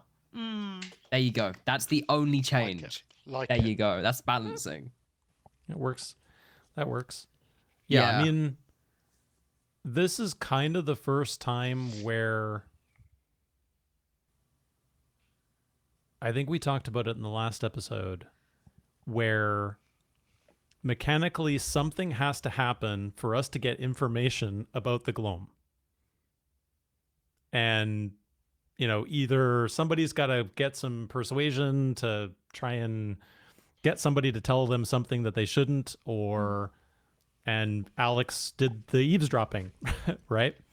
And now we got a little bit more insight. But that did feel like it gave us more questions than we had answers, though. Yeah. Like, I don't know that I'm any more the wiser on how this is all, on what all is happening. So is Vigil / Nox the other tiefling? Is that what, or was the other tiefling like someone different? We've not met. There Nox. was no yeah, other we've not tiefling. met him. Oh, fudge. So they had Yeah. the tiefling horns on the skull, but Mhm. they said that they were reporting to Vigil. Yeah. So they are not Vigil. And also they're a woman. Yeah, I don't know. I could have been like just completely, knocked off track by Harry filtering it through Kobold. But like, like they specifically said, oh yeah, like the horns and that kind of stuff, like very reminiscent of Dolly's, which was just kind of like, I don't know, alarm bells of some kind to me. I don't know. Like I was joking in the chat, like there was like, a couple like jokes in the chat. Oh yeah, and also here's the formal apology officially on the live stream for accidentally not having my mic muted during a very important moment. Oh, that was funny as hell. We will not talk about that anymore. But Dang, if you know, he you said know. we can talk about everybody else's mistakes, but not mine. You can talk about it in mop up. You can talk about it in mop up against me. And I will not have a right to say anything. But Excellent. Oh fudge! No, I was saying it in the chat, and we had like a good, some good joke, and it was a really good joke, and I've forgotten it now. We were joking about like Dolly de Winter like sibling names, and like is this a, friggin' is this a, no, it was like Willem Dafoe, like Willem Dafoe, like or something. Are we having like a fudging Willem Dafoe situation instead of like Dolly de Winter? You got Wow. you know what I'm trying to say. Yeah. All right, I'm gonna be quiet now. But like, is this a friggin' Dolly sibling? Is this gonna get friggin' wacky? I don't know. I don't know. We do not know whether she has any siblings, correct? Exactly. Yeah, I we don't don't know if we know anything about that. Yeah. We don't know anything. She just grew up in Mouse. She's just a normal tiefling. She's an innocent tiefling. Innocent tiefling. We're all innocent tieflings. You Basil. or Doubling Dodger, down, whatever doubling his name down on Shan's comment that we always, or that sometimes we discard the things that Dolly says that are nasty. She did say at the very end that, well, I actually did some really evil things while I was in this group. Yes. Like, well, yeah, here's more bad things she that she Go admitted boss, that go she boss. downplayed what they did. yeah. But like I mean I think that was the moment to admit it anyway, because you're asking these, well, she wasn't asking, but like this team just volunteered to just walk right into Haven. Like I and Raidion were like, you know what? As Harry likes to put it, and this is my favorite thing in the world, Jesus on Palm Sunday. We're just gonna go in and we think this is the best thing for us to do because they worship you and blah blah. And so like when people are willing to do that so that you can get your closure, because that's Radion pretty much admitted that's why he wants to help her do this, because he knows she wants this and needs this. And so that's why he was like, then let's go get it. And then I'll help you kill him if you want. But like she's asking, and I say in quotes because she didn't ask them to. She almost didn't want them to do it. Mm-hmm. You have to be honest with those people. You have to, like, even if you don't tell them the details, like that's the moment, the best moment for you to go, let me be real for a second. We did worse than fraud, worse than petty theft, worse than grand larceny. Even if we don't have the details, like at least they're going in knowing who they're fighting for and with, and they still make the choice to do it. They're still like, we've all done pretty bad stuff at this point. Radion's like right there, just like, yep. Uh-huh. Not me. Wasn't me. Told a god something I probably shouldn't. Yeah. So like, it's you know, it's a good moment from Dolly, especially like again when she was going at someone for having this terrible secret, and now it's her turn to be like, you know what? I too have terrible secrets. It's also a warning of the level of what danger. they're capable of, yeah.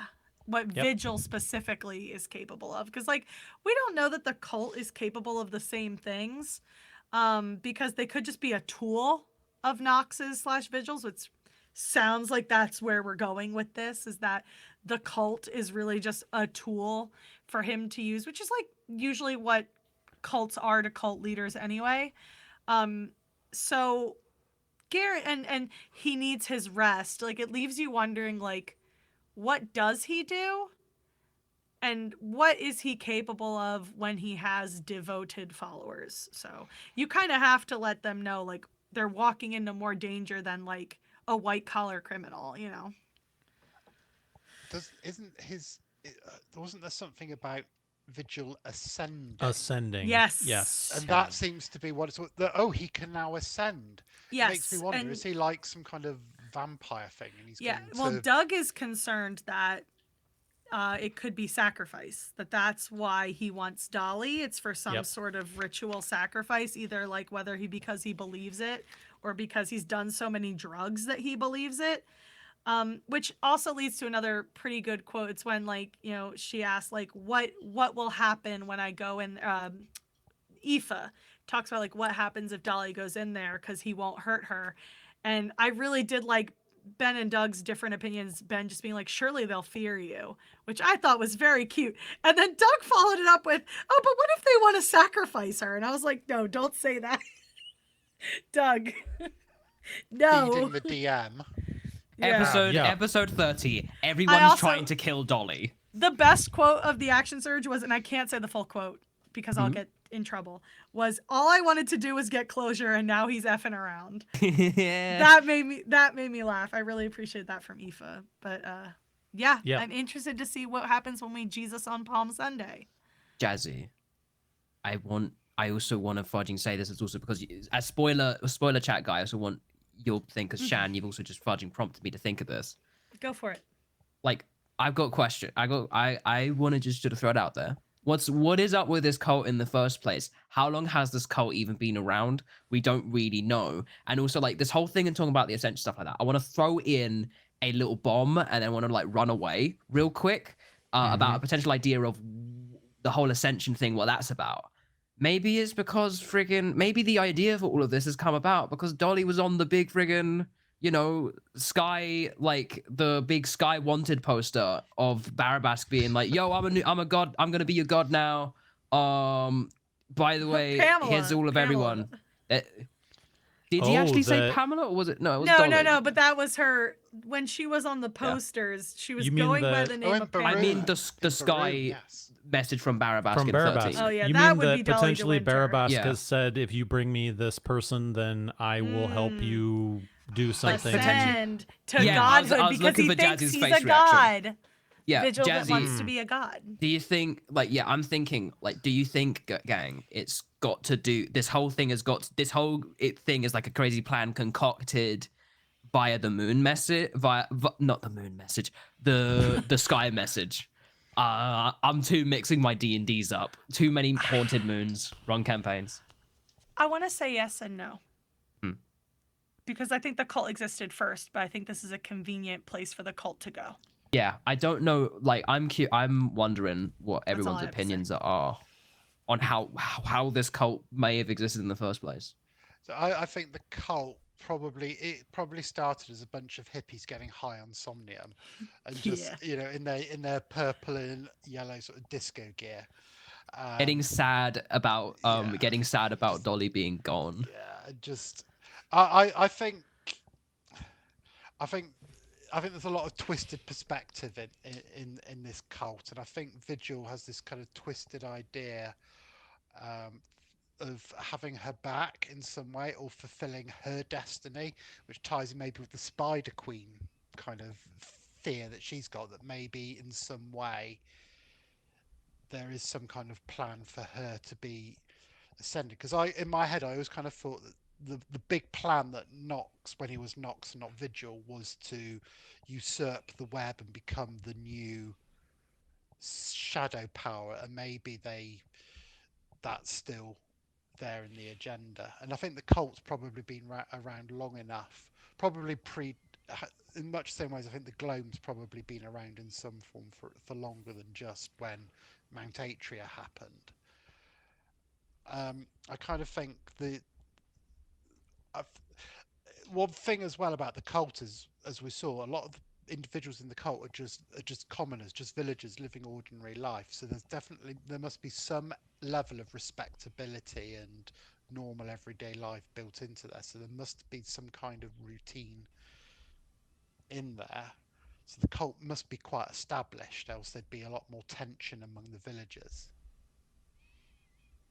So I think they've been established for a while, but maybe the nature of them has changed because of events since the gods are dead, Barabask's in the sky doing his thing, and now suddenly, and then the Gloam are around, and now suddenly they've got mushrooms on fire.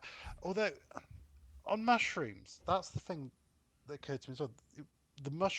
There were different mushrooms, weren't there, in the middle of the village, or like processed mushrooms, or like. Yeah, I think Alex chose not to really investigate them that substantially, Jazzy. So it almost makes me wonder if there's a bit But they did, yeah, like a sort of, they've kind of evolved from a kind of drug gang, and there's yeah. I mean, like, if you, and this has been true throughout human history, if you want to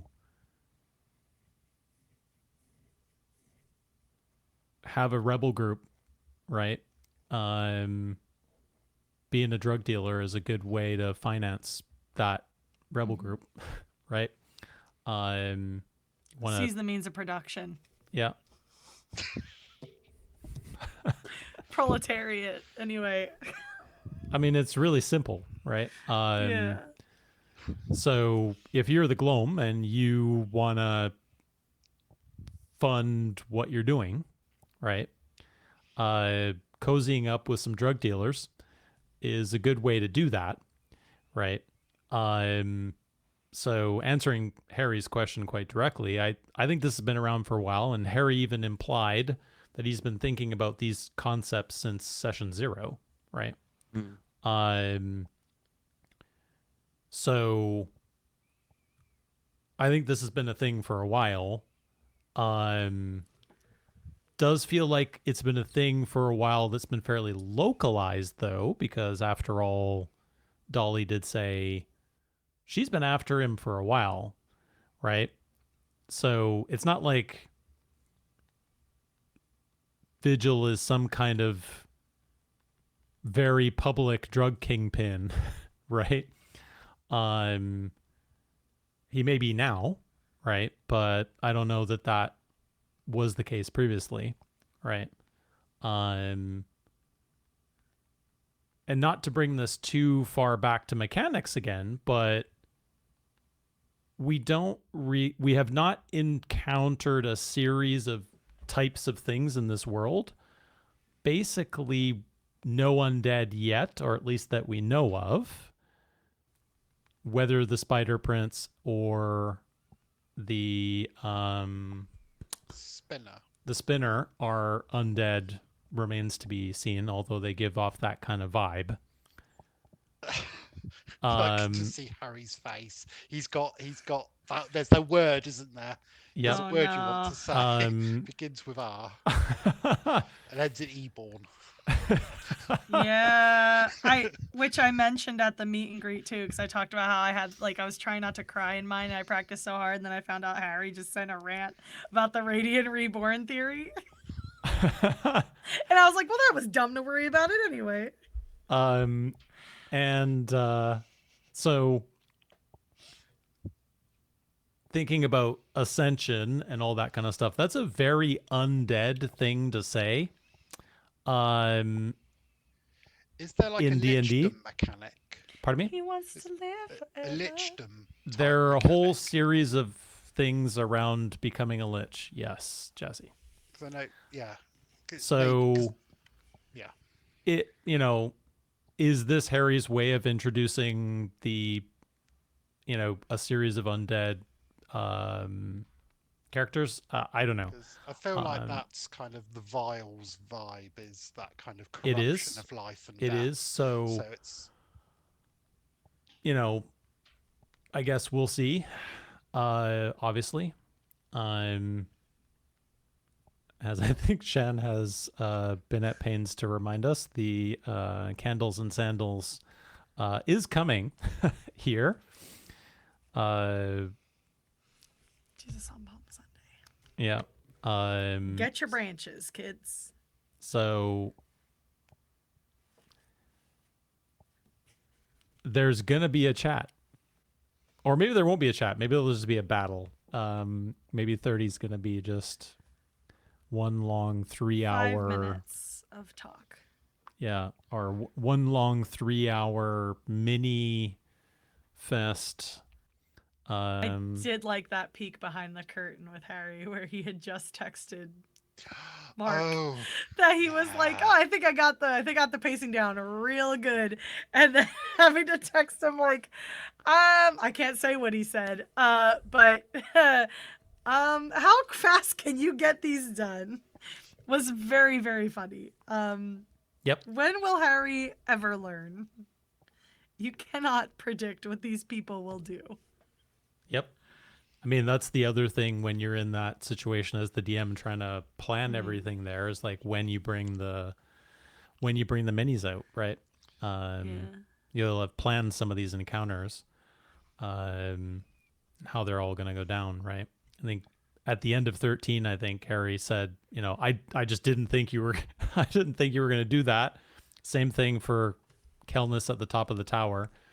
I didn't think that you were going to go into that final bit without having rested with like half the party on 20 HP. Yeah. I think he didn't he even say, Shan, that What? that he didn't anticipate that they were going to do this? Yeah, I think I wrote it down. Hold on. Harry did not think their plan through and didn't think they would Jesus on Palm Sunday. Yeah. These are my like beginning notes. He told them there was a reconciliation, told Mark not to worry, but now should worry. The only reason he created the gnome was a mechanic to avoid retconning anything Alex did, which was smart. And he's pleased that they're still disguised as Gloam and that there is a limitless possibility in terms of how brilliantly and terribly this could go. So that's all he had to say about all of that. I hope it goes equally and terribly in equal measures. Yeah, like I would like to think I know Raidion's gonna absolutely do something stupid. I want it to go well in that the Gloam don't get alerted.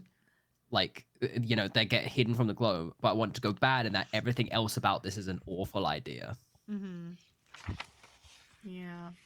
Because they've basically waited for the Gloam to go to where they burned everything down. Yeah, right? they were waiting for them Some to of leave. them. Yeah. Or some Well, of them it's- at least. Jazzy, Yeah, right. because they knew the numbers would be lower. Because like I had overheard that they were going back. And so Radian thought that would be a good time to go because he figured that a good chunk of them would be going either to like survey the damage, see what can be saved, because you need numbers for that. You need quite a bit of numbers, and also like I guess to comb the forest to see if anybody was there. And so he's thinking no one would expect them to show up that same morning when everybody left. So it all like I guess we'll find out when they go in how many Gloam actually left. Because I'm sure Harry will tell them how many are there, but there's got to be some. Like there's Gloam up on the walls, so. It does kind of make me again with the dynamic between the Gloam and the Children of the Midnight Moon, whether that dynamic is something that the party will try and exploit. Maybe because obviously they've just brought Jesus back on Palm Sunday. Do they get the Children of the Midnight Moon to go to off the Gloam, and then you've got this big party of Gloam that will then be like, what the hell's just happened over there, and come back, and you've almost got then a siege situation. And if it goes too well, then Harry can just say, well, Erastus Gracie pops up. Yeah, you can always throw that in He's there. got that in 'cause- his back pocket. To be a bit like Yeah. almost like an episode 22 style kind of multi-stage thing. Well, so the other thing that was mentioned to me at not just me, but mentioned at PAX was that there's a lot of card pulling happening. So I think we'll see Erastus Gracie sooner than later. Oh, I think we might see him in this fight. oh. Interesting. Yeah, I forgot. Aoife and Ben joked about it in front of me. At your expense or to? Well, Casey Kovac was there, and he's one of the cards. And I think we had mentioned we were talking about cards, and they were like, well, "We certainly are gonna be pulling a lot of cards." Like, and I think part of that was probably a reference to what's his name? I wrote it down. Referring to Mudlark. yeah. Could be Oh, one Luke of those Westaway. references. Yes. So it could also mean that they get into a fight here and they feel the need to pull, like, the risk outweighs, or the need outweighs the risk. The fun and irony. Radion has to pull a card. Yeah. I want to just say also because I forgot to say this. There is such fun irony that Luke Westaway's card like helped Andy Farron's card. It's so funny. It's so funny. Terrifying and funny. at the same Erastus time. Gracie with a healing potion. Don't drink it all at once. Thanks. The other I'm picturing Radiant watching that, just like there's a face that Verso makes in late in Act 2 that is exactly what I'm thinking. We're just like I can't tell you why, but it's the context is great and the face is incredible. the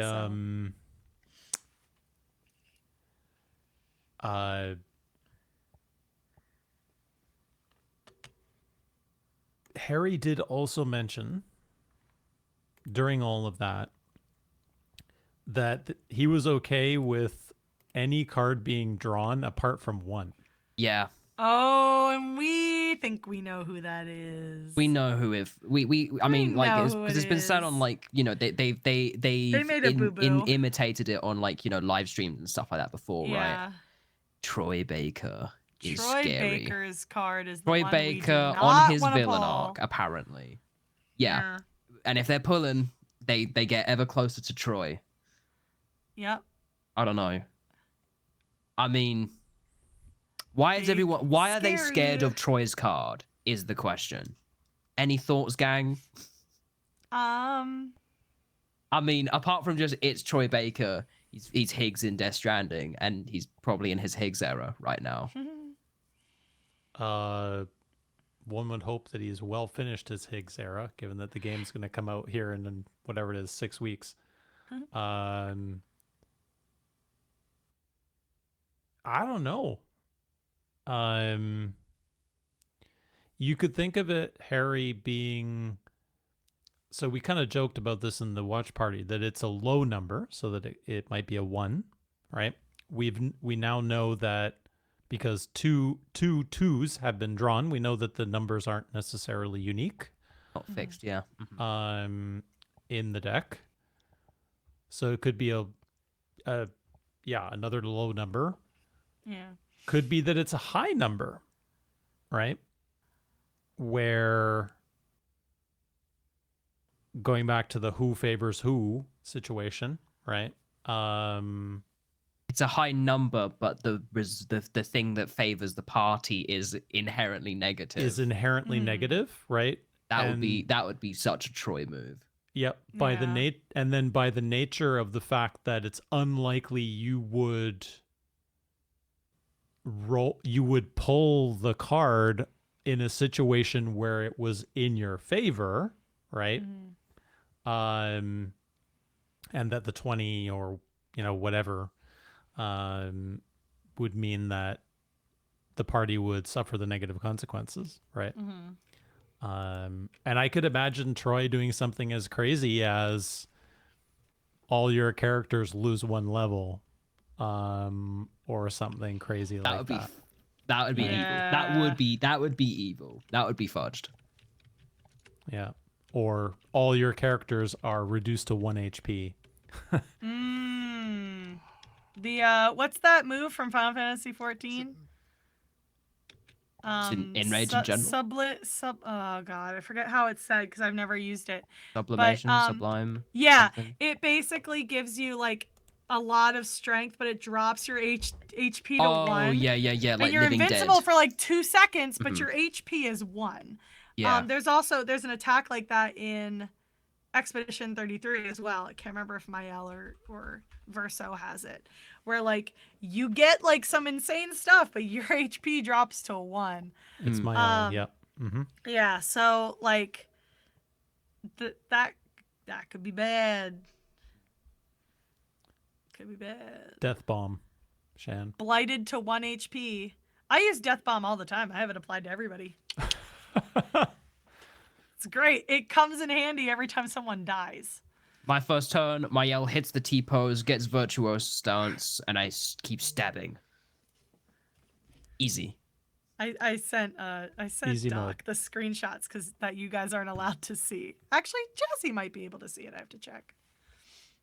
Yeah. I'd have to remember exactly where that is. I'll have to Oh, look at the. I can tell you where it is, but not right now. Yeah. I'll have to look at the screenshots bigger, but yeah, yeah. I mean, we're definitely in that situation now of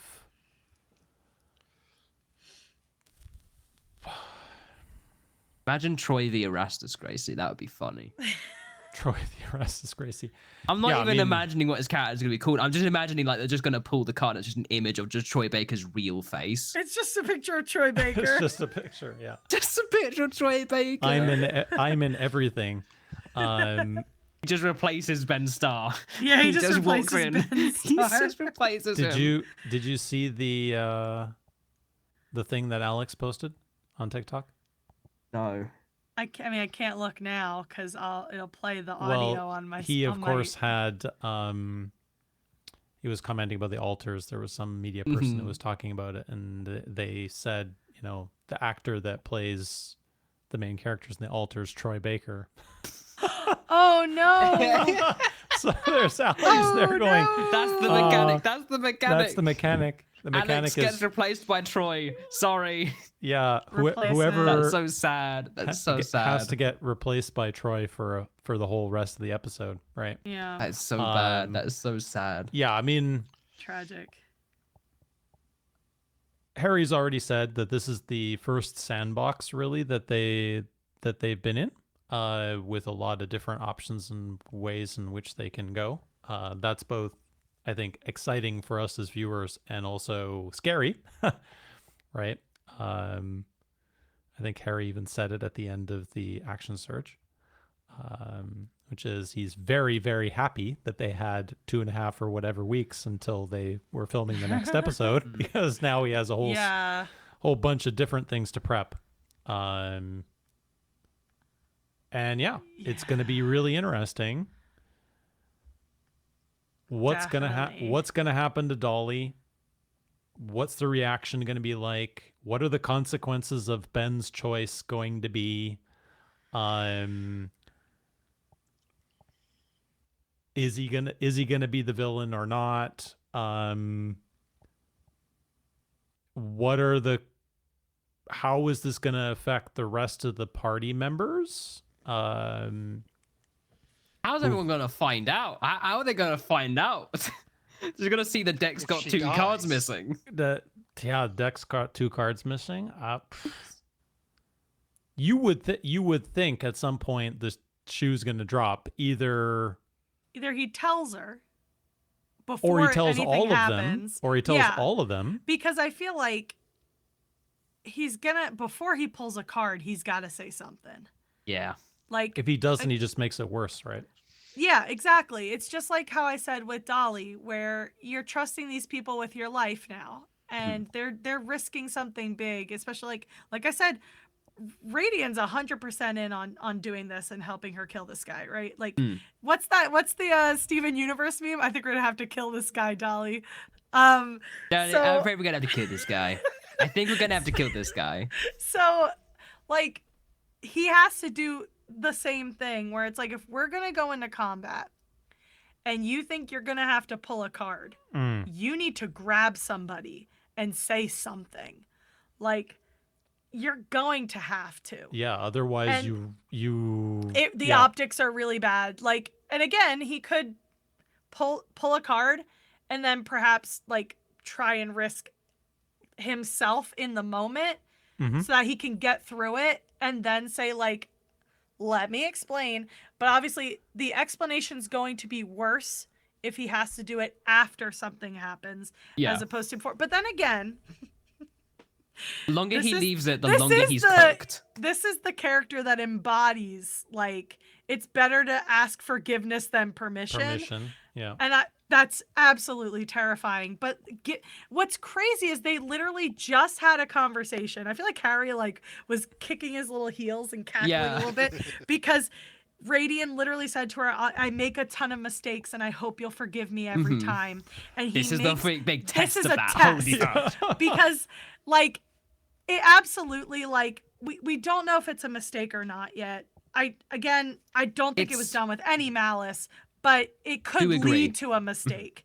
And Yes. so he does have to say, I would hope he says something. And I feel like Dolly, it's For been 12 once- hours. I've made a Yeah. mistake. I feel like for once, this is something Ben has to like think about immediately. And I don't usually think that a lot about things that Ben chooses to have Raidion do.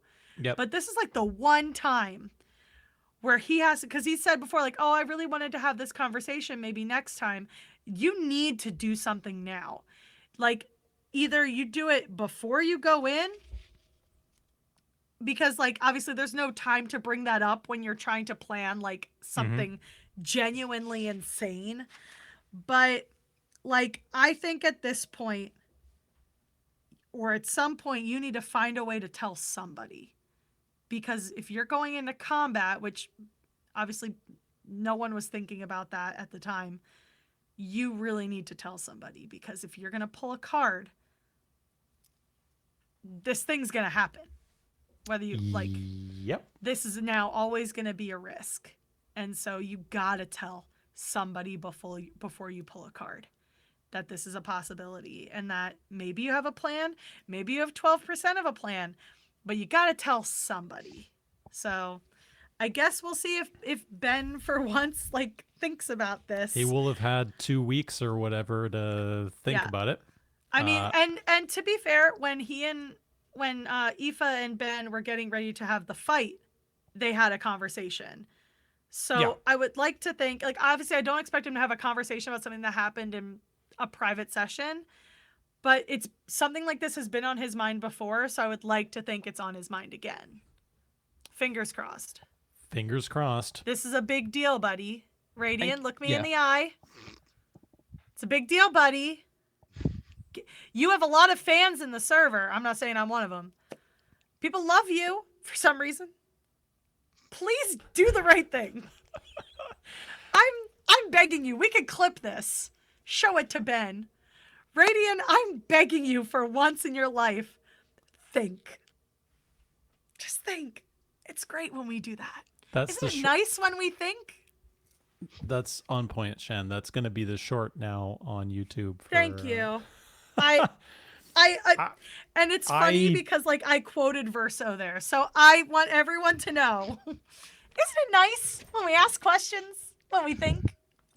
By the way, Shan, I really like that you continued the trend of like when we're giving like when we're giving sort of like the tips and advice, doing it in sports commentary style as well. Yeah. It's being like Raidion needs to lock in. He needs to tell someone in the first half because he can't get the touchdown if he can't do it on the second half. I wish I could curse so I could go lock in.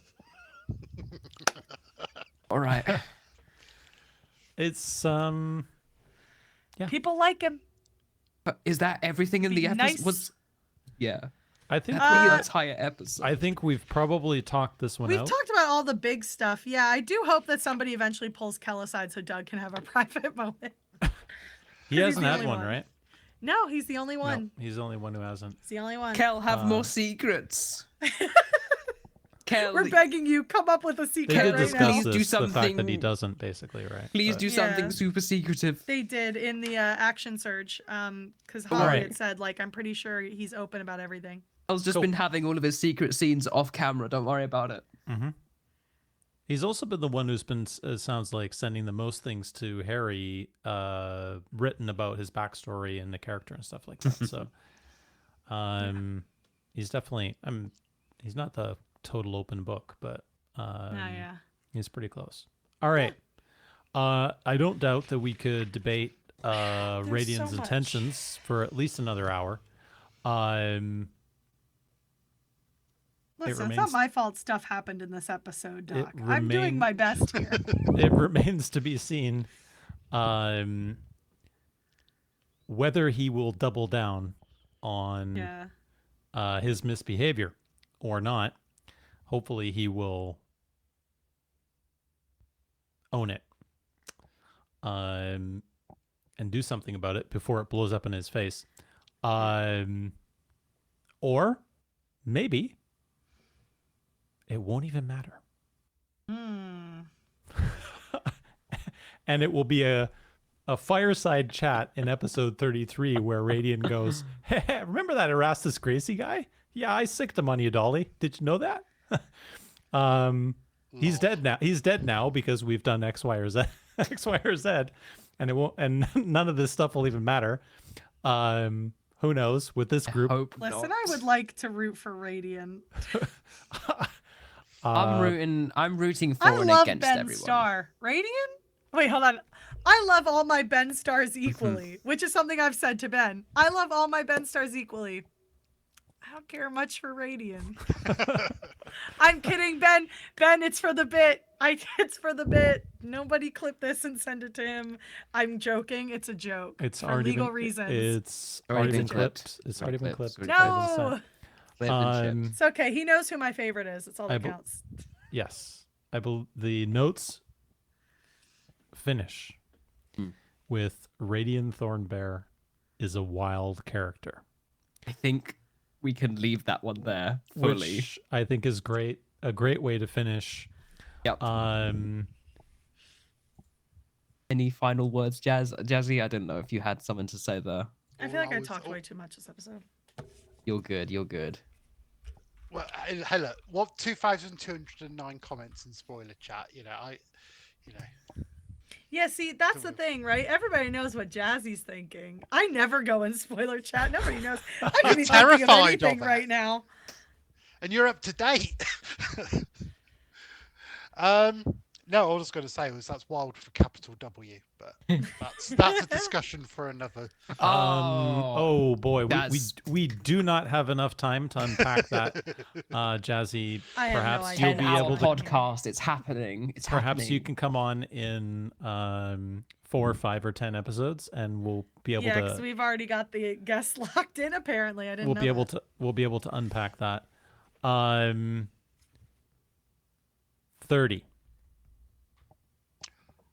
Ladies and gentlemen, big number. We are at the big 3-0. Rounded number. They're catching up with my age. I thought they long past it. Shan. No, I'm 33. No. Like the game. Just like the game. Oh no. And it's funny because like this game has been helping me through my grief for my dad, and I lost him when I was 33 years old. Yeah, I apparently I look much younger than I am, which is nice. 23 max. Thanks. And no one has to flatter me. 23 max, Shan. I was going to say 22 and a half. Dang. Nah, I'm a full adult fam. I remember the 90s. I remember Most the of the 80s. 90s. I remember moving in and I got asked for the child. I got asked if I wanted the child's menu when I moved into my flat for the first time. You do look like a child, I'm not gonna lie. Oh, I remember the 70s. So let's move swiftly on. Right. 30 predictions. Who wants to 30. go first? Don't we roll for who goes first? Oh fudge! I don't know if we did last time or not. I don't think we do. I don't think we do. Jazzy, you are our guest. Yeah, Would you guest like to goes go first, Guest always. gets Alright. first dibs. Yeah. So, my prediction, I've got a few, but the one that I really like is, so there will be a moment where Dolly has the opportunity to kill Vigil, but to show that she's over him and that she's now the one in control, she will spare his life. He will survive the episode, survive the encounter, because Dolly will decide Not to kill him. exactly, and that is how she will move on from him and show ultimate power. Well then. I've noted it down. Thank you. Very holistic. There we go. We love that. We love that. We love that. Good and honest. Right down the middle. All right, Shan, Shan. let's do it. Yeah. Is Raidion going to tell someone about what he did? Action leading the witness. Well, no, because I know that because I've been so like rare for me defending of Raidion, I feel like my prediction has to have something to do with Raidion. Okay. It could do. You don't have. It doesn't have to be There's genuine. no pressure here. There is no pressure. No, I'm trying to think of the best way because, like, the thing is, I trust him to be there when he promised to be there. Mm-hmm. I want to think that means he's going to tell somebody. Mhm.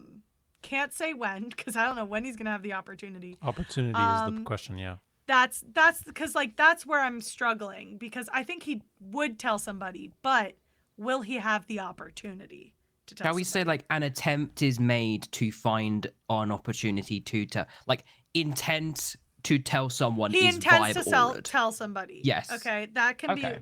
be like because I really can't after all the other stuff he did this episode picture him just willingly leaving Dolly in danger. That or he does he has a he doesn't have a plan. I keep thinking he has a plan. There's no way. He has no plans. There's no brains in his head. So I love you, Ben. Trying to think if I had something because I feel like I did have something else. Yeah. That was not related to them because I feel like I've been having so many predictions having to do with them because they were my favorite duo until they like messed that up. They Thanks, broke guys. up. They broke up. But they're back together again, Shan. They are back together again. And I don't mean this in a shipping way because we all promised we Yeah. wouldn't talk about shipping. So I continue to keep that promise. They are friends again. Relationship level restored. Right. Well, because the other thing is, there's an opportunity for them to have a discussion because she wants him to see what people on Somnium are like. Mm-hmm. So that's why, like, I think there could be a possibility that they could talk. I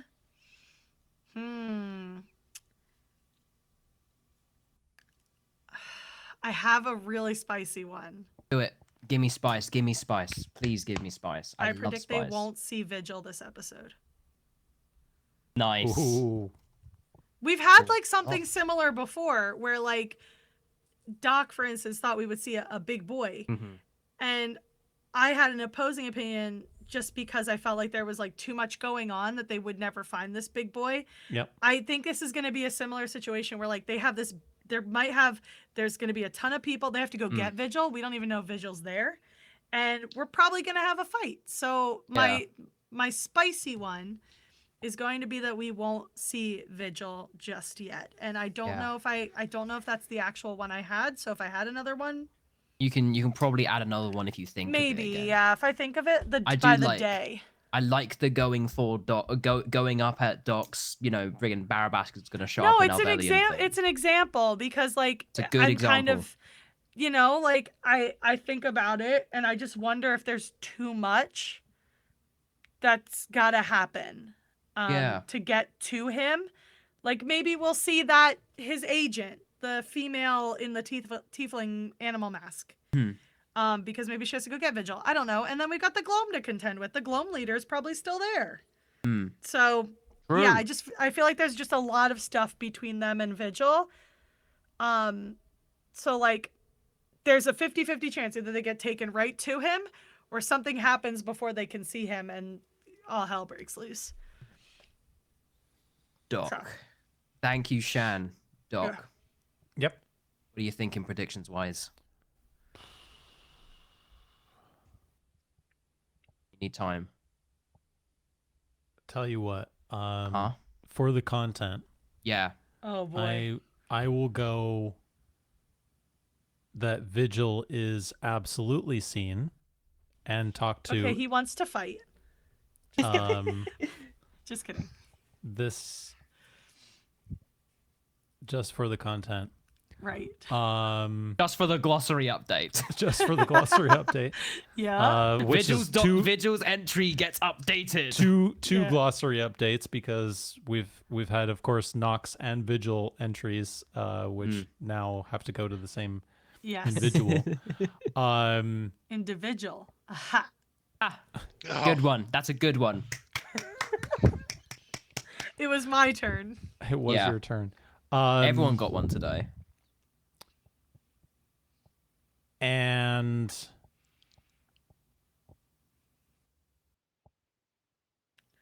I feel like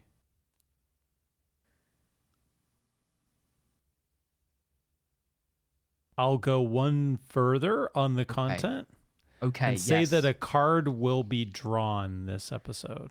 That's as what my well. other one was, but I felt like it was too easy. That's why I forgot it because I was like, well, they told me cards are going to be drawn. They didn't say when. So I feel like we that's can't unfair. use insider That's- information. Right. That's unfair of me to guess because I was aware of that and just forgot about it until That would this be moment. match fixing. That would be match fixing. Listen, I talked about a lot of stuff with all these people. It's hard to remember exactly what happened when you see Ben dart out from under the table because he dropped a dice across the floor. I'm doing Wild. my best.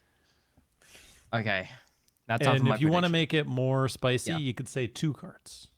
Oh, That's spicy. Okay, so do you want one card or 2 cards? 2 cards. Why not? 2 cards. 2 cards if you want. Okay, awesome. That's I love spicy. I'm that. playing, Harry. I'm playing. You were kind of playing hard to implying win. that this is some kind of gambling. We're playing with house money here, man. So Hell yeah, we love might it. as well go big or go home. I'm giving you. wants to I'm go going big. bigger. I'm going friggin' bigger. Okay. Oh no. The episode is going to have a title of 2 words. Now that's spicy. One word. The title's gonna be X space boyfriend. The title's gonna be Dolly Dies. Dolly dies. I mean, you could trick somebody with that title. Like you could call Dolly it Dolly Death. dies, but it's like clickbait, and then you watch it and she's fine.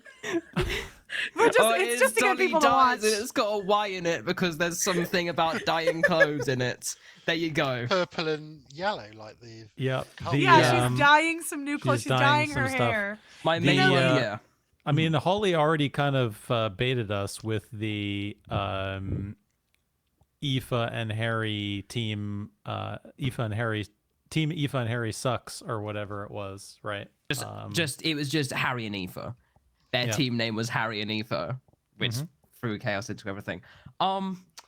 Truly boring that's my only one that I had in the brain.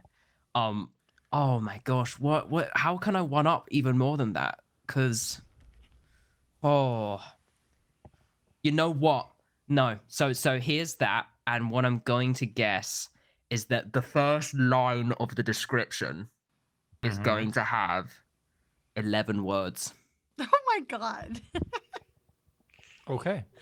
Interesting group of predictions. Or Have you done- should it be 11 words, or either 11 words, or no? I think I'll go with a different one if that's okay. Just because that one's going to be hard to directly hit. The semantics of the first sentence is a threat. Okay. Does that make sense? Has what Yes. the sentence This actually is? episode Yeah. is a threat. Yeah, the semantics of the first line. Like when I look on the freaking email, I'm looking at that Who- main subject line. Yep. Boom. Who is boom. the threat? Okay. Who is the threat directed at? Something that would be ominous towards Dolly. Sorry, Okay. I'm gunning against Dolly to Dolly this episode. He really wants friggin' Dolly to 30, die. Dolly dies. He's the one we should be worried about, not Raidion. Dolly dies, and the description is Dolly dies in this episode. It's gonna happen. It's gonna happen. Are you going to be voiced by Andy Farrant next time? We don't have the budget for that. Nope. No. Crazy guest would be awesome as a guest. That would be funny. Would be great. You must. All right. Anything else? I've talked enough, I think. We're getting minis, right? Oh, good question. I feel like we That was- have to at this I'm- point because, yeah. yeah. What was said? That we're Are we getting doing? minis. Will there be minis or not? Will there be? Oh. All right, minis from me. No, minis. Jesse, Yes. minis. Harry? I'm joining you, Team Minis. Yeah, why not? Shan, are there going to be minis? I feel like there's gotta be minis. Like Okay, well, the text three was too yeses. funny. All right. Do you think there's a mini for Erastus Gracie yet? Ooh. No, the mini is just like a really tiny version of the card. Well, like just a card holder and the card put in Yeah. it, like a deer.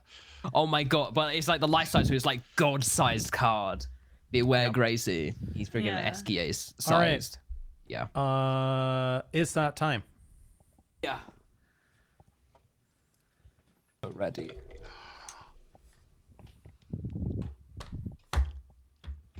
What's your mop? Classic Ooh, mop. classic Ooh, mop. a real True. mop. It's removable too. Oh, is now a pole. Ooh. It is. Dual wield. Monk weapons. Holy fudge. I know. Okay. Multi-hit. All right. Shall we? Is there any other mop-ups? If any of you other wanna business? like berate me now publicly for my breaking of the rules during the watch party, then you can do so now. I will take the punishment right now. I need this law. Okay, Jazzy, the law. I'll let someone else explain the law. Shan, Why are we punishing him? for the For giggle. what? Oh yeah. So during the watch party, was it during the reconciliation? Yes. Yes. Yeah, so during the reconciliation, I forget what exactly was said, I but believe it Ben was in. said something. I believe it was in response to the Ben saying, "I'll help you kill him." Yeah, it was like, and somebody, I won't name any names, didn't have their microphone muted, which is funny because I reacted immediately, which I think was the funnier part. I immediately went into the chat and made fun of him. because I had swapped my thing from my phone to my PC and it didn't transfer the mute over. And all we hear is this like giggle at a distance. It's not even a giggle. It was like the freaking like Muppets. Those. It was like a bark.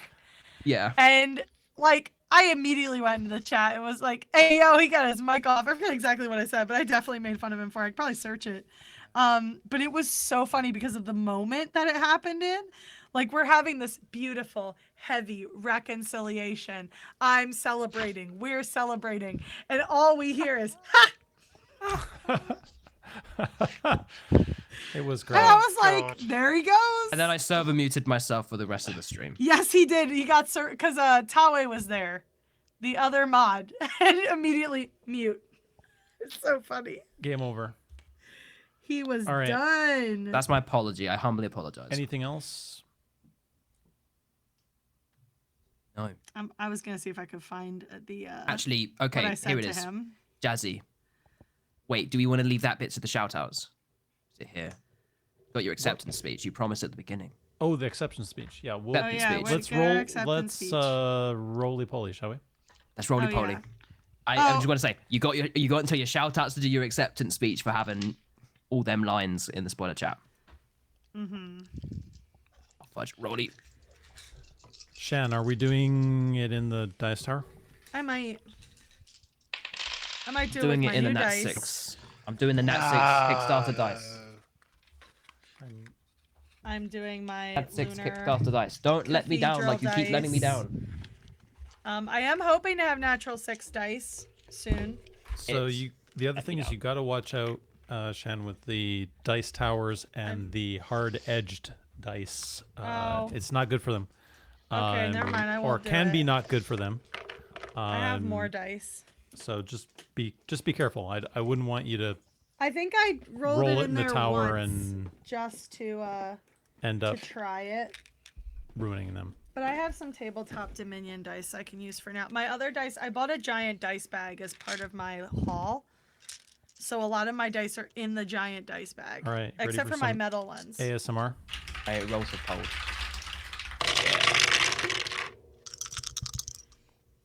Oh, I she's don't know how rolling well. good this is gonna be. It weren't good. Not good, gang. She's rolling well. Jazzy, how are you feeling about your roll? I am. I am.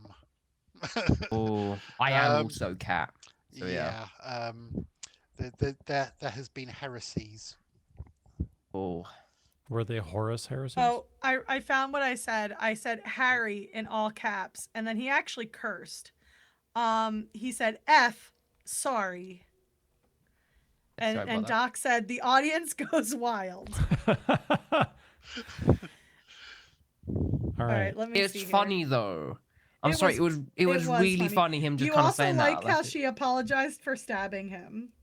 yeah, thought no, that that's was why really I funny. laughed. That's why I laughed. It was like the Yeah. apology for stabbing him.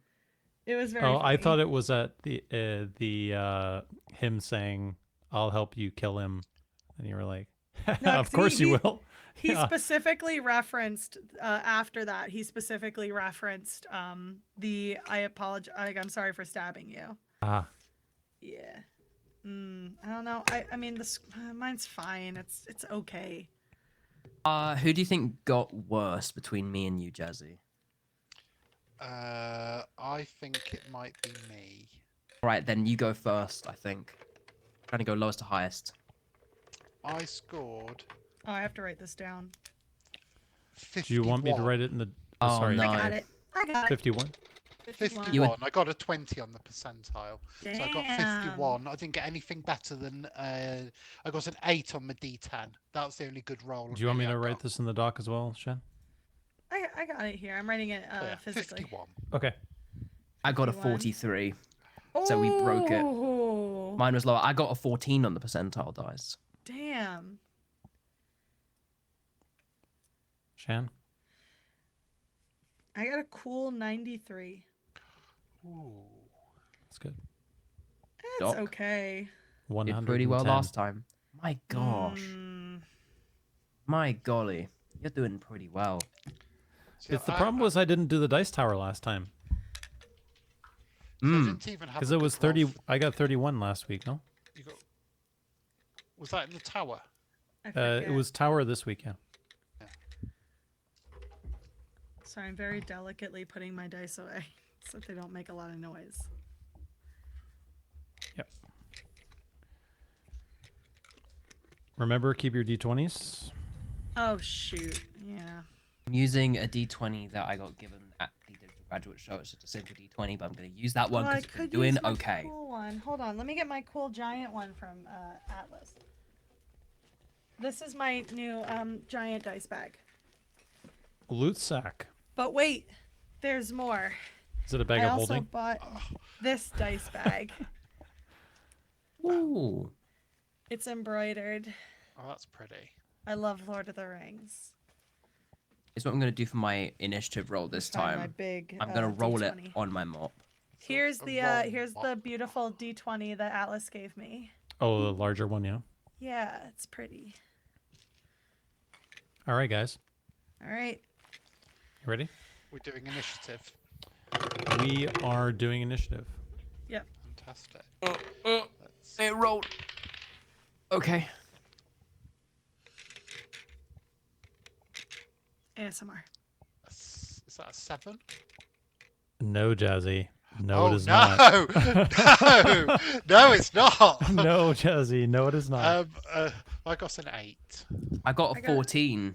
I got a 13. I was one side off of a nat 20.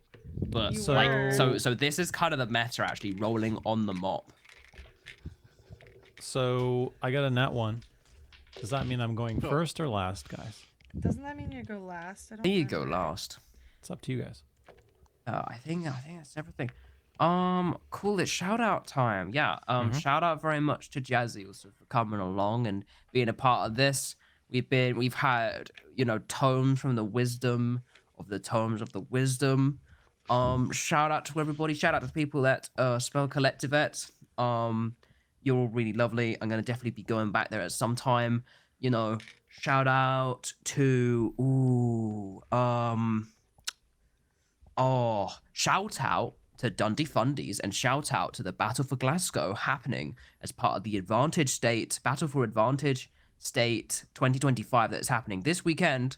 That is a Glasgow Super Smash Bros. And like fighting game tournament of a lot of things where all the Glasgow unis are fighting each other. And also I'm going there to play Smash Bros. And lose a set on stream, and that'll be funny. It would be kind of funny. I think that's Do you know everything. where that's going to be on Twitch, Harry? Harry?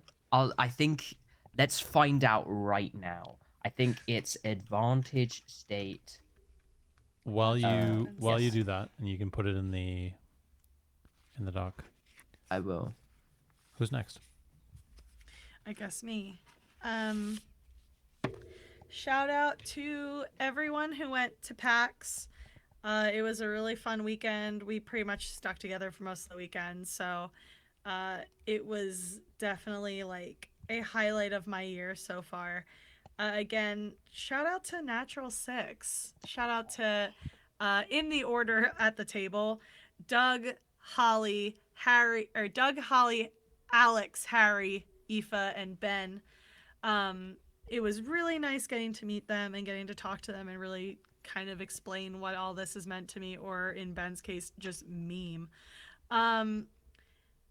Like, I can't emphasize enough how excited I was to finally meet everybody and to really, like, I mean, to have, like, when Holly saw me at the end of the table wave down the table at me meant a lot, because it meant that, like, you always want to have staying power in people's lives.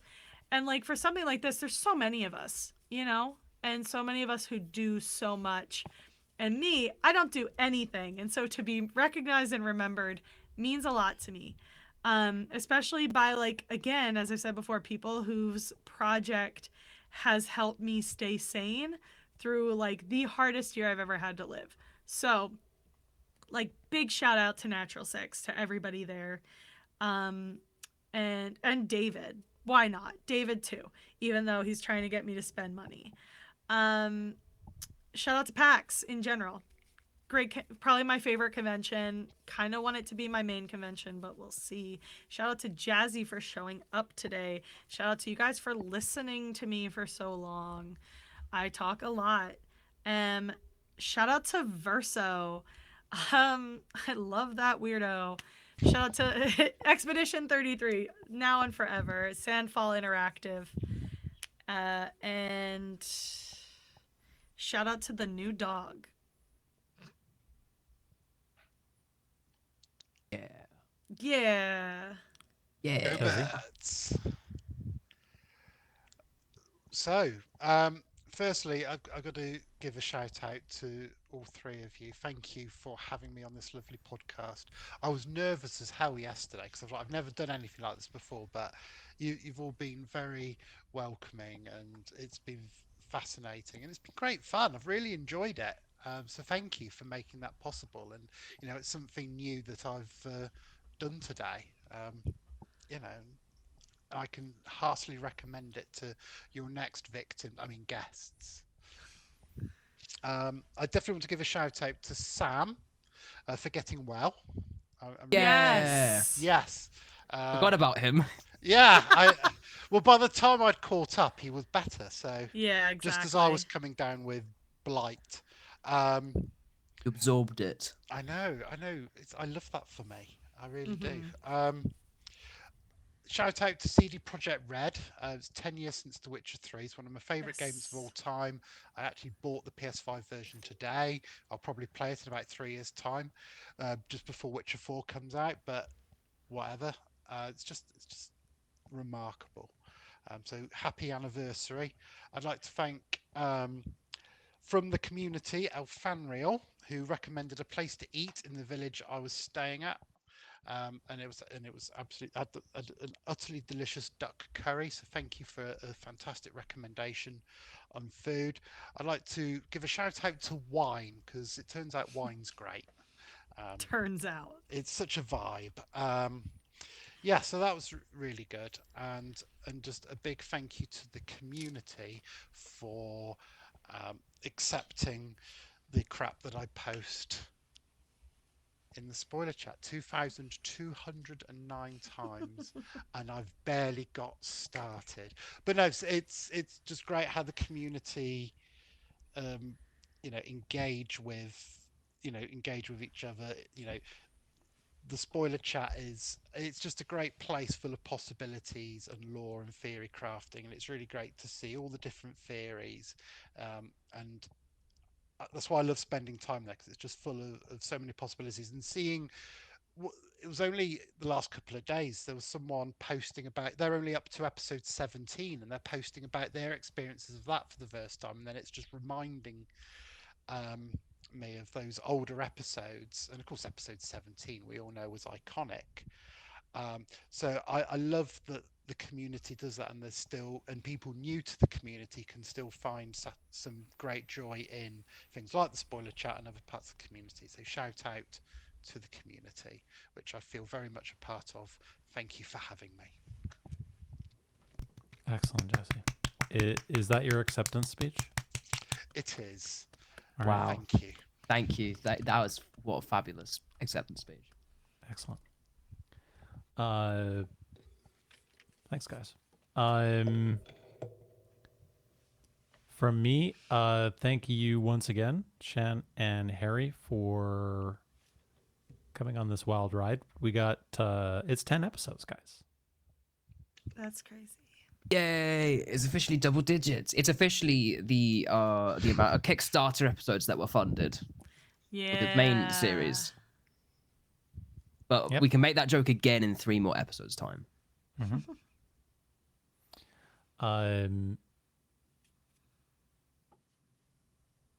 Otherwise, thank you very much, Jazzy, for humoring us and coming on this crazy thing and sitting here with us for 4 hours. We do that. Who needs sleep? We do that. Yes, it is now 20 minutes to 1 here in the United Kingdom. Damn. Shout out to Natural Six, of course, and I hope everybody has fun at MCM, or just as much fun as Shan and others had at PAX East And you get there merch. last week or the week before, I guess now. And yes, we will have the opportunity to purchase some merchandise.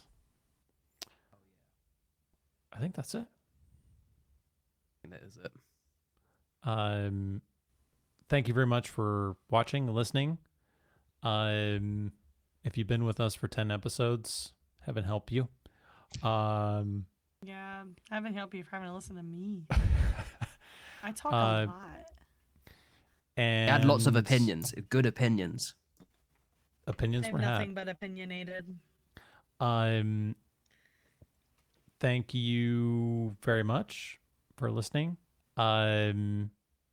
Check out Natural Six, of course, on YouTube or Patreon. I don't know how you've gotten till this point and not be signed up with those 10 things. episodes in and still doesn't know what this is about. I want to find the one viewer who was sat 10 episodes in, does not know I what did this is send about. the guys a bunch of stats from the various different platforms we are on. And yeah, I'm sure at some point somebody comes and is like, what the hell is this? And hopefully they stick around. And hopefully they go and check out Natural Six as a result of seeing what the hell we're doing here. Yeah. Right. I think that's a wrap. I love raps. Bye, everybody. Thank you very much. Thank Bye, you, guys. everyone. Bye.